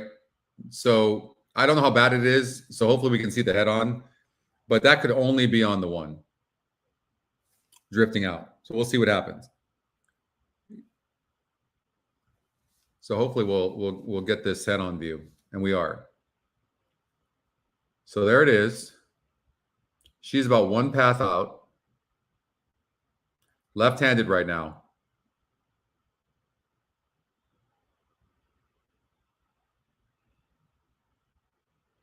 So she keeps coming out. Oh, 3 times she came out on that horse. You know what? I would say that's about a 50-50 chance, maybe even more, that the 10's going to get put up.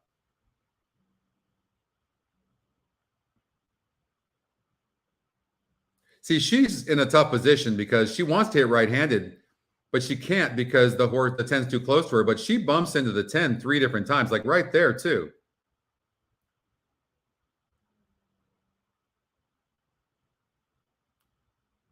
And Timmy Actine is the trainer of the unofficial winner, Dutch Bus, who, of course, won the Santa Anita Derby and now is going to the Kentucky Derby.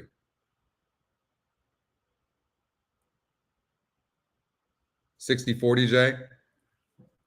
EE Hot Trainer.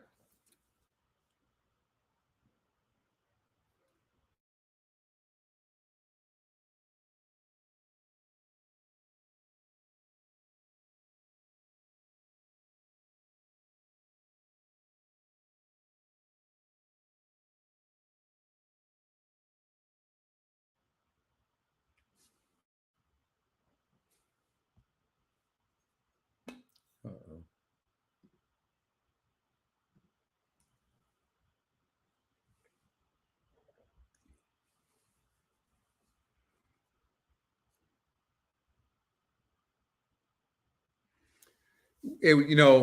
Probably, but you're right. But I really didn't like the rail with 12 horses in it. So one hit there on the flank, another hit there and there. That was rough. And then again, a hit, and then the horse veering away from there. I mean, personally, if I'm a steward, even though the hits weren't like significantly hard, they really take a horse off of its stride. And I personally would take the one down. Mr. Clutch says no, going to be no change. We'll see.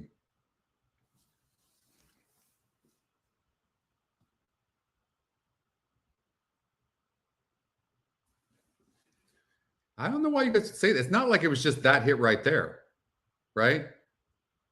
Now, again, like 2 or 3 times, boom, boom, right? I mean, that's 3 times it got hit.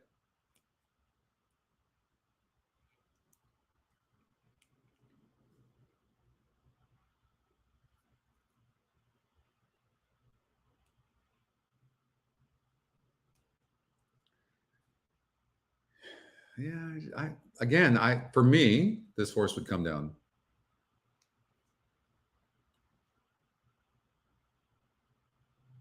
And clearly, the horse is shying away from the whip, but she has no choice than to do it. Oh yeah, I mean the horse even from that angle, that's a really bad angle for the one. She has no choice because she can't hit the right because she's going to hit the other jockey in the head. So, I mean, it was really a tough position for Emily.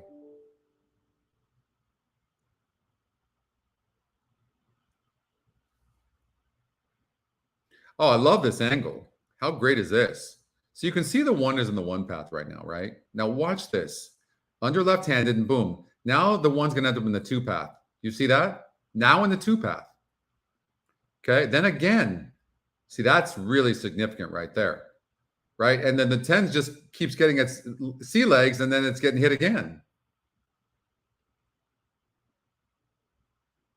That's a great angle. Courtesy of TVG. Thank you, TVG.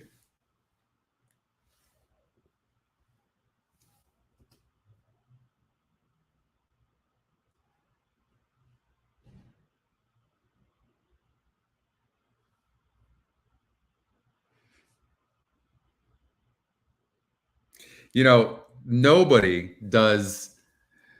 Ladies and gentlemen, just by Trevor Denman's tone, when a horse is coming down or not. Frank Miramani's pretty, with Frank as well. You do know with Frank as well.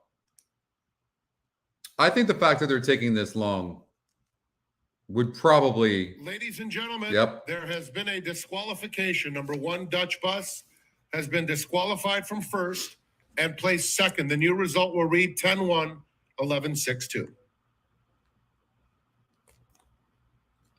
I honestly don't think it was a tough call, only because it was 3 different times under the left-handed hit and came into the 10. So 5-2 on the 10. I'm happy for Brice Blanc. Trainer Debbie Winnick, congratulations to Harris Farms.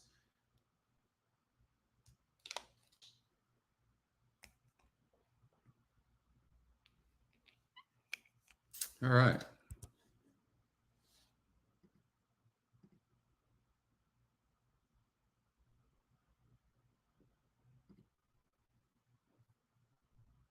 Five minutes to race number 6 here at Golden Gate Fields. Tremendous pace advantage here for the 4. Now the run happy winner, circle number 10, Sawazdi, a 4-year-old chestnut gelding by Desert Coat.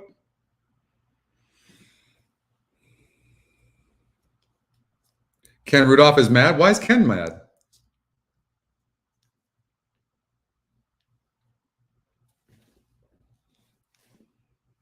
I mean, rail splitter, tremendous pace advantage, right?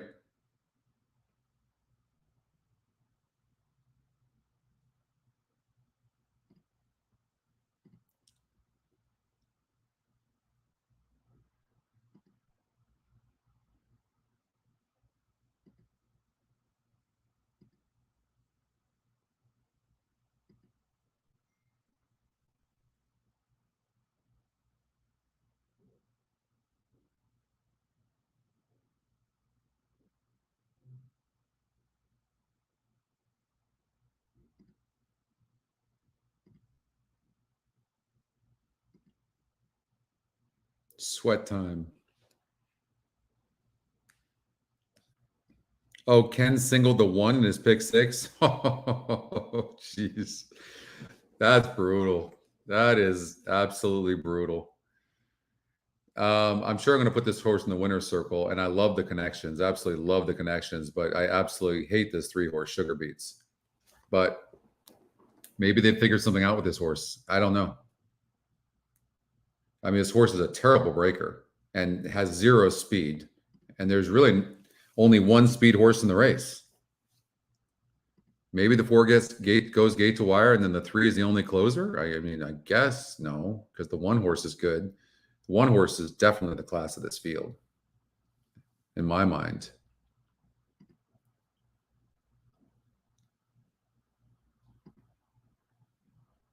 Two couldn't win having an easy trip last time out against a 46 group. So the 1 horse.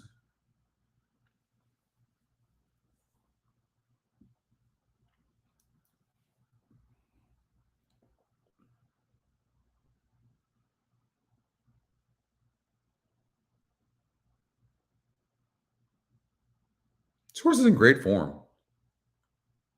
So why don't I like it?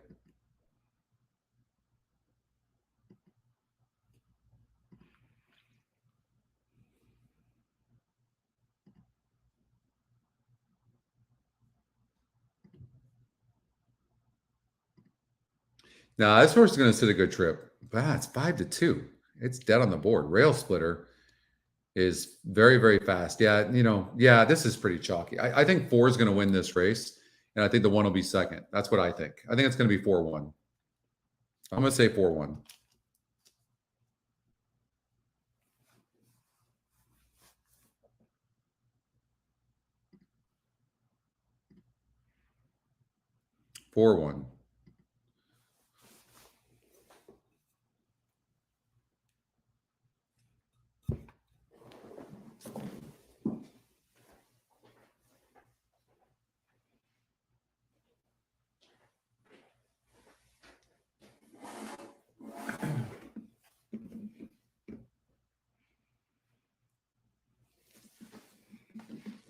Okay. How about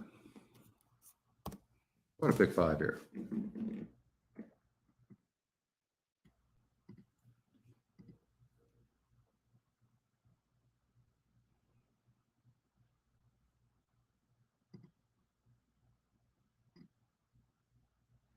So here's what I would do. I would do an exact of 4. I'm going to single the 1, but I think do an exact of 4-2. That's how I would play this.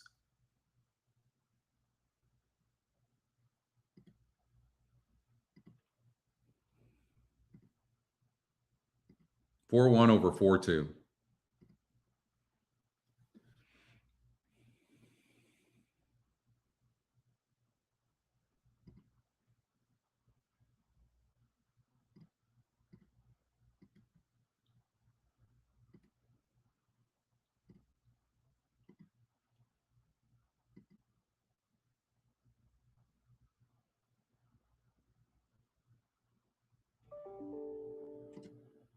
And the red light is flashing on the starting gate at Golden Gate Fields. The runners have made their way towards the gate for race number 6.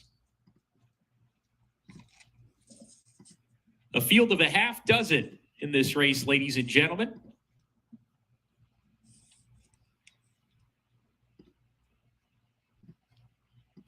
Bernalino. That's the ticket right there. Post is loaded. Champagne Pegasus post 2.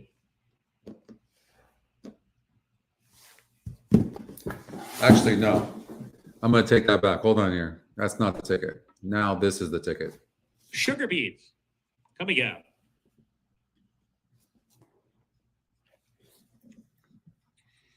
All right, let's see if we can get this 4 gate to wire. 4-2 would be perfect. Splitter.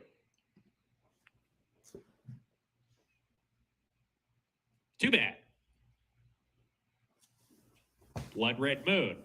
Post position 5. And to round out the group, America Grade.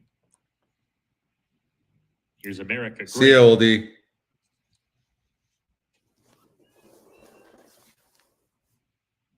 We're ready to go. Ryder just almost stepped off Rail Splitter. He was a little stirred up in there. Now he's settling down. Rail Splitter. We're ready. And we're off. And Rail Splitter got squeezed a little bit. Happens every time the horse gets ranked in the gate. Not a desirable break for him. He's usually towards the front of the field. Today, he has no choice but to stalk the pace. America Great coming out of sprint races. He's keen to go on here and leads the way with Champagne Pegasus right on the inside of him.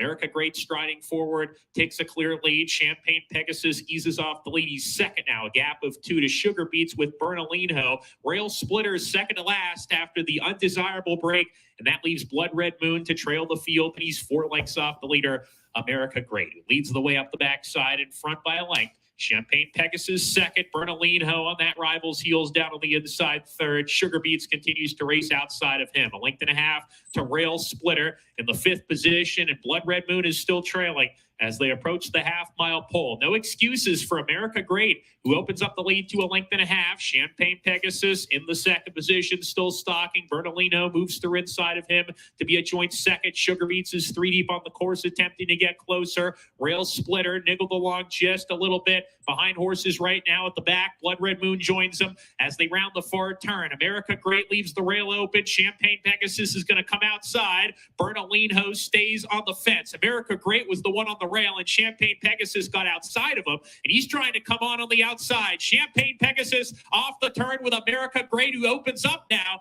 America Great just had a kick there, turning for home, and he puts a length and a half. 2 lengths on Champagne Pegasus. Bernalino coming on the scene in his second. America Great still in front. Bernalino's second. America Great, he loved the round, and he's going to win in gate-to-wire fashion. America Great won it. Bernalino is second. Blood Red Moon third. And then Champagne Pegasus.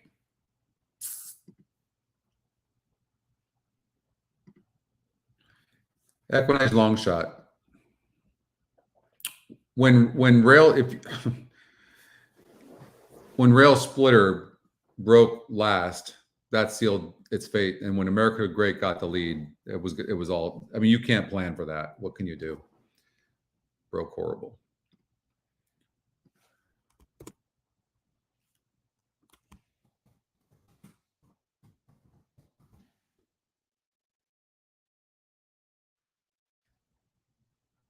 Okay. So we're live in the pick. A horse popped up at Santa Anita. We'll talk about that.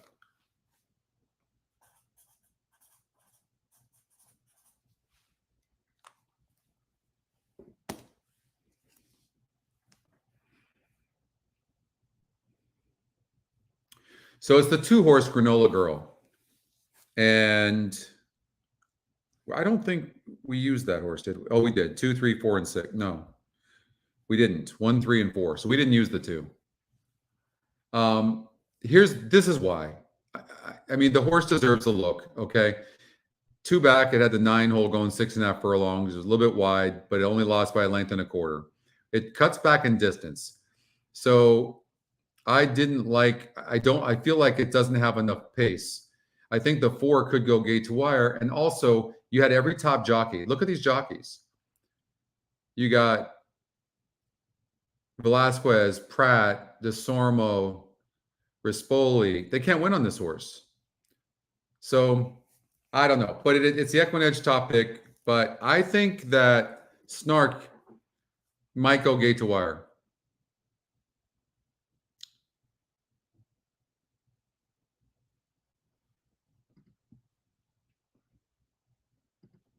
Now, Snark and Scenic Masterpiece, as well as Yadima, this horse actually did not have a good trip. And what was my note? Can run better second time out. Was very green. Can improve, but don't like the rail. Don't like the rail.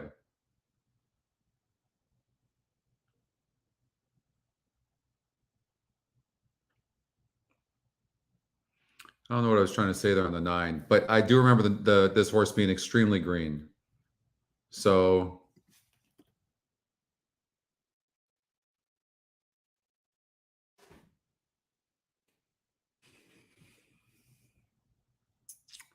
the 6 horse and the 4 come out of the same race. And I can tell you the 4 was way better than the 6 in that race.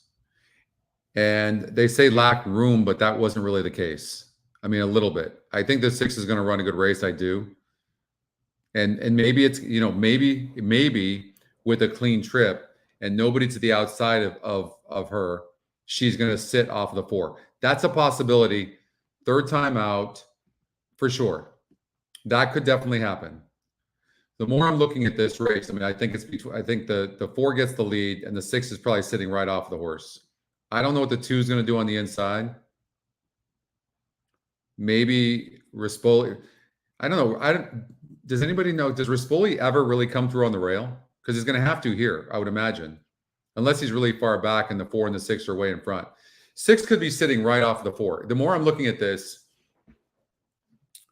that could happen. I actually wished I had the 6 right now. The 1 horse is getting bet. The 1 horse was very green, really green. I've got a note that I don't like the rail, but I probably never like the rail unless you're lone speed.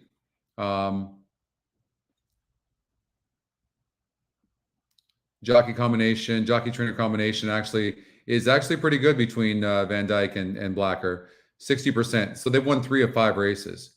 The 3 horse, a first-time starter for Peter Urton, gets Diego Herrera and gets 113 pounds. So I added the 3. I think the 2 can win. I'm worried more about the 6 horse and a good trip because Gonzalez is actually pretty aggressive.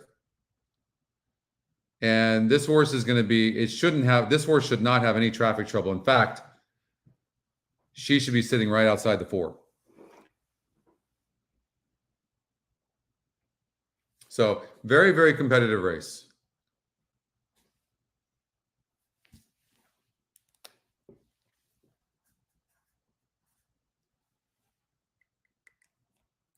So here's what you do. All you do in this is cover your bet on the 6 horse with a win bet. If this horse continues to go off at 3-1, even 2-1, just do a win bet on the 6. And you might even want to do, this is what I saw. Okay, let me tell you what I think I saw. What I think I saw with the 4 is a horse that tries at the same time doesn't have any heart. Because this horse has got 3 second place finishes in a row. And what I noticed was didn't want to go by the horse, but then when the horse went by, was chasing it and fought. It was the weirdest thing.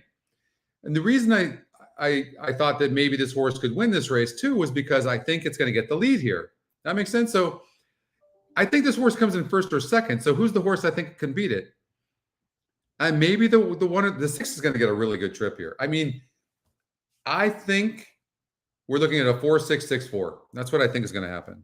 That's the way I'm visualizing this race. A horse just popped up both at Santa Anita Park. Well, no, we know about the 2 horse. Golden Gate Fields, a horse just popped up as well.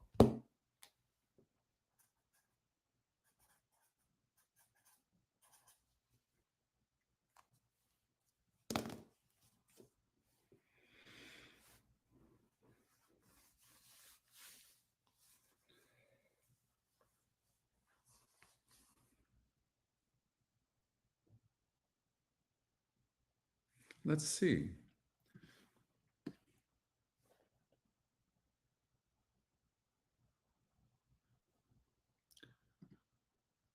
Changes. So Ramon jumps aboard. It's been off since September. And last couple of works they've been fast.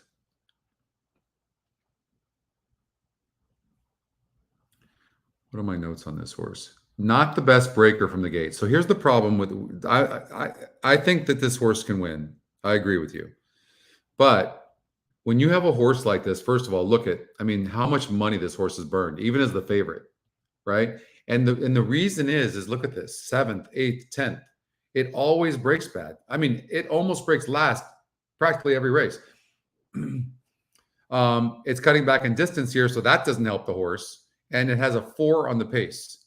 How many horses come from dead last to win here on this turf? Right? So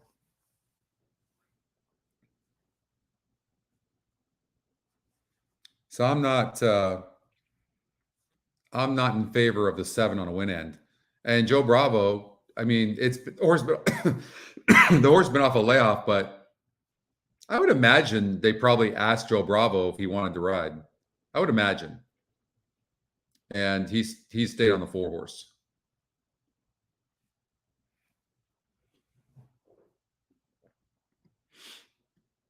So this is a good race. I like the 6 horse a bit in here, but I didn't use it. I'm bummed out about that, but I didn't use it. Let's take a look at these horses on the track.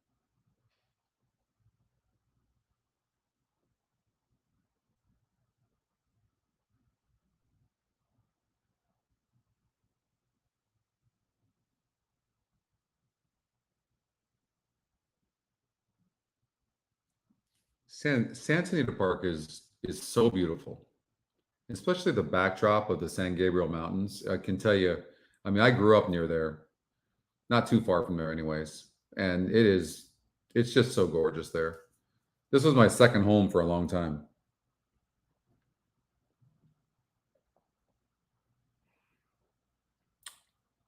Four is a little bit jittery. 4 is a little bit on her toes. I don't like that. And she kind of showed some greenness, right? She was showing greenness when she ran last time out. Gosh darn it. Why didn't I put the 6 in there? 2 looks very good. No doubt. 2 looks very good. But 2's burned a lot of money. Now, I know it's an email horse, but it has burned a lot of money.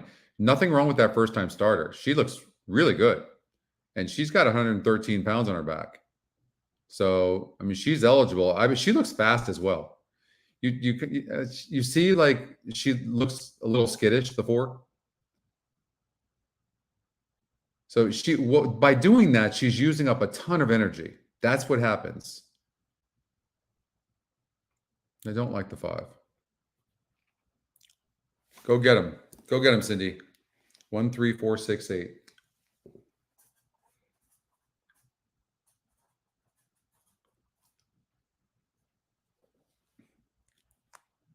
There's a very good chance this 6 horse runs a good race, especially from that post. And there's no speed to her outside. And with the 4 kind of looking a little bit suspect, again, cover your bet. Cover your bet. And the 2 did look good. But I'm assuming the 2 has always looked good and has burned a bunch of money. So let's take a look at the 2 real quickly.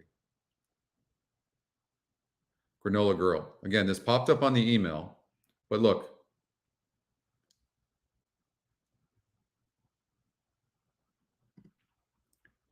mean, she has some tactical speed in this field.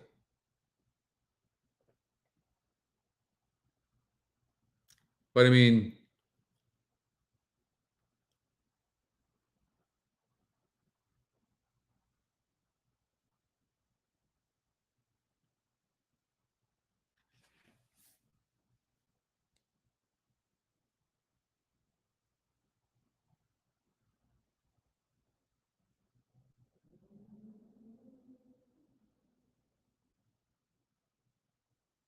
don't forget to maybe use the 9 horse, okay, in the money somewhere. This horse can improve second time out. It's a 50-50 that it'll improve, but it was so green and it looked to run in sections early on after having some trouble early. You can see fractious and troubled trip. That's accurate.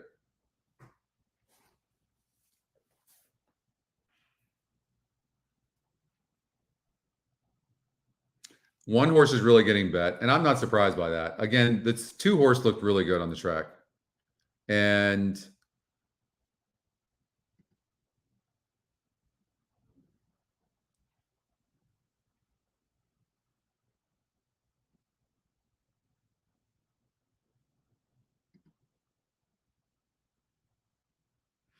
hard read. I mean, you can't use them all, but 7 with a good break could probably win this race. This first time starter 3, I think, is sneaky. The 9 could improve. The 1 second time starter, the EquinEdge long shot, should improve. The 2 is 36% to win and top EquinEdge pick. The 6 faced the 4 last time out and didn't lose by much. And 4 is a little bit jittery on the track. You see what I'm saying? So nothing is really lining up.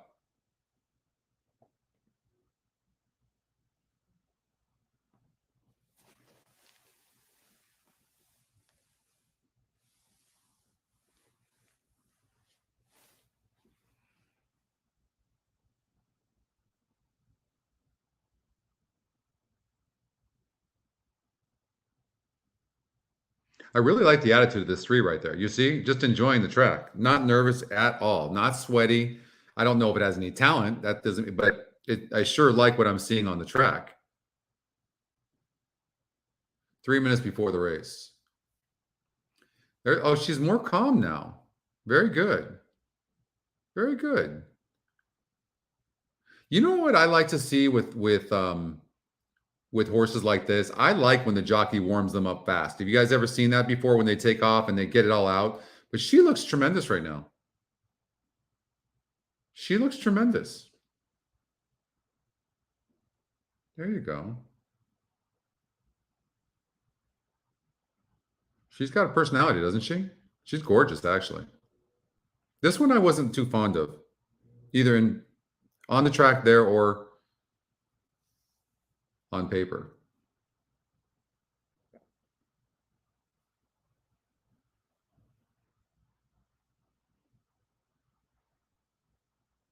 How tremendous would it be to get that 3 horse at 25-1 to win on the pick 5? That would be incredible.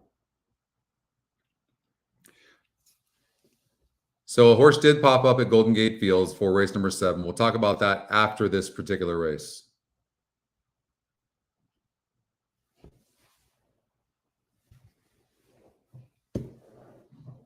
There's the 7. Anybody that likes this horse, like, I completely get it. But this horse breaks bad every single time, has 0 speed. And you just don't see, unless you're really got some class and you're the classiest horse in the particular race, it's very difficult for horses like this to actually win. Not to be in the money, but to win. Haven't seen that before. You go on the turf course and then back out. Interesting. They scratching this horse?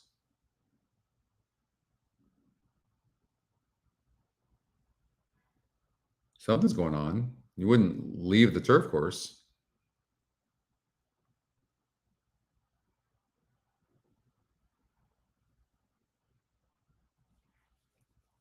Oh, you know what they did? They went in the wrong part of the turf course. That's what they did.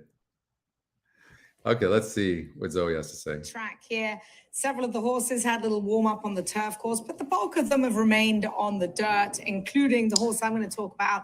That's the 4 Snark. Now, I loved her in the prelims. She's getting a little bit closer, so I get a good look at her now. She's just getting a little bit hotter than I really would like to see. We do have a nice breeze out here. I think she's just run into buzzsaws each and every time she's run. Just wish she wasn't getting quite so warm, but maybe that is just her. But that's my top pick in here, the 4 Snark with Joe Bravo on. As far as who looks the best in here, I think Yadama. Maybe Yadama is just a really, really good-looking 4-year-old filly by Munnings. That is the number 9 horse. She ran just okay in her debut with Tyler Bays. I love the fact that Tyler's back aboard her, giving her a nice pet. That's the 9 we were talking about that I said was really green but made a move. That is the 9 on the backside. Yeah. But I mean, she's beautiful, and she's really a nice looking animal. She could improve at 16-1 for sure. 3 looked good there for a while, about 2 or 3 minutes ago, or the 4 horse, I mean. But now your favorite is she's kind of sweating and leaving souvenirs on the track, which is a sign of nerves. Again, I'm really about this 6 horse right now. Like I've been kind of taking it easy on my betting right now, because I've kind of been cold on when I bet, not on my picks, but just betting. But right now, for me, if I was betting, I would bet the 6 horse. Just too many nerves by the 4 horse, and too many things. I'm not really liking what I'm seeing on the 4. Praying that the 1 or 3 wins. The horses have reached the starting gate. It's post time. But so, anyways, you might want to bet the 6 horse. About to sail over $400,000. You know what we could do too? Let me give you a pick 4 to think about. Park welcomes our great sponsors and friends from Yamava Resort and Casino. What about something like this? How about that? That's so bad?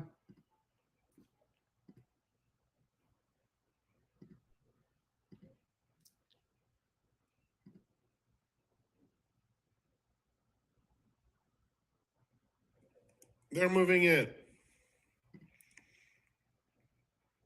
My gals, Dawn and Lori, going up.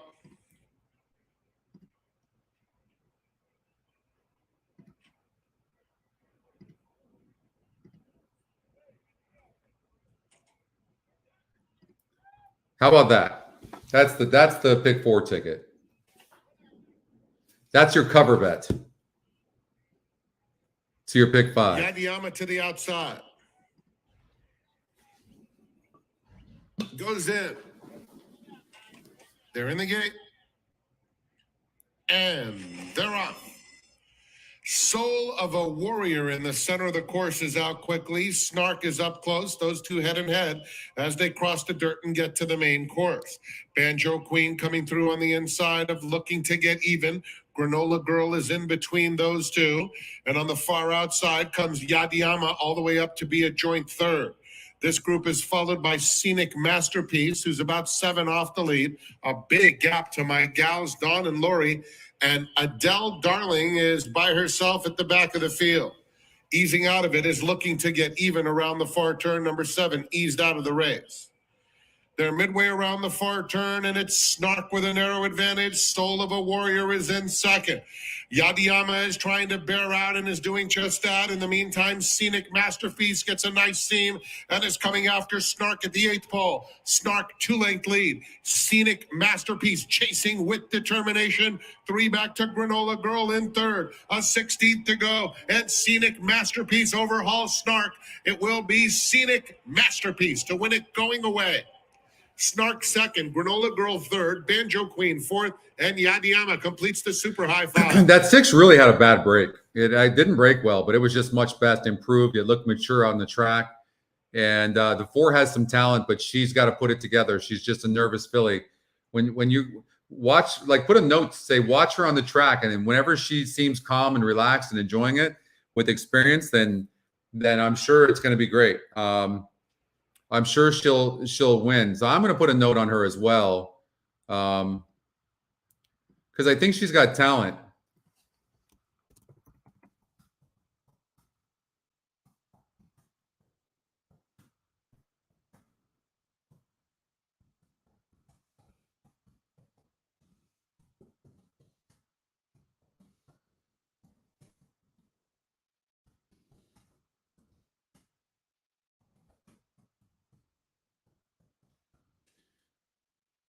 So that's kind of what I'm going to put there on her.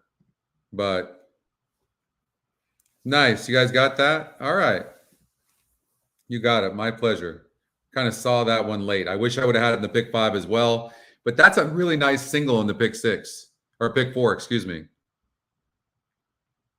Nice, Jay. Nice. You got it, Christy. My pleasure. All right.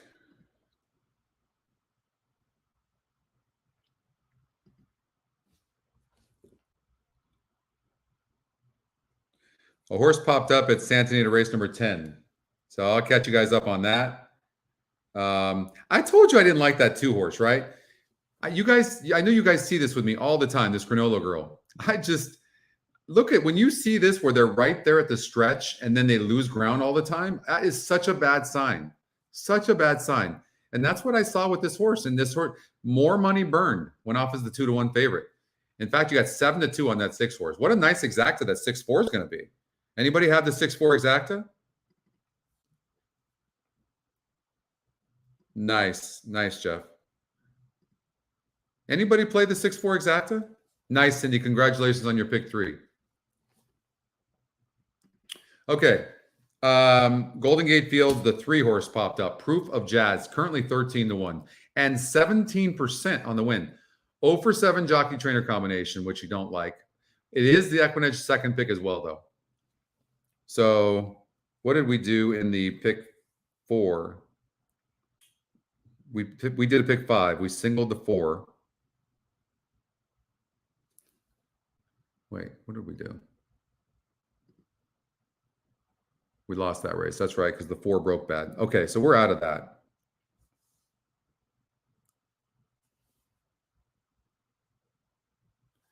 Thanks, Jared. You had it, Justin? Nice. Nice exacta. That had to pay good, right?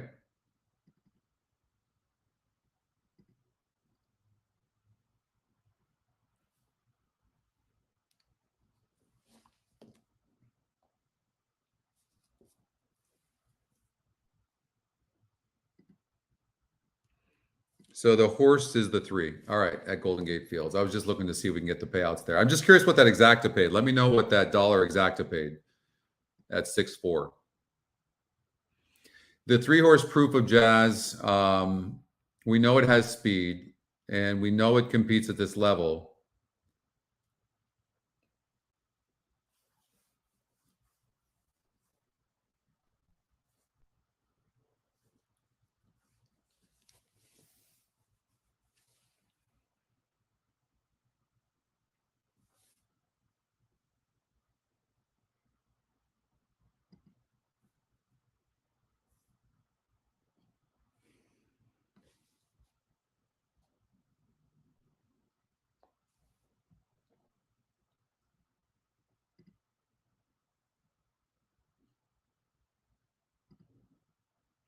You think they like that 6 horse? Running time 108.67 seconds. This horse broke bad. She can win some. She broke terrible. Impressive.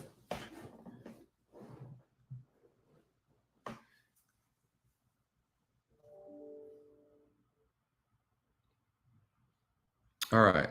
Let's see. See, for me, I look... Excuse me. The pace sets everything up for me. It's the first thing I do. You guys see, I always sort the pace because it's kind of like the setup. Okay, where's the pace? Because pace makes the race. $18.10 for that dollar exacta. Why aren't I betting? Yeah, that's fantastic. Wow. Way to go, guys. But then I sort the SOR. And I go, okay. So, and then I'm kind of looking in the middle. I'm going, okay, who has some tactical speed, but also a good SOR and a good win percentage? So I'm kind of looking at all 3 of those.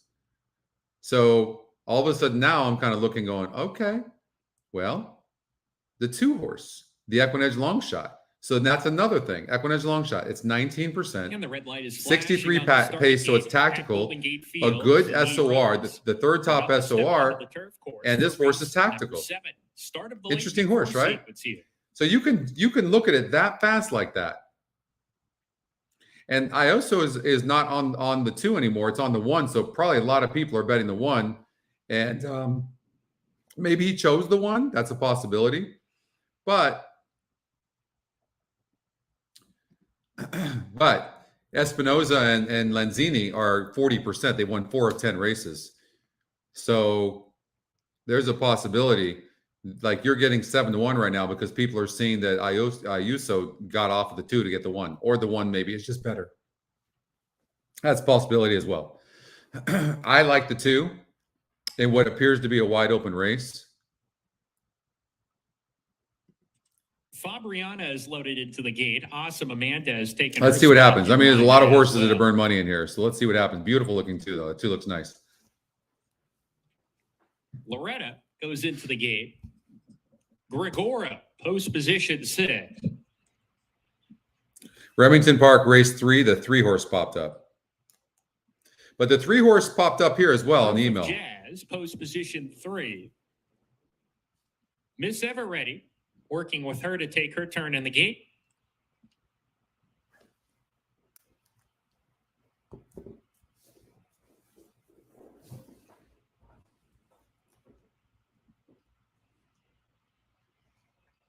Cecile's Chapter, post position number 4. And to round Love out those the field, things, Cindy. I used to play running pick 3s all the time. They're fun. They're really fun to play, especially when you get on a roll. It's kind of like craps letting it ride, you know?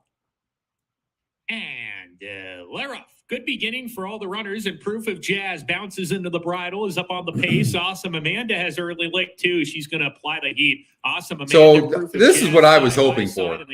I was hoping that they would duel like this, these 2 horses, and then the 2 horses would be sitting a perfect trip from the inside.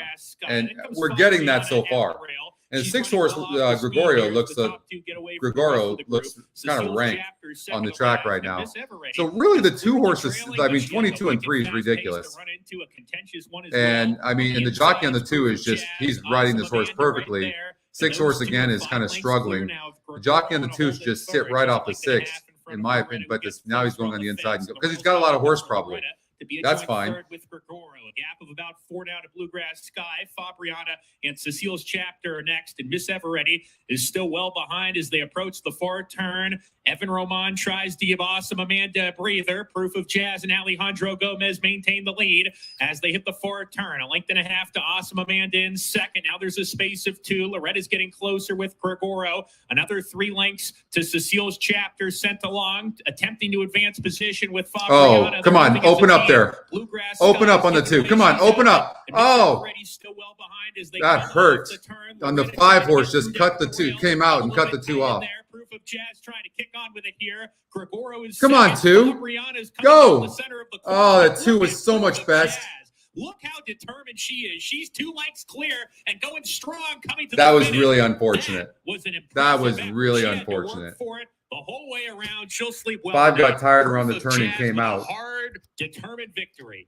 And cut off the 2.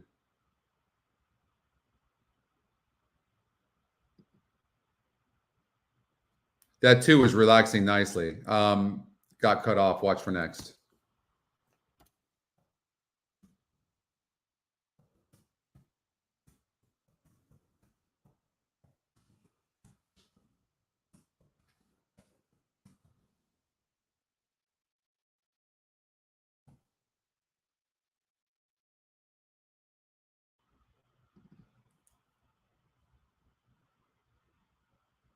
That's right. That was the email horse, wasn't it?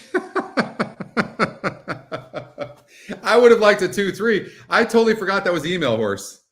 Nice. I'm glad you guys had that. That a 2-3 would have been nice. Thanks, Gary. I totally forgot that was the email horse. There it is.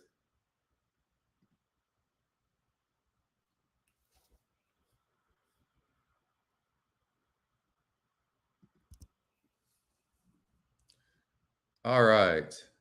That's good stuff.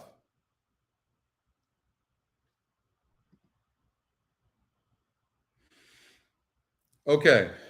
I thought this was a 2-horse race. I'm glad to see all these booms. Nice. By the way, our booms are becoming legendary, just so you guys know. Like, there's a lot of people that talk about this in the community that we have. Oh, I'm sorry. I didn't see you. So we have an email algorithm. It's on my phone. So horses are popping up. Like you can see here in race number 10. I don't know if you guys can see that, but the 1 horse popped up. And so they only pop up every once in a while, and they only pop up about 25 minutes before the race starts. And so whenever I do a show, I give them out to everybody. That's what that means. So you boxed the 2-3. Yeah. The 2 was best in the race, I think. The 3 ran huge though. But no, people around the country in the horse racing community are talking about the booms on our show. Exact and trifecta, James. I can tell you I only like 2 horses in here. 1, 2. I really do. Connie Swingle deserves a long look in here. I think it's off. She's off a layoff as well, right? Yeah. But she's a nice one. Only 8%.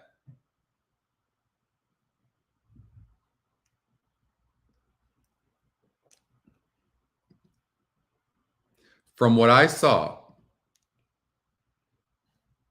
first of all, I think the 1's the horse to beat, and but the 2's talented. From what I saw, though, the 6 and the 9 weren't as classy. That the 2 and the 1 have faced way better horses. That's what I'm seeing from when I looked deeper. Oh, the 5. It was the 2 that did it. So the 2 did it on its own. Yeah. Oh, you're welcome. You're welcome, ponies. Let's get the 1 and 2 because we're likely to win the pick 5 or pick 4 if the 1 or 2 wins. And those last 2 legs are difficult, so we might be able to get a price. All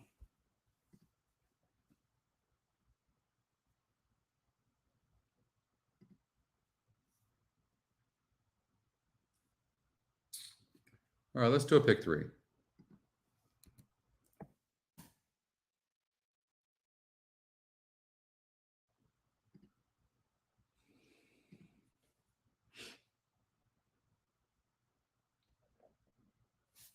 What do we do? All right. The 1. Okay. The 1 popped up here. That's right. So the 1 popped up, which is good. That's good for us. We want that. Okay. But the pick 4. We're out of the pick 5.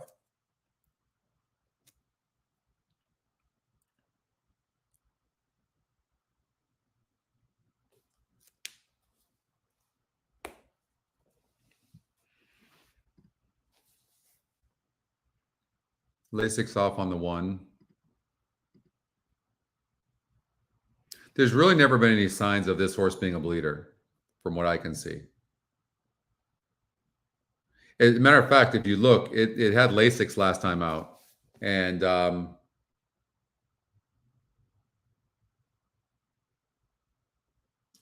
but it never run on Lasix before, so I don't think it's that big of a deal. This horse is 48% to win, and you're getting 5-2 right now. This horse is just getting overlooked because on paper, all these horses look tough. If you look at the first 2 races of the 6 horse, that was against 2-year-olds. It has done nothing in its 3-year-old season. It's 7-2. No, thank you. And it seems to need the lead. This horse is on the inside, is tactical and has speed and has class. The 9 horse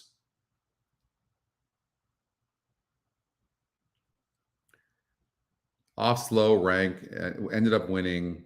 But that's 8 furlongs on the turf, 6 furlongs, 3.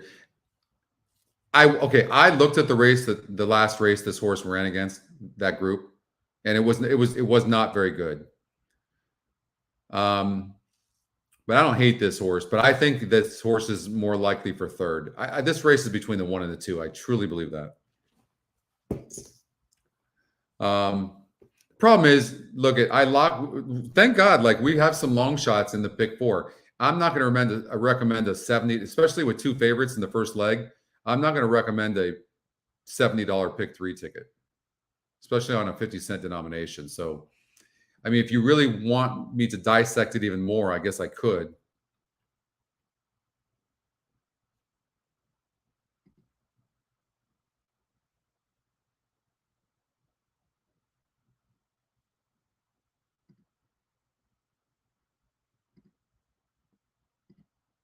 Which race?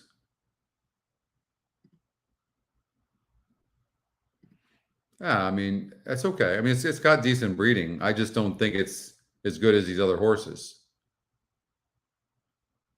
Here's what I think the deal is with this horse. At this level, this horse needs the lead. And the 2 from the inside might send. And if it doesn't, it's still classier than the 6. I don't know. The 6 has to get the lead. I'm sure of that. And Hernandez might do that.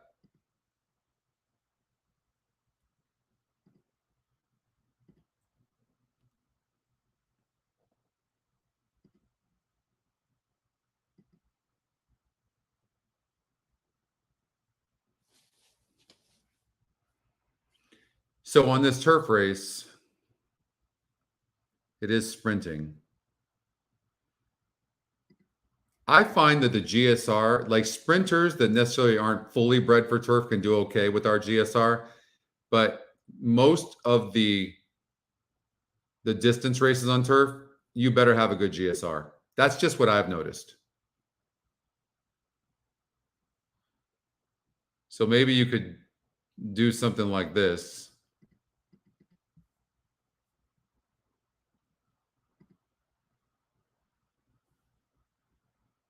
And you can bring down that ticket. But that's a sprint race again. But then we come over here like this and we go.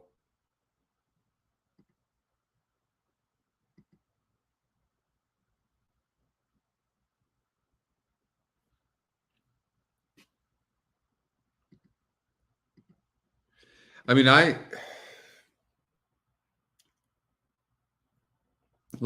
thought this horse could go gate to wire, but I'm glad we're covering more than one horse, because I know we singled it in the pick 5 and we're out of the pick 5. I'd rather be alive to this pick 4, because this race is wide open. This going 8 furlongs and the GSR on this horse is a 58. I mean, I don't know. I know it's 5-1 the EquinEdge morning line, but I'm kind of thinking, you know, I want some of these top horses here.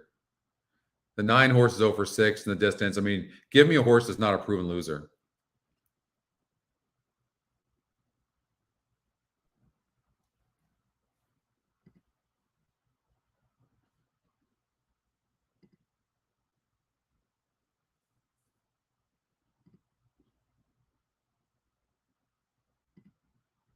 They still in the paddock? Is there a reason why? Also off a little bit of a break, and it was her first time.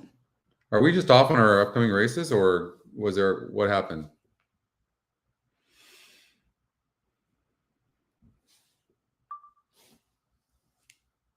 Santa Anita race number 10 shows 0 minutes to post. It's 10 minutes to post.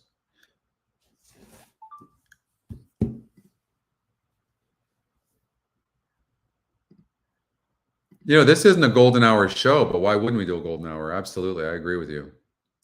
But that would be in race number 11. So we'll do a golden hour, Jay. Thanks for reminding me.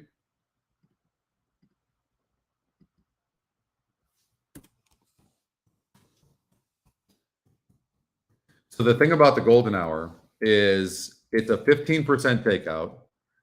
The pools a year ago, I want to say, were $60,000, $65,000. Now they're $250,000 to $275,000. So the golden hour is amazing. And the only way to play the golden hour is on with us. And I'll show you why. You can come up here to the drop-down menu on tracks, click on golden hour, and what you're going to see is my notes transferred from Santa Anita race number 11 to the golden hour, right? And then you can just go from Santa Anita to Golden Gate Fields back to Santa Anita Park to finish off at Golden Gate Fields.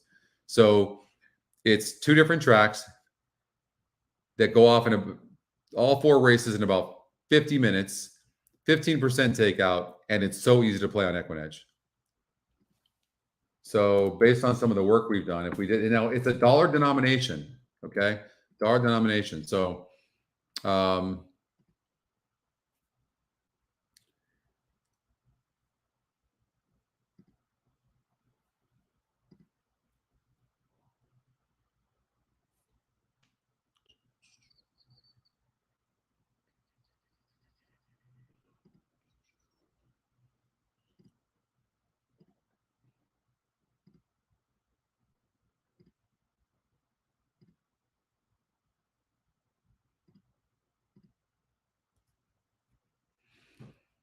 there's always sometimes you just miss things, right? There's always a horse that you miss.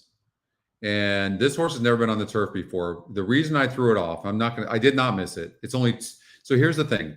Here's a good example. And I'm guessing this horse won't run good. But look, this horse went off at 33% at Oaklawn Park last time out with a 69 GSR. And it drops from a 69 GSR, first time on the turf, to a 52. So 15-point drop. Okay. And went off as a favorite last time out and lost, and now it's 10-1. I mean, and look at the turf tab, 55 in comparison to the dirt tab of 72. You see what I'm saying? Like, there's just because it's 10-1 on the morning line, these are the horses you cannot use. You should not use. Okay? Just so you know. And we're spreading here because this race, it just looks wide open, but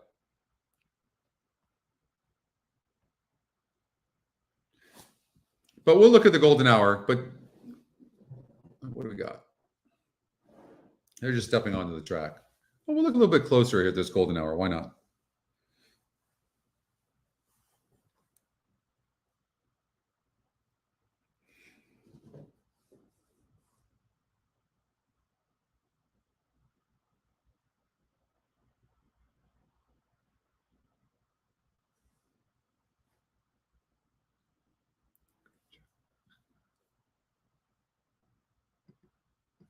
Where would you put those green check marks or X's when you're not in the ticket creator mode? Where would they be? Where would you put them? Hey, Charles.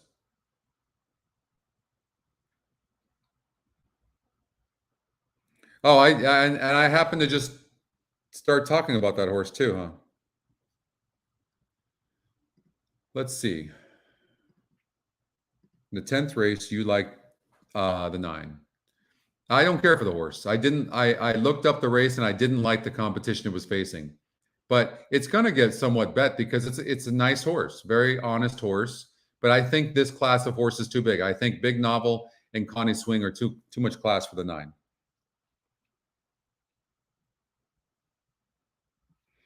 See, that's the stuff we need to hear, right, Cindy? Like, I think that they need to hear that. I hope you're right. Yeah. They're saying golden hour for this race? Let's see.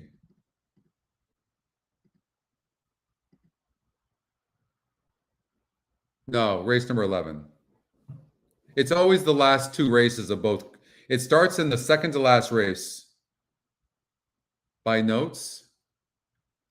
A check mark? I have to visualize that. I don't know what that would do for you.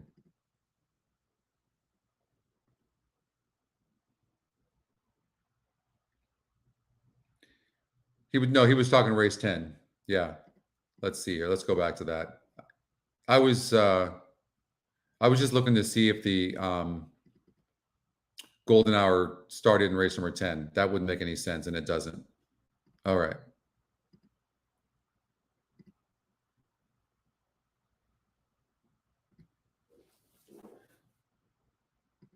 Okay. The only thing I didn't like about this horse was I looked at the competition at the last race.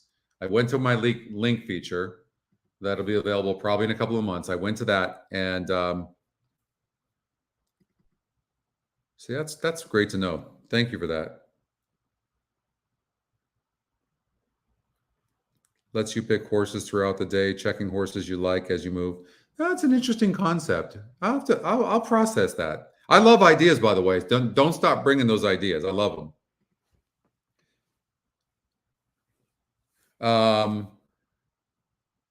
The 9. Okay, again, I just didn't like the competition of the last race. I think this horse is very honest. I think the horse will be in the money, but I think it's going to be third.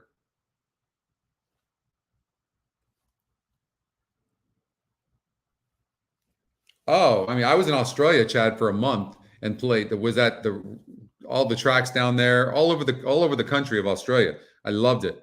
I love Australian racing. We will be global one day. We'll have races, and maybe at the end of the year as well. I'm guessing next year, but we'll have races all over the world, and it'll be the same user interface when you're doing it. And I used to, when I was on TVG, I had to cover harness racing, so I learned very fast how to handicap harness.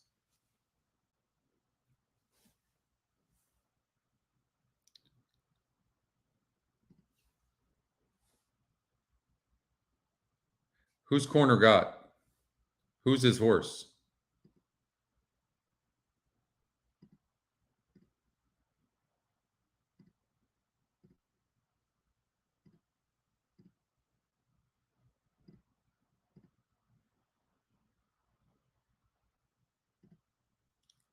I mean, he can tell him to send all he wants. The horse is just not fast enough to go, I don't think, with the 6 or the 2. 2's going from the inside. I mean, he's going to send hard. If that's the case, it's going to set the race up for the 1 big novel. So there you go. Bet the 1. Yeah, it's going to be really cool. It's going to be neat. And we might even have harness one day too. I agree, Jose. I think if corner does send like that, if that's what's going to happen, I mean, this 2 has class and is fast, but doesn't have to have the lead. And that's what I like about that. But sometimes you'd rather know a horse's style for sure. Like, you got to have the lead, because then you kind of, like, if I knew that the 2 was going to send hard and the 6 has to send hard and the 8's going to send hard, if I knew that, I'm hammering the 1-9 exacta cold. And that's the top 2 EquinEdge picks as well. So, I mean, maybe at least do a 1-9 exacta, right? And by the way, too, I left the 3 out of the win end, but I really did think the 3 horse could be in the money, like 3rd or 4th, Carmen Miranda.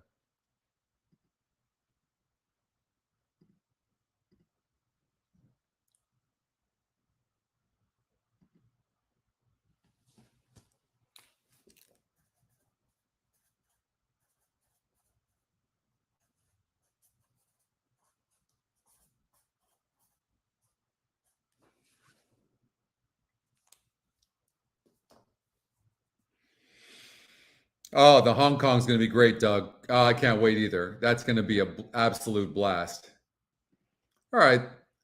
Let's get this 1 horse home. What tremendous value, 5-2. Carmen Miranda going in.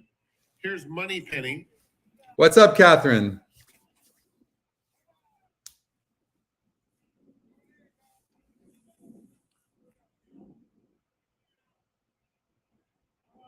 And they're off in the evening jewel. Power Surge flies out of the gate. Connie Swingle has some early speed and comes through on the inside now to challenge. But it is Power Surge who's a little bit quicker as they get to the main track. At the Spa is up in the mix as well, along with Professor's Pride. Everly's Girl is just outside of that pair. Ute Your Honor is 4 lengths off the lead. Down at the rail comes Carmen Miranda with Money Penny steadying in between horses and 2 more to Big Novel. It's Power Surge heading to the 3/8 pole in front by 1.5 lengths. Everly's Girl is racing in second. Connie Swingle at the rail now takes that second spot clearly and is coming after Power Surge. Another 3 back to Ute Your Honor, racing on the outside of Professor's Pride. Carmen Miranda is next. Big Novel is out of last, has 7 to make up, looking to thread through traffic. A gap of 5 to At the Spa and Money Penny. They turn for home. And Connie Swingle trying to get by Power Surge. Connie Swingle on the outside. Power Surge fighting on bravely. They pass the 8th pole together, and they're dominating. Big Novel moves into 3rd. Past the 16th. Power Surge or Connie Swingle. Power Surge. Connie Get Swingle. up! Power Surge just in front. Power Surge. Gotta be kidding me. Denied at a huge number. Connie's Swingle just missed. Then it was Big Novel in third, followed by Everly's Girl and Carmen Miranda. 70-1. That's sick. That was sick. Aye. That was sick. Yeah, it was horrible. 70-1, longest shot on the board. That was sick.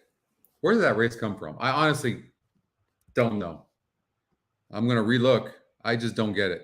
Photo finish.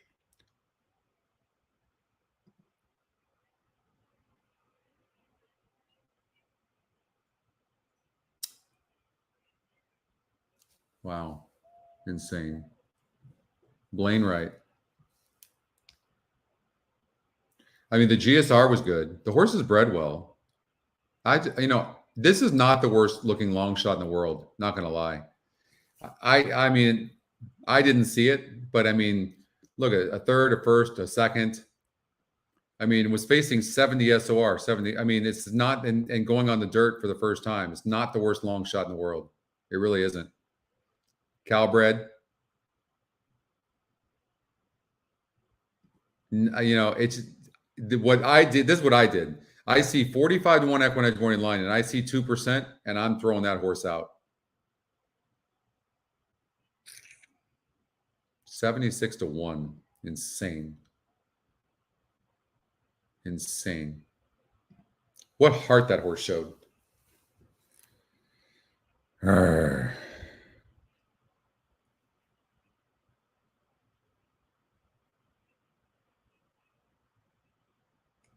Number 7, Power Surge was first. 2, Connie Swingle second. 1, Big Novel third. 8, Everly's Girl finished fourth. And number 3, Carmen Miranda fifth. 7-2, 183. Alan. I hear you, Alan. Oh, no. That's okay. You're going to get it back. You're going to get it back, Bandit. You're going to get it back. Just don't press whatever you do. Don't press. It's the reason why I'm not betting right now, because we're picking horses today, but you had bad racing luck or whatever it is. Like, oh my God, $155 horse, $304 exacta. Trifecta for 50 cents, $669.20. Insane. How about that superfecta? $7,200.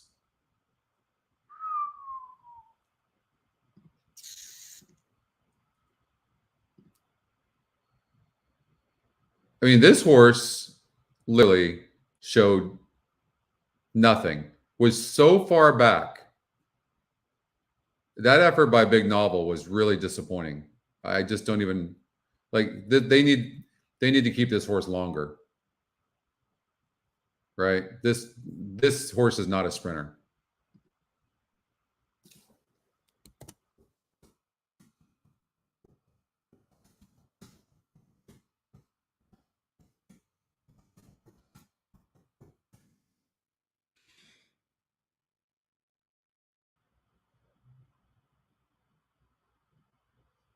All right, Derby. I know, that was brutal. That was so brutal. Okay, we've got the golden hour coming up in the 11th race over at Santa Anita Park, but why not go to Golden Gate Fields race number 9 and play this race? Horse needs the lead, the 8. And you have to ask yourself, can she get the lead? And I'm going to say she could, but there's no way Julian Coutan is giving up the inside.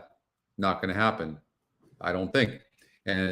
But the 8 does have a little bit more class, it looks like. Got the lead against a 52 SOR group, whereas the 1 horse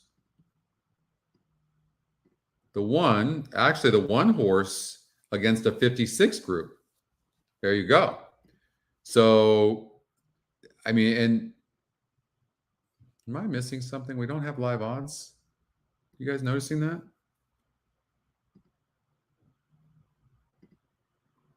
Is it just for this race?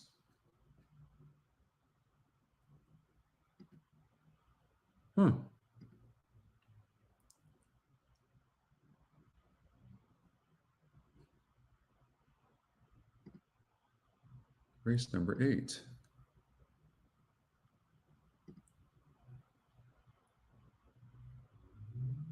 Something is off with the upcoming races is off. All right, there they are. So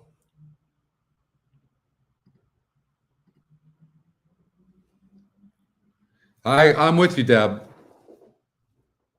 We're going to do it. We're going to play that golden hour. We're all going to hit the golden hour pick 4 and daily double.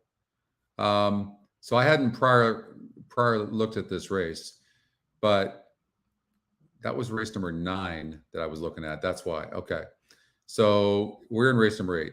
So our upcoming races, it looks like it just, no, it didn't, because it says 6 minutes to race number 9. So something's going on with that. Horse just popped up at Santa Anita in race number 11.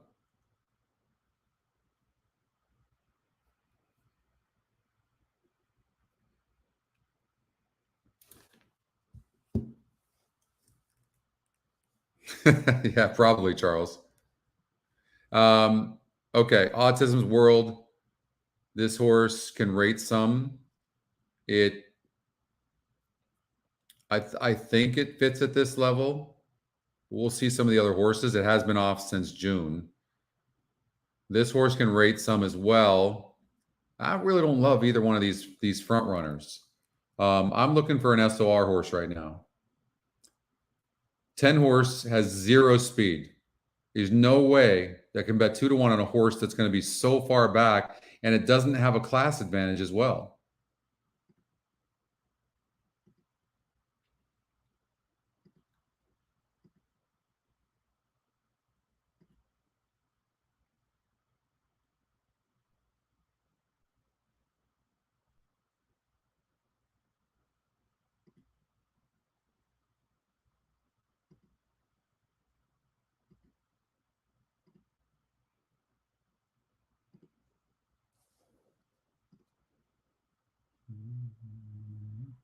Well, Pedro Terrell gets off of this horse after a big win to ride the 10. And the 10 barely won last time out. And tough race at the gate right now. I want to give you guys a horse in here. I think I'm going to save the money for the pick 4, the golden hour. Runners are facing up to the gate for the 8th race. Autism World and Gallant Warren have both loaded. Descartes. I'll tell you. I'll give you a long shot. I'll give you the 8 horse Wine and Whiskey. I think the horse can get a good trip. I think the horse won't be more than probably 6 or 7 lengths back.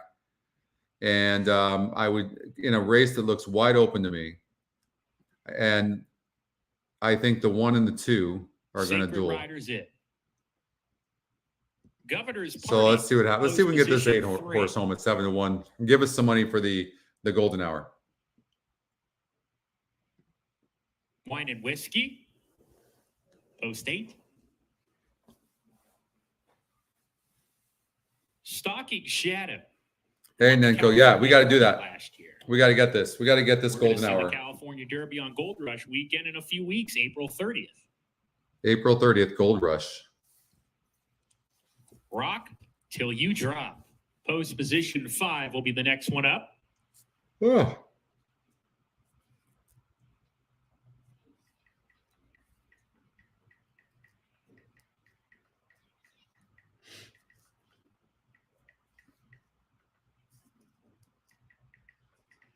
Two back. Shot of a lifetime. Post position 9. All right, let's get it. Oh. And to round out the field, Rocks and Salt.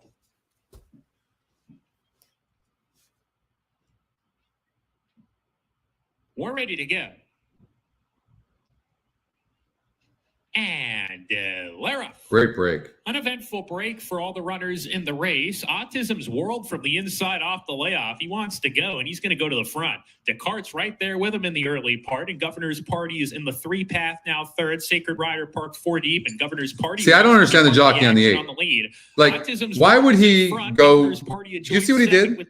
Like, why does he want to stay that far wide when he could have been 2 paths in? Who is that guy? Clubhouse turn, and he's a length and a half in front of Rock Till You Drop and Wine and Whiskey. Gallant Warren, third last, just ahead of Shot of a Lifetime, who was on 24 flat for these horses is pretty fast. Today he only has 1 horse beat. And the 1 horse going to lead like that really hurts the 2 horses' chances at 6-1.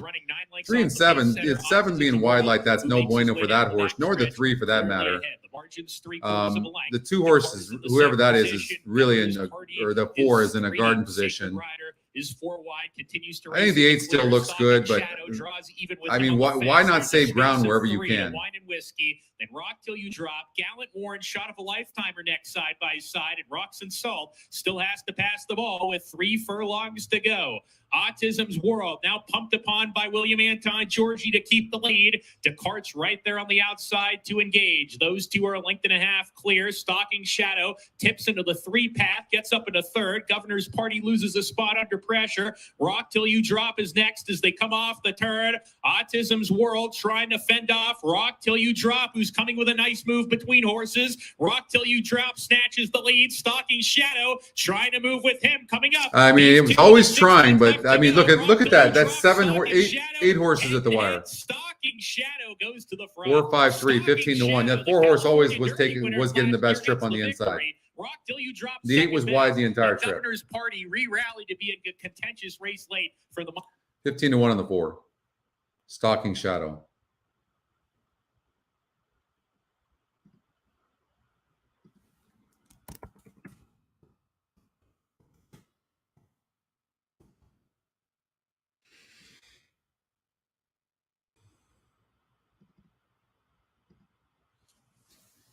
All right, we're going to get this golden hour now. You guys ready to handicap for that? We've got 14 minutes before this golden hour. And you can see the logo right there. The golden hour pick 4. Only here from EquinEdge will you get that.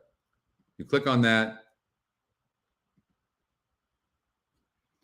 And we're going to do 120 because it's a $1 denomination, and we're going to have an advantage looking at these horses here. So we're going to have to eliminate. Speed could be holding.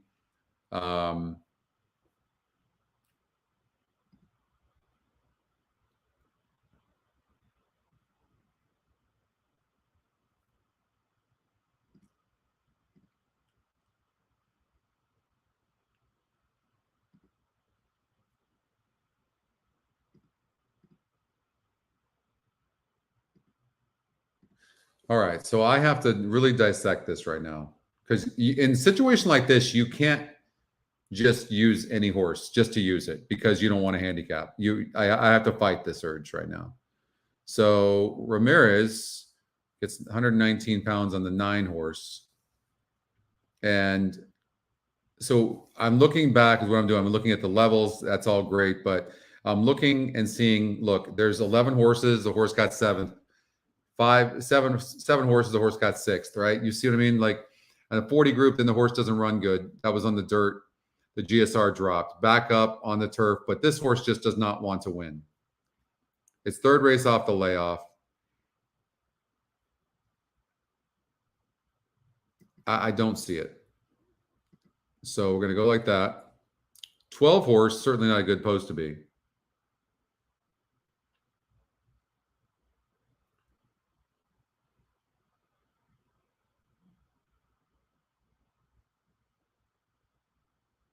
So this race right here, the horse had trouble, 3 back, same conditions as today. Same win percentage, same GSR, same competition pretty much. In fact, maybe a little bit easier. And the horse has no speed, but the horse only lost by like a length.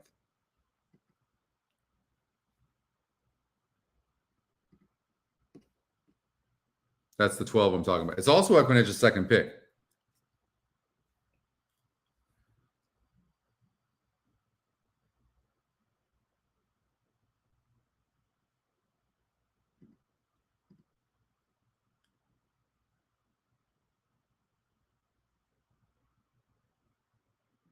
So what I'm looking for here is I'm looking at the SOR, and there really is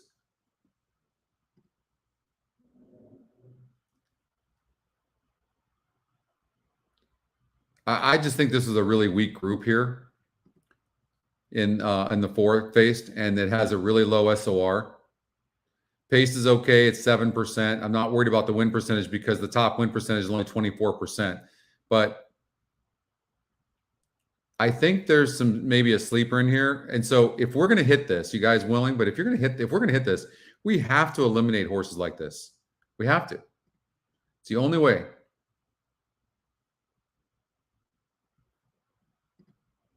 Ouija. Stretching out. GSR stumbled badly in the last race. This horse runs like a horse that wants to go longer.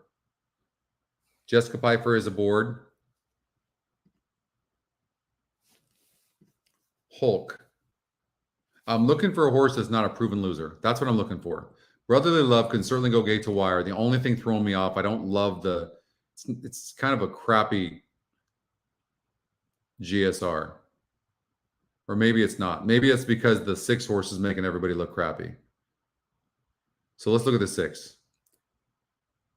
Went on the dirt last time out. Didn't like it. And Rispoli jumps aboard. Back on the turf.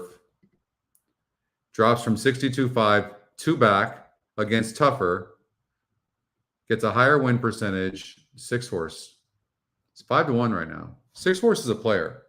And when you see 0 for 4, only 1 second, look to see the competition it was facing when it had that record. So you got 1 race here, two race, 3. So 4 races here. So first race broke 10th. Second race broke 12th. That was from a wide post. Okay. Then comes back against a 46 SOR group. So a little bit easier. This horse doesn't break well and got 4th by 3. This horse it can fits in here, but I wouldn't love this horse.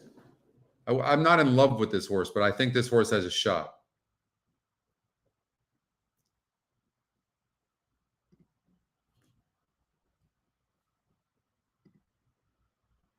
All right, they're still in the paddock. We still have time.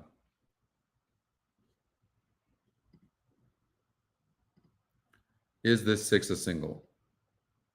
Prince Cinderella.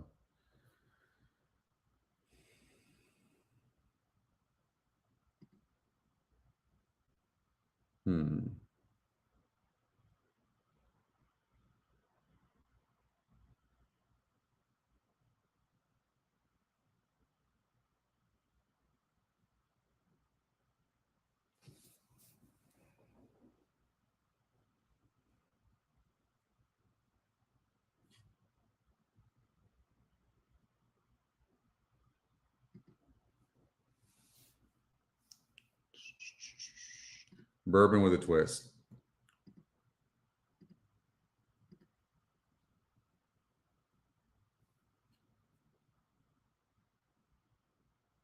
I mean, look at this. You ever seen this before? 5 second place finishes in a row. 5.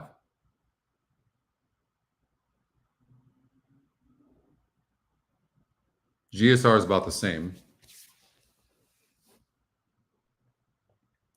And Alvarado is off, trying a new jockey.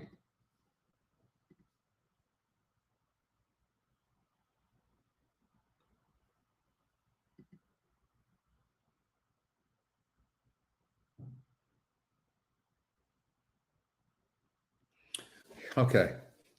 So this horse can win. I want to clarify that. But it's been off since September. It's going on the synthetic. The synthetic is saying longer. It's the worst distance for this horse, a 46, the lowest. I mean, but Steve Miotti takes over, right? So this horse could get overbet just for that reason, but it's really dropping. How about the 1 horse? Circle back. This horse won against a 32 group, 5 furlongs in the synthetic, then went to 46 and 46, and look to see where these horses are in the stretch. I mean, it just looks okay, right? You see what I'm saying? Like Holy crap.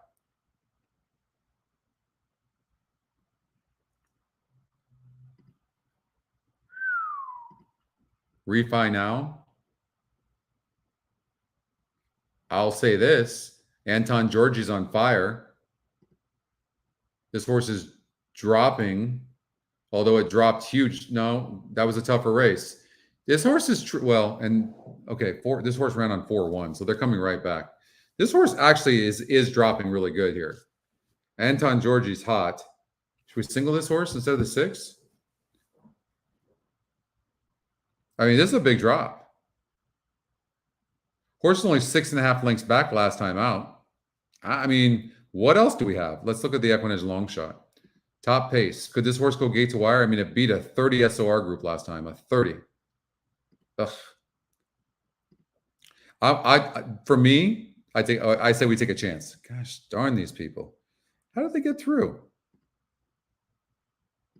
You are in timeout. I'm going to try this. All right. Now we have to see if this horse is a single. Jonathan Wong, Anton Georgi again. I mean, Anton Georgi's on fire. Remember we went over here and we saw these on fire?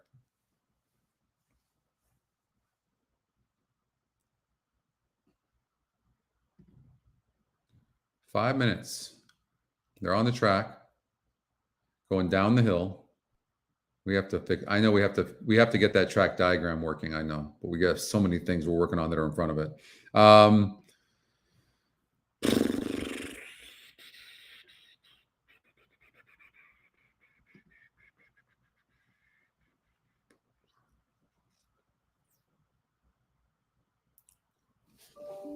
I mean, yes, this horse won at 25-1 against a much easier group.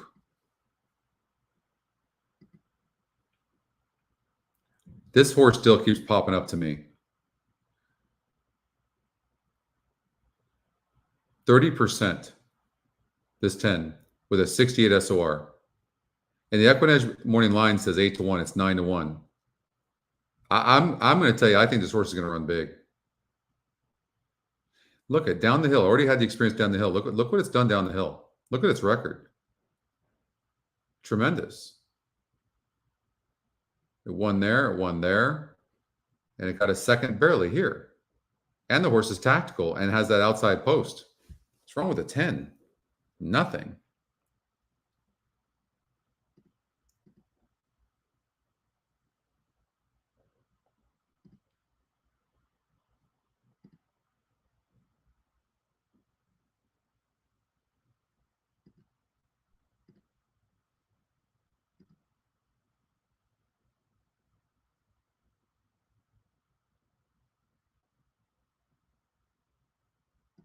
I'm going to say no on this too.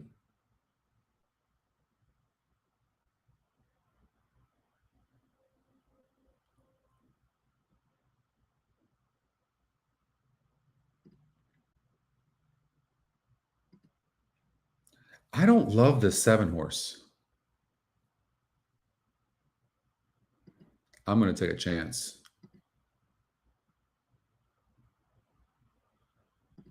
I'm going to take a chance.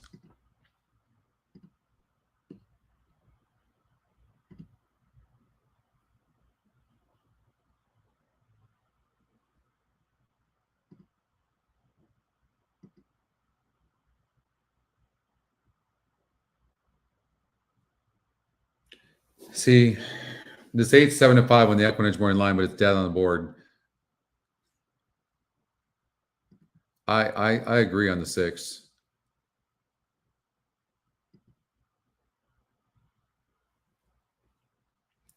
I'm going to suggest this ticket here and take a risk. And I'm going to tell you, if you don't have the money, don't play this. This is not a great ticket. This is a really tough sequence of events. It truly is. I'm forcing a single of the 3. I could use every one of these horses in leg number 2. Yeah, if this thing hits, it's going to pay huge. But I just want to preface it that this is not like there's nobody I'm keying that I absolutely love. Oh, thank you. Email horse at Santa Anita. The 3 horse. Archon. Vladimir Surir takes over. First time turf. Has a little bit of turf breeding. But it's saying 6.5 furlongs would be the worst distance. So I would think it would want longer. But some of these horses that run longer do well going down the hill.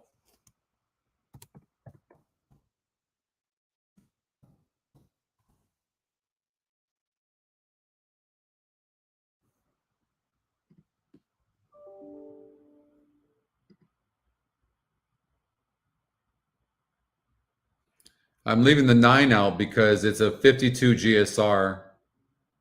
And the last 2 times been the favorite, it's burned money. And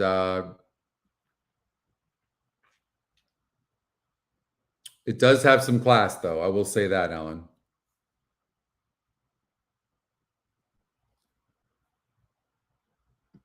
I like the one horse Courtyard. I do.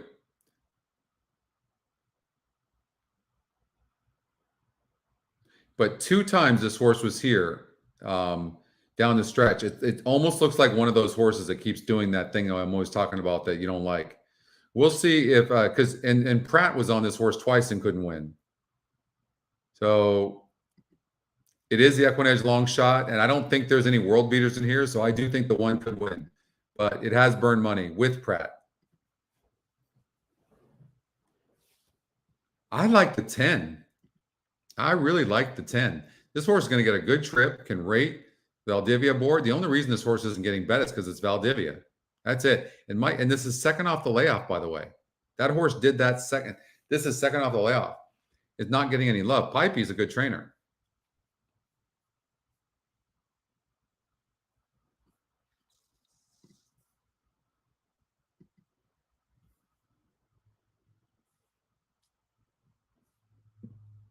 They're loading into the gate.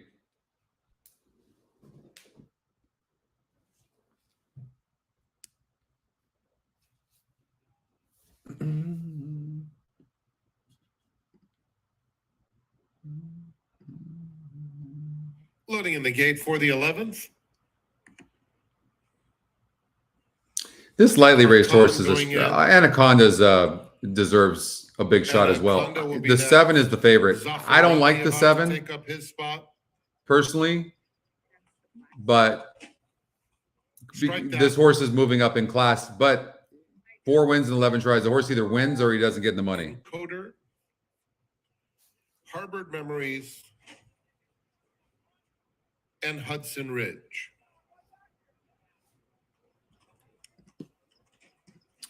All right, you guys. They're in the gate, and they're off. Archon was out alertly, so was Burnin' Turf in the center. Harbored Memories on the far outside is flashing some speed, and Greg Dar now moves up to grab second. This group is followed by Zaffarelli in the red silks, about 5 lengths off the speed. Strike That is next. Hudson Ridge is on the far side. They're followed by Coast of Rhone, racing on the inside of Anaconda. Then it's Coulthard, and Encoder is at the back of the field. Down the hill they go, and Archon sets the pace. It's Archon showing the way, opening up to lead it by 2 now. Harbored Memories is racing a joint second. Greg Dart just outside of him, then Burnin' Turf, followed by Hudson Ridge in the white. And Coder is trying to make a wide bid. He's about 8 wide, closing a bit of ground. Coulthard is just inside of him. It's Archon in front with 1/8 of a mile to go. Greg Dar is chasing him gamely. On the extreme outside, Burnin' Turf. Harbored Memories is trying to get in there. 1 from the rail.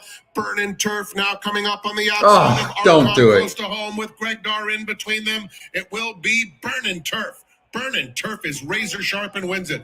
Greg Dar was second, Archon third. Then it was a photo among... Yeah, Emo horse was running good. Zaffarelli and an oncoming Anaconda for the rest. I tried to beat that 7. That didn't work out so well. That 3 didn't run bad. Yeah, that 4 horse didn't run bad either. Sam Houston, race 5. The 1 horse just popped up, guys.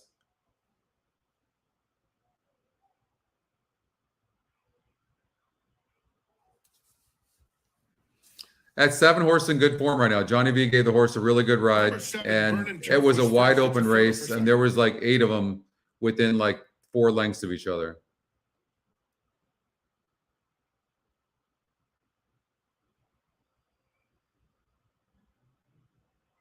Seven, 6, 3. That horse, you know, if you're going to play a horse like that, and you can get it, it's going to be horses that are lightly raced.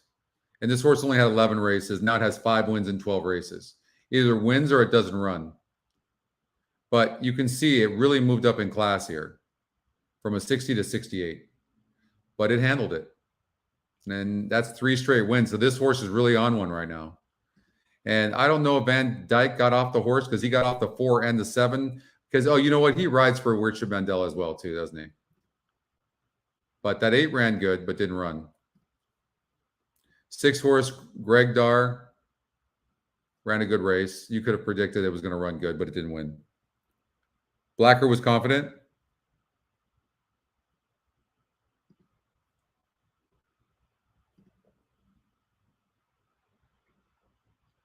I know. I thought that 10 would get there as well. You're alive, Alan? Good.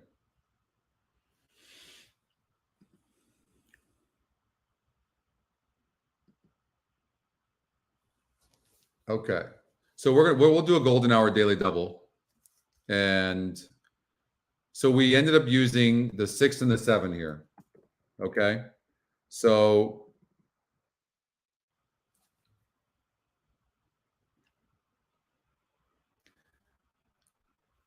maybe we can do.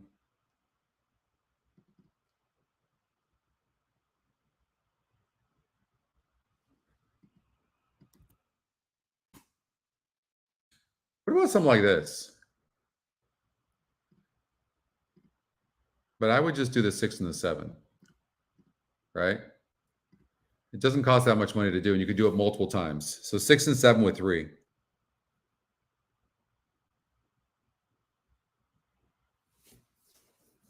Yeah, that 70 to 1 shot was atrocious, wasn't it?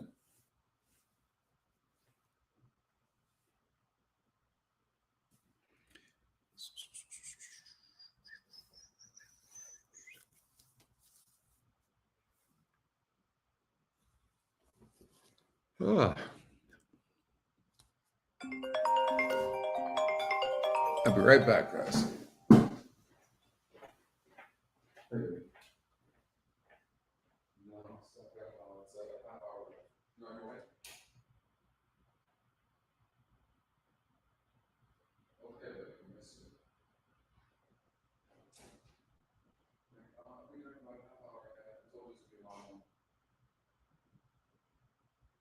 It's okay. We've had a lot of bad races. Yeah. No. Okay. I love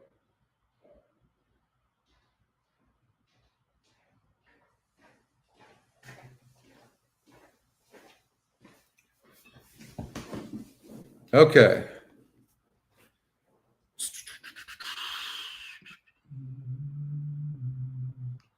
So the 8 horse is getting bet down right now.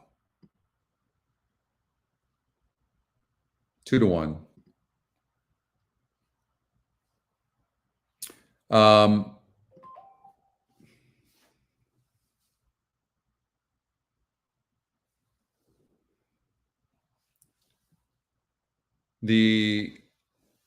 She's so shiny.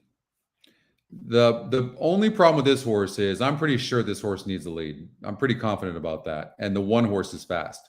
So when you visualize how this horse is supposed to win this like this, I don't know how it happens. I actually think the 1 horse might even be faster. So there's an old saying that speed kills speed, but the problem with this horse is it's unproven on turf. It doesn't have a bad turf number. But I would personally like the 1 over the 8.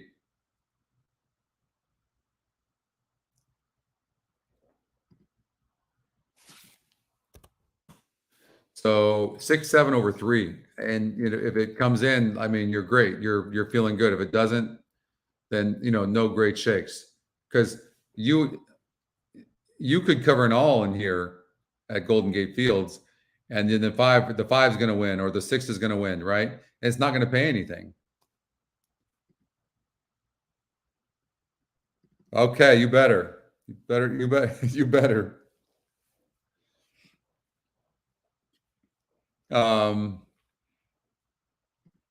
You might want to do a 6-7 exacta box. Let's look at Remember Sue. This horse really has some nice form, but let's look at the turf. It should do well on the turf. It raced once on the turf, and it didn't run bad. Lost by a length and a half. It's in really good form right now. It's got 2 seconds, 3 seconds, and a first-place finish in the last 4 races. So it's been doing really well at this level. And you got Steiner and Ayuso. I think this horse is, and I'm not afraid of the 5-1 because the EquinEdge morning line is 6-1. I think the 7 is very live. And this horse is very consistent. And this is another thing that I look for in horses. The 6 horse, when it has won barely, a quarter of a length in both those races. So it has heart and it tries. It just probably doesn't have a lot of talent. That's what I see. And you can beat these 2 favorites with the 1 or 2 of the favorites here, the 1 and the 8, because they're both going to probably duel themselves, and that's going to set it up for both the 6 and the 7. That's the way I'm seeing the race. Now, could the 1 and the 8? They're both speedsters. It's not like one of them can rate. Both of them can't rate. So they're going. The 1's not given to the 8, and the 8 has to send from the outside. Evan Ramon's not stupid enough to try to rate this 8, no matter how fast the 1 is. I don't believe it. I think you could see these horses. I think these 2 horses could literally be 5, 6, 7 lengths in front of the rest of the field. That's what I'm going to predict.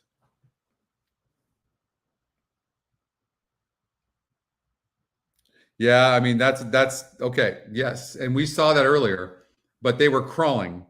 So on the turf before, the rails are out 20 feet, and that usually favors speed horses, no doubt. But these horses only have one way of going. I'm thinking and we almost hit that one race too, where the closers were coming, but they just crawled. Like 114 and 3 for 6 furlongs. You're not going to see that here. There's no way you're seeing 114 and 3 with these 2 horses. I don't believe it. All right, let's see what happens. 6-7 exacta box. That's what I'm predicting. Shula Girl, post position number 2. We welcome in our friends at Santa Anita Park tuning in for race number 9 at Golden Gate, second leg of the Golden Hour wager, late pick 4. And it's been a great day at Santa Anita as well, all over the country.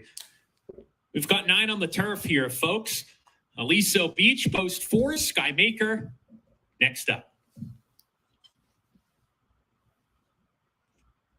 Blueberry Eyes, post 6. For Rockstar Racing Stable and Partners, Blueberry Eyes is in. 3 more runners to that 7 looks group. Gorgeous. Sue, that's my top pick. Post 7. 2 back. She's So Shiny.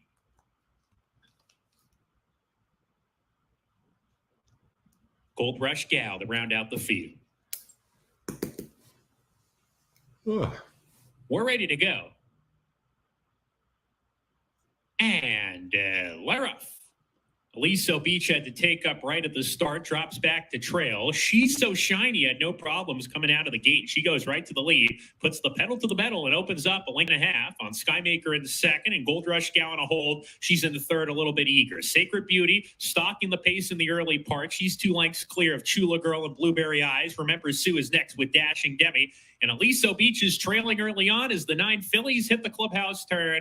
And the pacemaker on the lead. She's So Shiny. First start in Northern California. leads the way by a length and a half. Skymaker still in second. Joining her, Sacred Beauty from the inside, and a 3-deep Gold Rush gal is there, a little more settled down now. She's a length and a half clear of Chula Girl, and also the gray filly Blueberry Eyes. Then Remember Sue into third last position. Dashing Demi second to last on the fence, a length in front of the trailer. Aliso Beach as they approach the half-mile pole. So there's been no excuses for She's So Shiny. She's gotten everything her own way on the lead. She coasts along, still a length and a half clear of Sacred Beauty, who gets closer from the inside. Skymaker niggled along to keep up a little bit between horses. Gold Rush Gal is 3 deep still. A length back to Chula Girl and Blueberry Eyes. They're still side by side. Dashing Demi being asked to pick up the pace. Remember Sue with her, and Aliso Beach is still well out of it under pressure as they hit the top of the stretch. She's So Shiny still in front. Second, Skymaker, all in right now. Sacred Beauty hugs the rail off the turn, and Blueberry Eyes is getting into it on the far outside. Down the stretch, She's So Shiny still in front. Tries to cling to the lead. Skymaker putting up a nice effort here. He went slower for the 3/4, 1:15. Wow. Keeps going.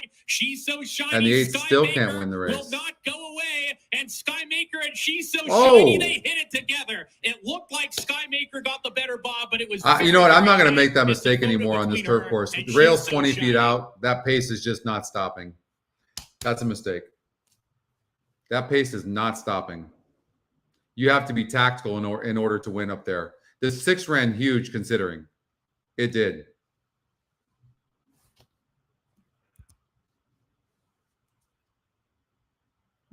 And 1:15 and change. No, I'm going to 6 ran huge. Finish, photo, and race die.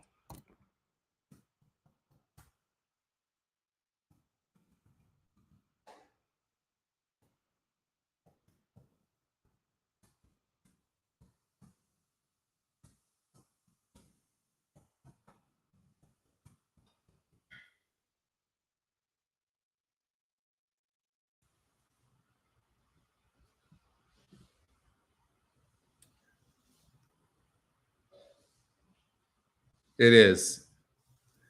It's very tough. 5 horse ended up getting the win. Skymaker first, second number 8. Skymaker third number with the win.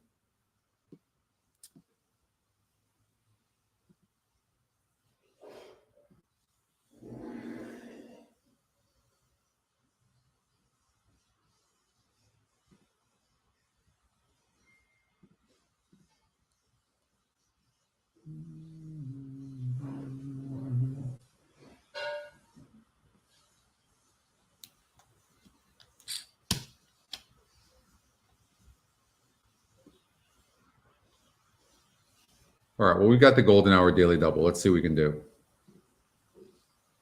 16 minutes before the race, though.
Santa Anita, race 12.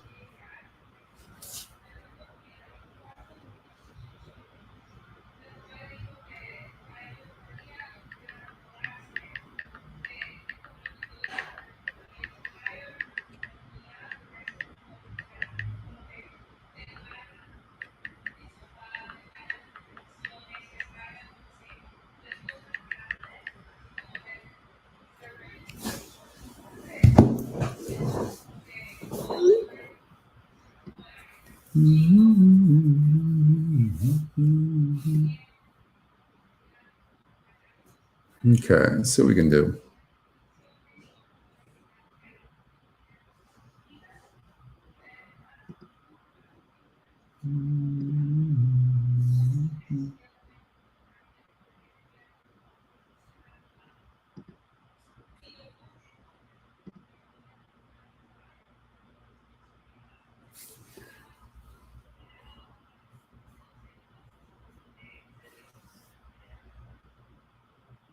How do you get the email pic sent to you? It'll be a lot of money, Ross. A lot of money.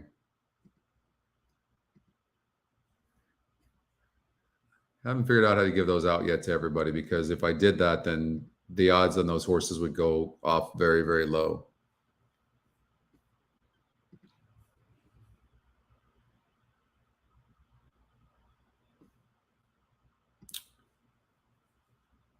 You know, we talked early on in the show, and the races here, both at Santa Anita and Golden Gate Fields, were pretty wide open.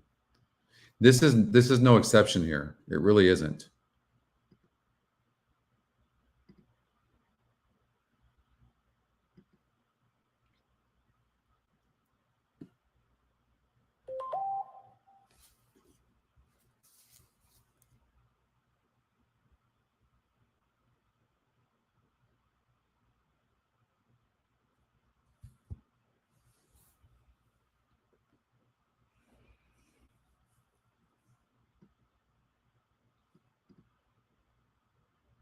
You like the 12, Dave?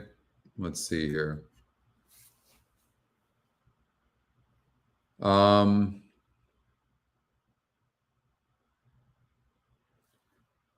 It's got 1 second place finish. It has no speed. I don't blame you for you. It's just such a wide open race.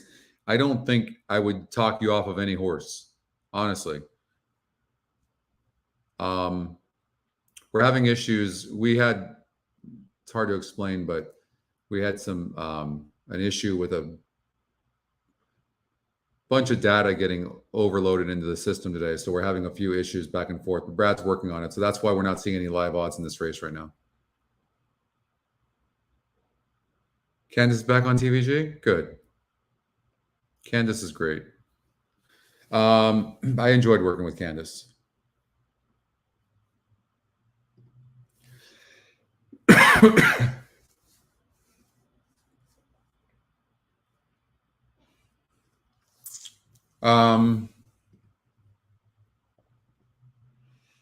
Wow. I still like the 1. Okay. I'm just trying to look and see if anything hits me. It's 24%, 5-1 EquinEdge morning line, top pace, top SOR. I'm a little thrown off by the GSR. A little bit.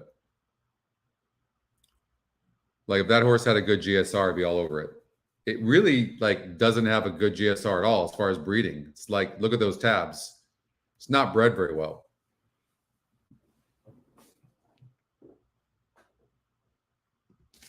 And you look at the 6, 1 second place finish. And I mean, this horse is bred pretty well, but it just never really runs. But let's take a look. 75,000 claimer, 2 straight maidens, 150,000, and now it's dropping in for 50K. You know, the top EquinEdge pick, the 6 horse, is probably extremely live. The 1 gets 113 pounds. We talked about that. I like that. 6, big look. I mean, I don't like this horse at all. I don't like the 5.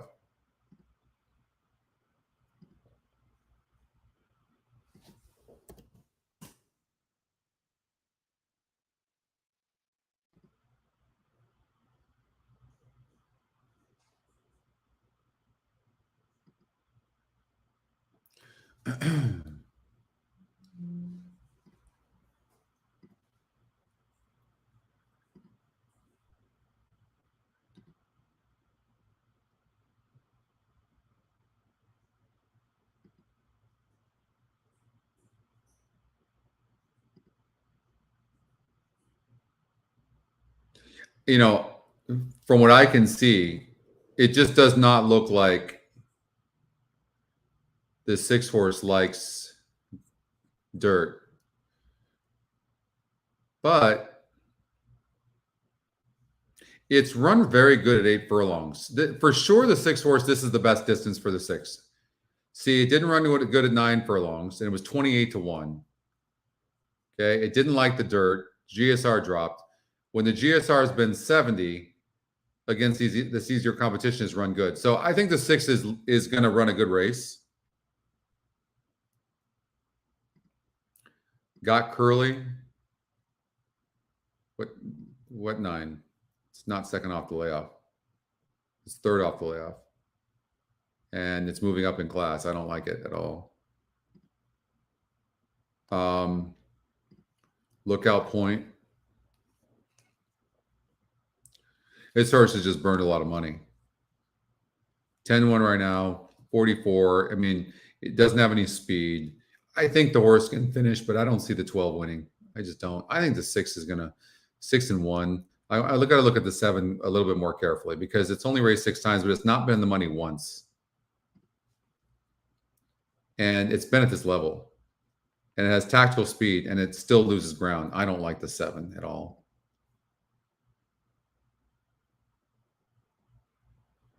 Don't like the 7. I don't hate the 12. I just don't. I don't think the 12 is going to win.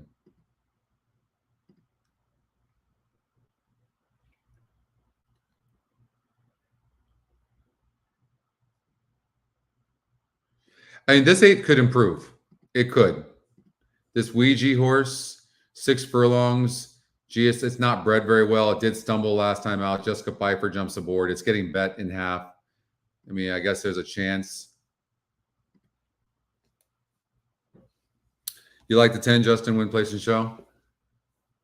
All right, so we've got the Golden Hour Daily Double we're going to play right now. And I do like the 6 horse best. Brotherly Love's probably going to be on the lead and could go gate to wire. But I think the 6 is going to find a way to get the win. Top GSR horse, 19%. It's got a good SOR of 47.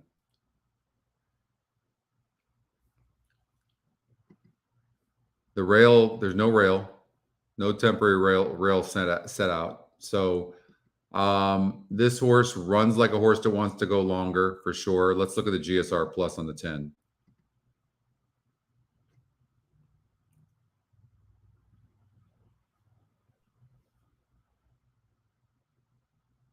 And it's just breeding is not very good.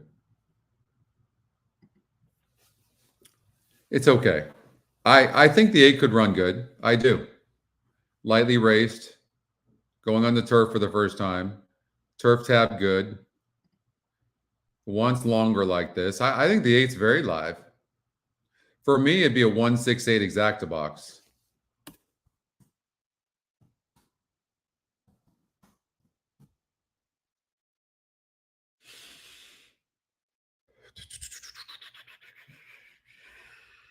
And then, so let's go to the second leg because this is a $5. The Golden Hour Daily Double is a $5 wager, so we can add more horses in here, not just the 3. Okay. Dumb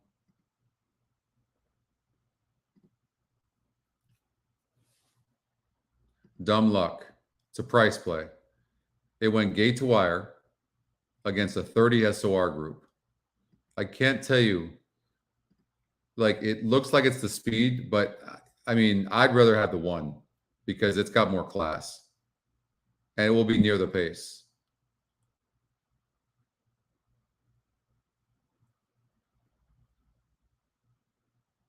And this horse had a rough trip last time out at 16-1. I kind of like the 1. Okay, I would add the 1.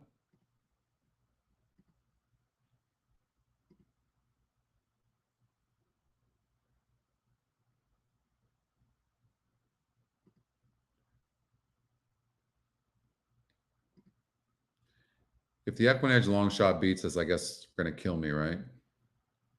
Probably.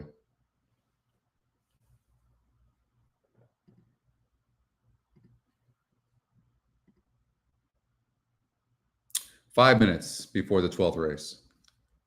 2 more races left. Golden Hour Daily Double. Let's see if we can find a long shot. 30-1. So 40 group. Got 5th against 6 other horses. 5th against 7 other horses or 6 other horses. I mean, this isn't the worst looking long shot in the world, but not for the win.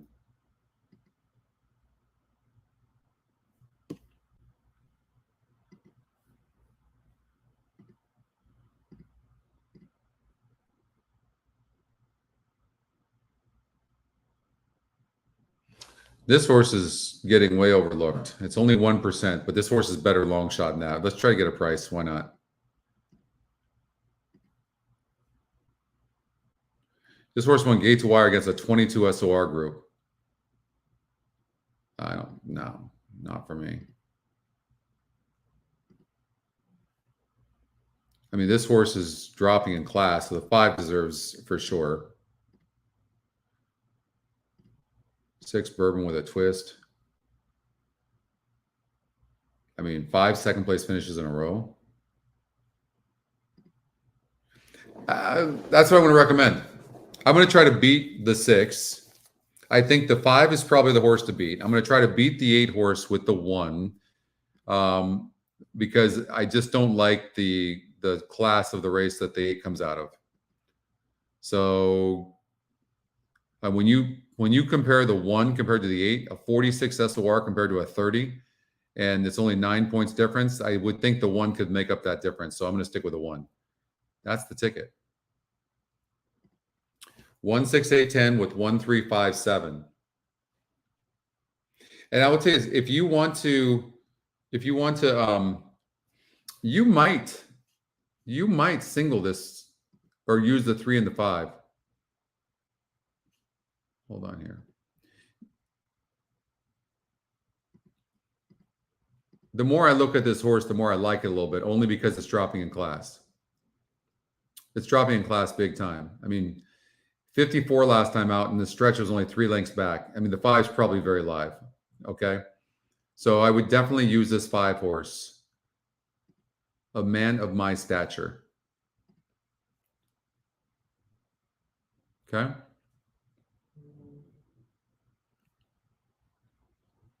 This is not the worst looking long shot in the world either right here. But you're talking about a horse that's in the 30s compared to the last 2 in the 50s. And I'm really liking this 5 a lot. This horse is very interesting as well too, but I think the 5 is the horse to beat. Who's on it? Steve Miotti claims this horse as well. Is that what happened? I don't know about claiming, but he's taken over. The horse has been off since September, no doubt about it, but it's been facing better horses. And the horse is, wow, 8th of 87. Okay, hold on now. We're regrouping here a little bit.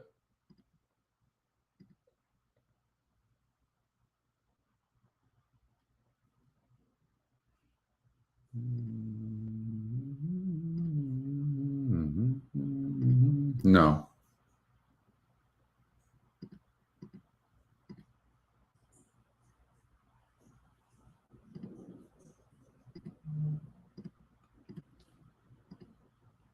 That's it. That's the ticket. $60 ticket. 16810 with 356. That's the ticket. Hey, Anthony, how are you?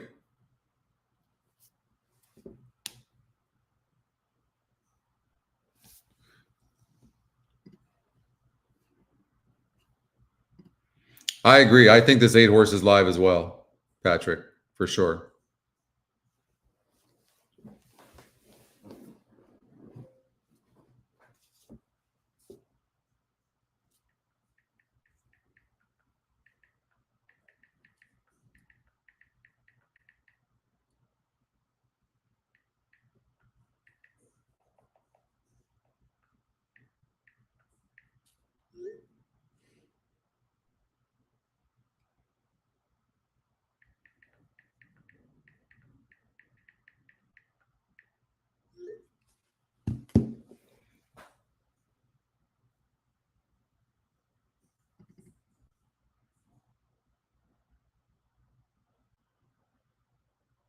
There's Cindy's ticket, the 3 and the 5. I think she's got the right 2 horses in the last race, and she added the 4 horse here. It's the one I don't have. And Today Matters. I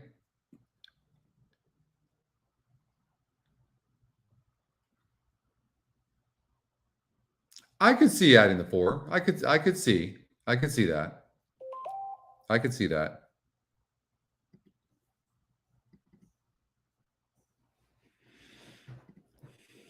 All right, they're at the gate. I'm going 16810. If you want to add the 4, you could, and maybe you should. I definitely can see it, but I'm going to stick with my conviction, and I'm going to stick with 1, 6, 8, and 10. All right, let's get out to Frank Miramonte for the last and final from Santa Anita Park. The concert continues in the infield until sundown. Everyone welcome to move out that way.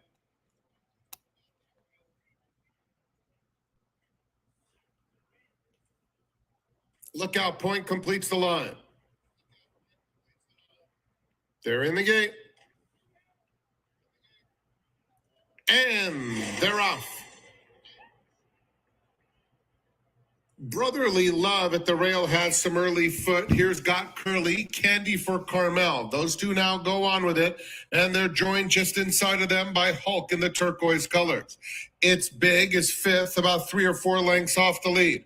Then it's Mongolian Ninja racing on the inside of They are Today flying. Matters. Going very wide was Ouija, who's about 10 lengths off the early speed. That group is followed by 22 and Half 2, Benji and Tucker's Tribute 6. racing together. Then another 3 back to Lookout Point, and Asphalt Andy at the back of a strung out field, which is covered by about 20 lengths. Hulk is the leader down the backstretch, showing the way 3/4 of a length to Got Curly in second. Interesting run by the 6 horse here, but that's kind of a premature move, and usually horses of this caliber can't sustain something like Brotherly that. Love inches up outside of him. Then Mongolian Ninja, Half Barber Benji is progressing along the rail. Now just 5 off the lead. Today Matters is racing 3 wide with the black cap. Then it's a gap of 4. Back to Tucker's Tribute, who's underway. It's Big is losing ground around the turn, followed by Lookout Point, Ouija, and a long way to Asphalt Andy. Hulk has been the controlling speed. Half Barber Benji comes out of the pack to try and run him down. As they Come on, straighten up, 6. Hulk 3-length lead. Half Barber Benji There we bearing go. down with every stride, has dead aim on him, and takes over with a 1/16 of a mile to go. And it's Half Barber Benji capping off a huge day for Umberto Rispoli, winning going away by almost 4. 6, Hulk 7. was second. Got Curly in the photo for third. The 9 might have got Candy for third. Carmel. And outside of that pair, also when it was Today Matters to battle out the minor awards.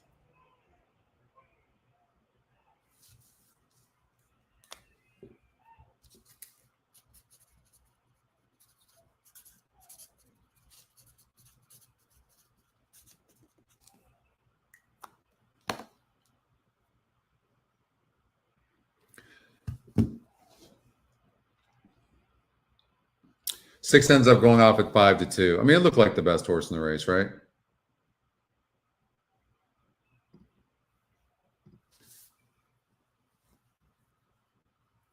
I mean, dropping from 150,000, it didn't run, and back on the Number turf. 6, Half Barber Benji was first. The 7 key Hulk was second, getting this 9 horse Got back on Curly ran turf. That was the third. key for the 6. Umberto gets on, the horse wins. Oh, did you see that 5 horse? It looked like he opened the gate with his nose a little bit right before it went off. All right. You got that, Christy? Good. All right, so let's get this daily double. I love this golden hour wager.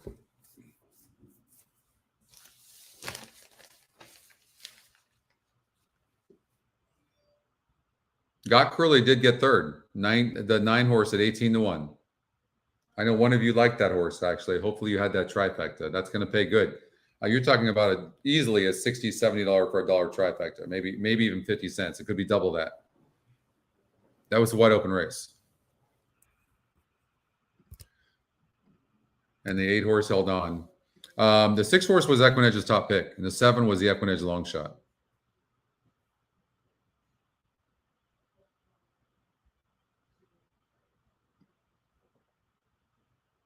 We got the 3, 5, and 6 now.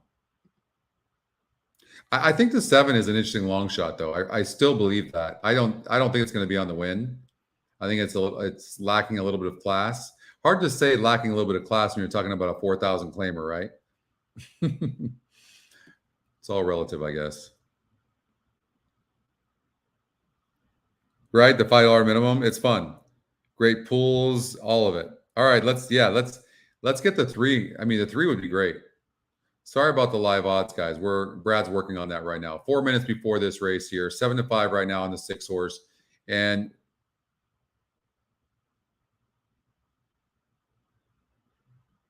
I like the 5 better at 7-2, and 3's 5-1. Anton Georgi is a very hot jockey. Let's look and see how he's doing right now. Jockeys, Anton Georgi. All right, so he's cooled off. He's not on here anymore. How about tracks? You might want to play the EquinEdge picks over at Los Alamitos tonight. Sam Houston, the win percentage algorithms are on fire as well. Barber Benji, 4-year-old Bay Colt by American Pharaoh out of Topic, owned by Carter Lombardo, Olmsted et al. Trained by Alfredo Marquez and ridden by Dean Frey, Umberto Rispoli. 43%. That's a riding Remington triple Park. today. Congratulations. He's got a horse 5-2 right now. Umberto Rispoli on 3 wins. 3 wins tonight for Umberto. I'll tell you what, he's loving life. Is he going to stay? Because he's loving life without Pratt. That's for sure. No question. Anybody shocked that Pratt gave up his livelihood here? I'm shocked. Like, I mean, he's killing it at Keeneland, no question about it, but my goodness. Oh, it does, Brian? Yeah. Yeah. We have United Toad as well. I'll tell you what, this real-time stuff, man, there's a lot of moving parts. It's going to be the death of me. It makes me want to pull my hair out, for sure.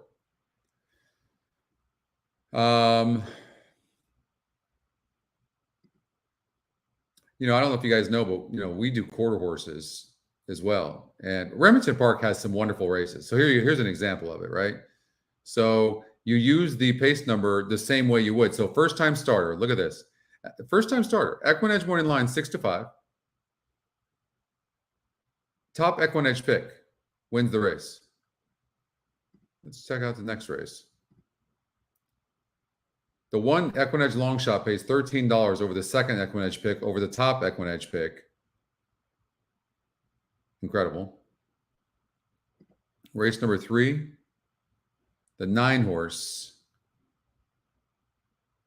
Nothing. 0 there. Race number 4, the 4 horse who had the second top pace number, 7-2, second EquinEdge pick, 940. 18%. Second win percentage as well.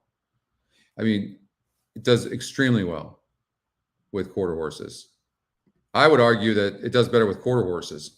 Got about 3 minutes before this race. No, I didn't see that. Keeneland posted the wrong winners. Oh, it happens, man. I'm telling you, it so happens. Now that I'm in this business, I can tell you that like nothing surprises me. All right, 1 race to go, about 3 minutes before it, and hopefully we can get the 3, 5, or 6 to win. I really do like the 5 horse best in the race. I do. I don't even think the 6 has to be in the money. It's 9-5. 5's 5-2 right now. I would do a 5 over 3-6 exacta. And I think I said that I thought that the 7 horse was a decent long shot for maybe 3rd or 4th position.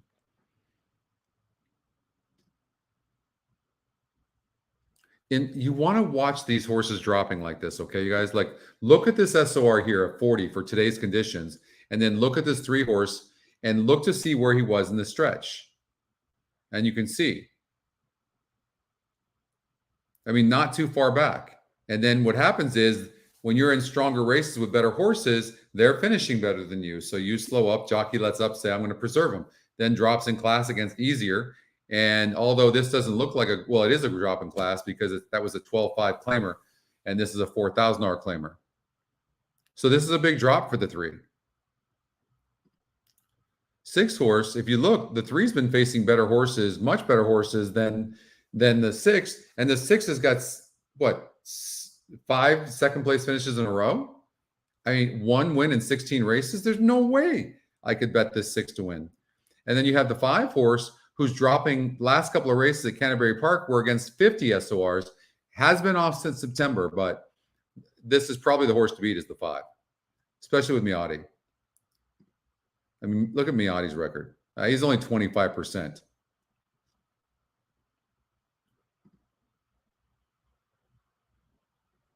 So, you know, another thing I look at, when a horse is coming in from a different track, different state, look to see what jockeys were on the horse, and you'll see that, look, first of all, this horse is running in straight maidens. It's clearly not the same horse anymore in for 4,000. And then it was in allowance races, right? But look at the jockeys. Doyle, Sophie Doyle, Alex Berzer, Lindy Wade, Chris Emig. I mean, these are 18%, 21% jockeys. Now this horse drops in for 4,000. He puts a 14% jockey in Silvio Amador. Silvio's a good jockey. No, I mean, and maybe he's trying to throw us off. And it's also 8-5 on the EquinEdge morning line and also the top EquinEdge pick. I mean, there's a high likelihood that this is going to come in 5-6-3 because the 6 is going for its 6th second place finish in a row.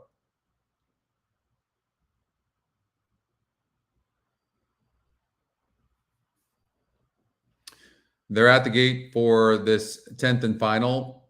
Matt Ditterman's going to have the call of this race. Good luck. Let's get this golden hour daily double in.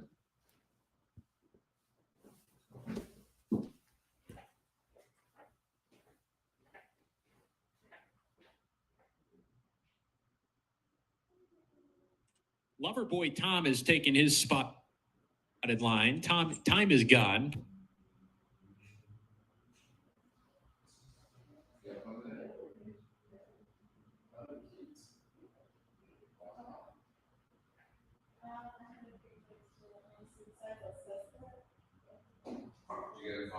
Prince Cinderella, post position 4.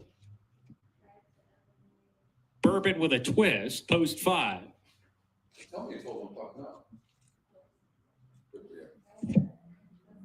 Dumb Luck coming up to post position number 8 will be third last to load it. 2 back, Pivotal Fever to the outside post and circle back to the rail.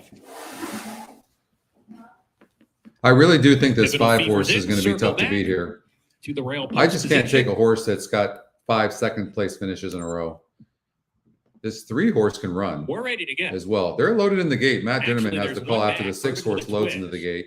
Loads in last. With a twist is now There's 9 of them. Now we're ready to Little go. fractious in the gate. All of them. All right, we can get this gate open. There we go. 5 breaks good. 6 breaks good. In the finale. 3 horse broke a little bit slow. Didn't show much speed. Runners. Dumb Luck is hard sent for the front. Pivotal Fever is going to ease off of him. Joins second with a man of my stature. Circle Back is moving forward. He's asked to go to the front now. Shown some more rain to show more speed. And it's Circle Back and Dumb Luck side by side on the lead. They put a length and a half on a quartet of rivals. Time is gone is right behind the leaders with a man of my stature. Bourbon with a twist is 3 deep, and farther out, Pivotal Fever and the Blue Jackets. The 3 to me right now, the 3 is moving the best. There's a gap of to 2.5 to refine. I mean, loaded with horse. Tom is second to last, and Prince Cinderella is but the jockey needs to ask and stop messing around. Like, this is a sprint race, dude. Come on, let's go. Spots. Dumb Luck finds himself on the lead. Circle Back cannot keep up, is plummeting to the back of the field. He's going to have to go wide. Moving the best. Going to have to catch this too, it looks like. But, I mean, I hate how wide he went. Hate it. Dumb Luck is another furlong to go. He's in front by a 2-length margin. A man of my stature chasing second. Refi now continues to plug away on the grandstand side. Bourbon with a twist is beaten, but Dumb Luck goes strong. The 8's going to just be too tough. I think that's the EquinEdge long shot as well, right? Dumb Luck won it. Who would have thought that horse was going to get that easy of a lead? Now from the back gets second. Third, a man of my stature. Time is gone, and Bourbon with a twist. We're dead. And we get beat by the EquinEdge long shot. How many times does that happen? I know. My goodness. Look at that. GSR 61. EquinEdge long shot. Price play. 75 pace. But there was they let the horse go. I mean, one horse is fast as well. Who would have known that horse would have got that clean of a lead? Yeah. Money bag as well, Justin. Yeah, exactly. All right, you guys, I'm going to let you go. It's been about 6.5 hours, I think. It's been a long one. Thank you. You got that? Good. Thank you all very much. I really appreciate it. I hope you guys have a wonderful rest of your weekend. And we'll be back next week. I don't know what show we're doing. We might be doing the Golden Hour, but I'm not sure. Thank you guys, everybody. I appreciate that. And don't forget to like the show, okay? And be safe, and we'll see you next week. Bye.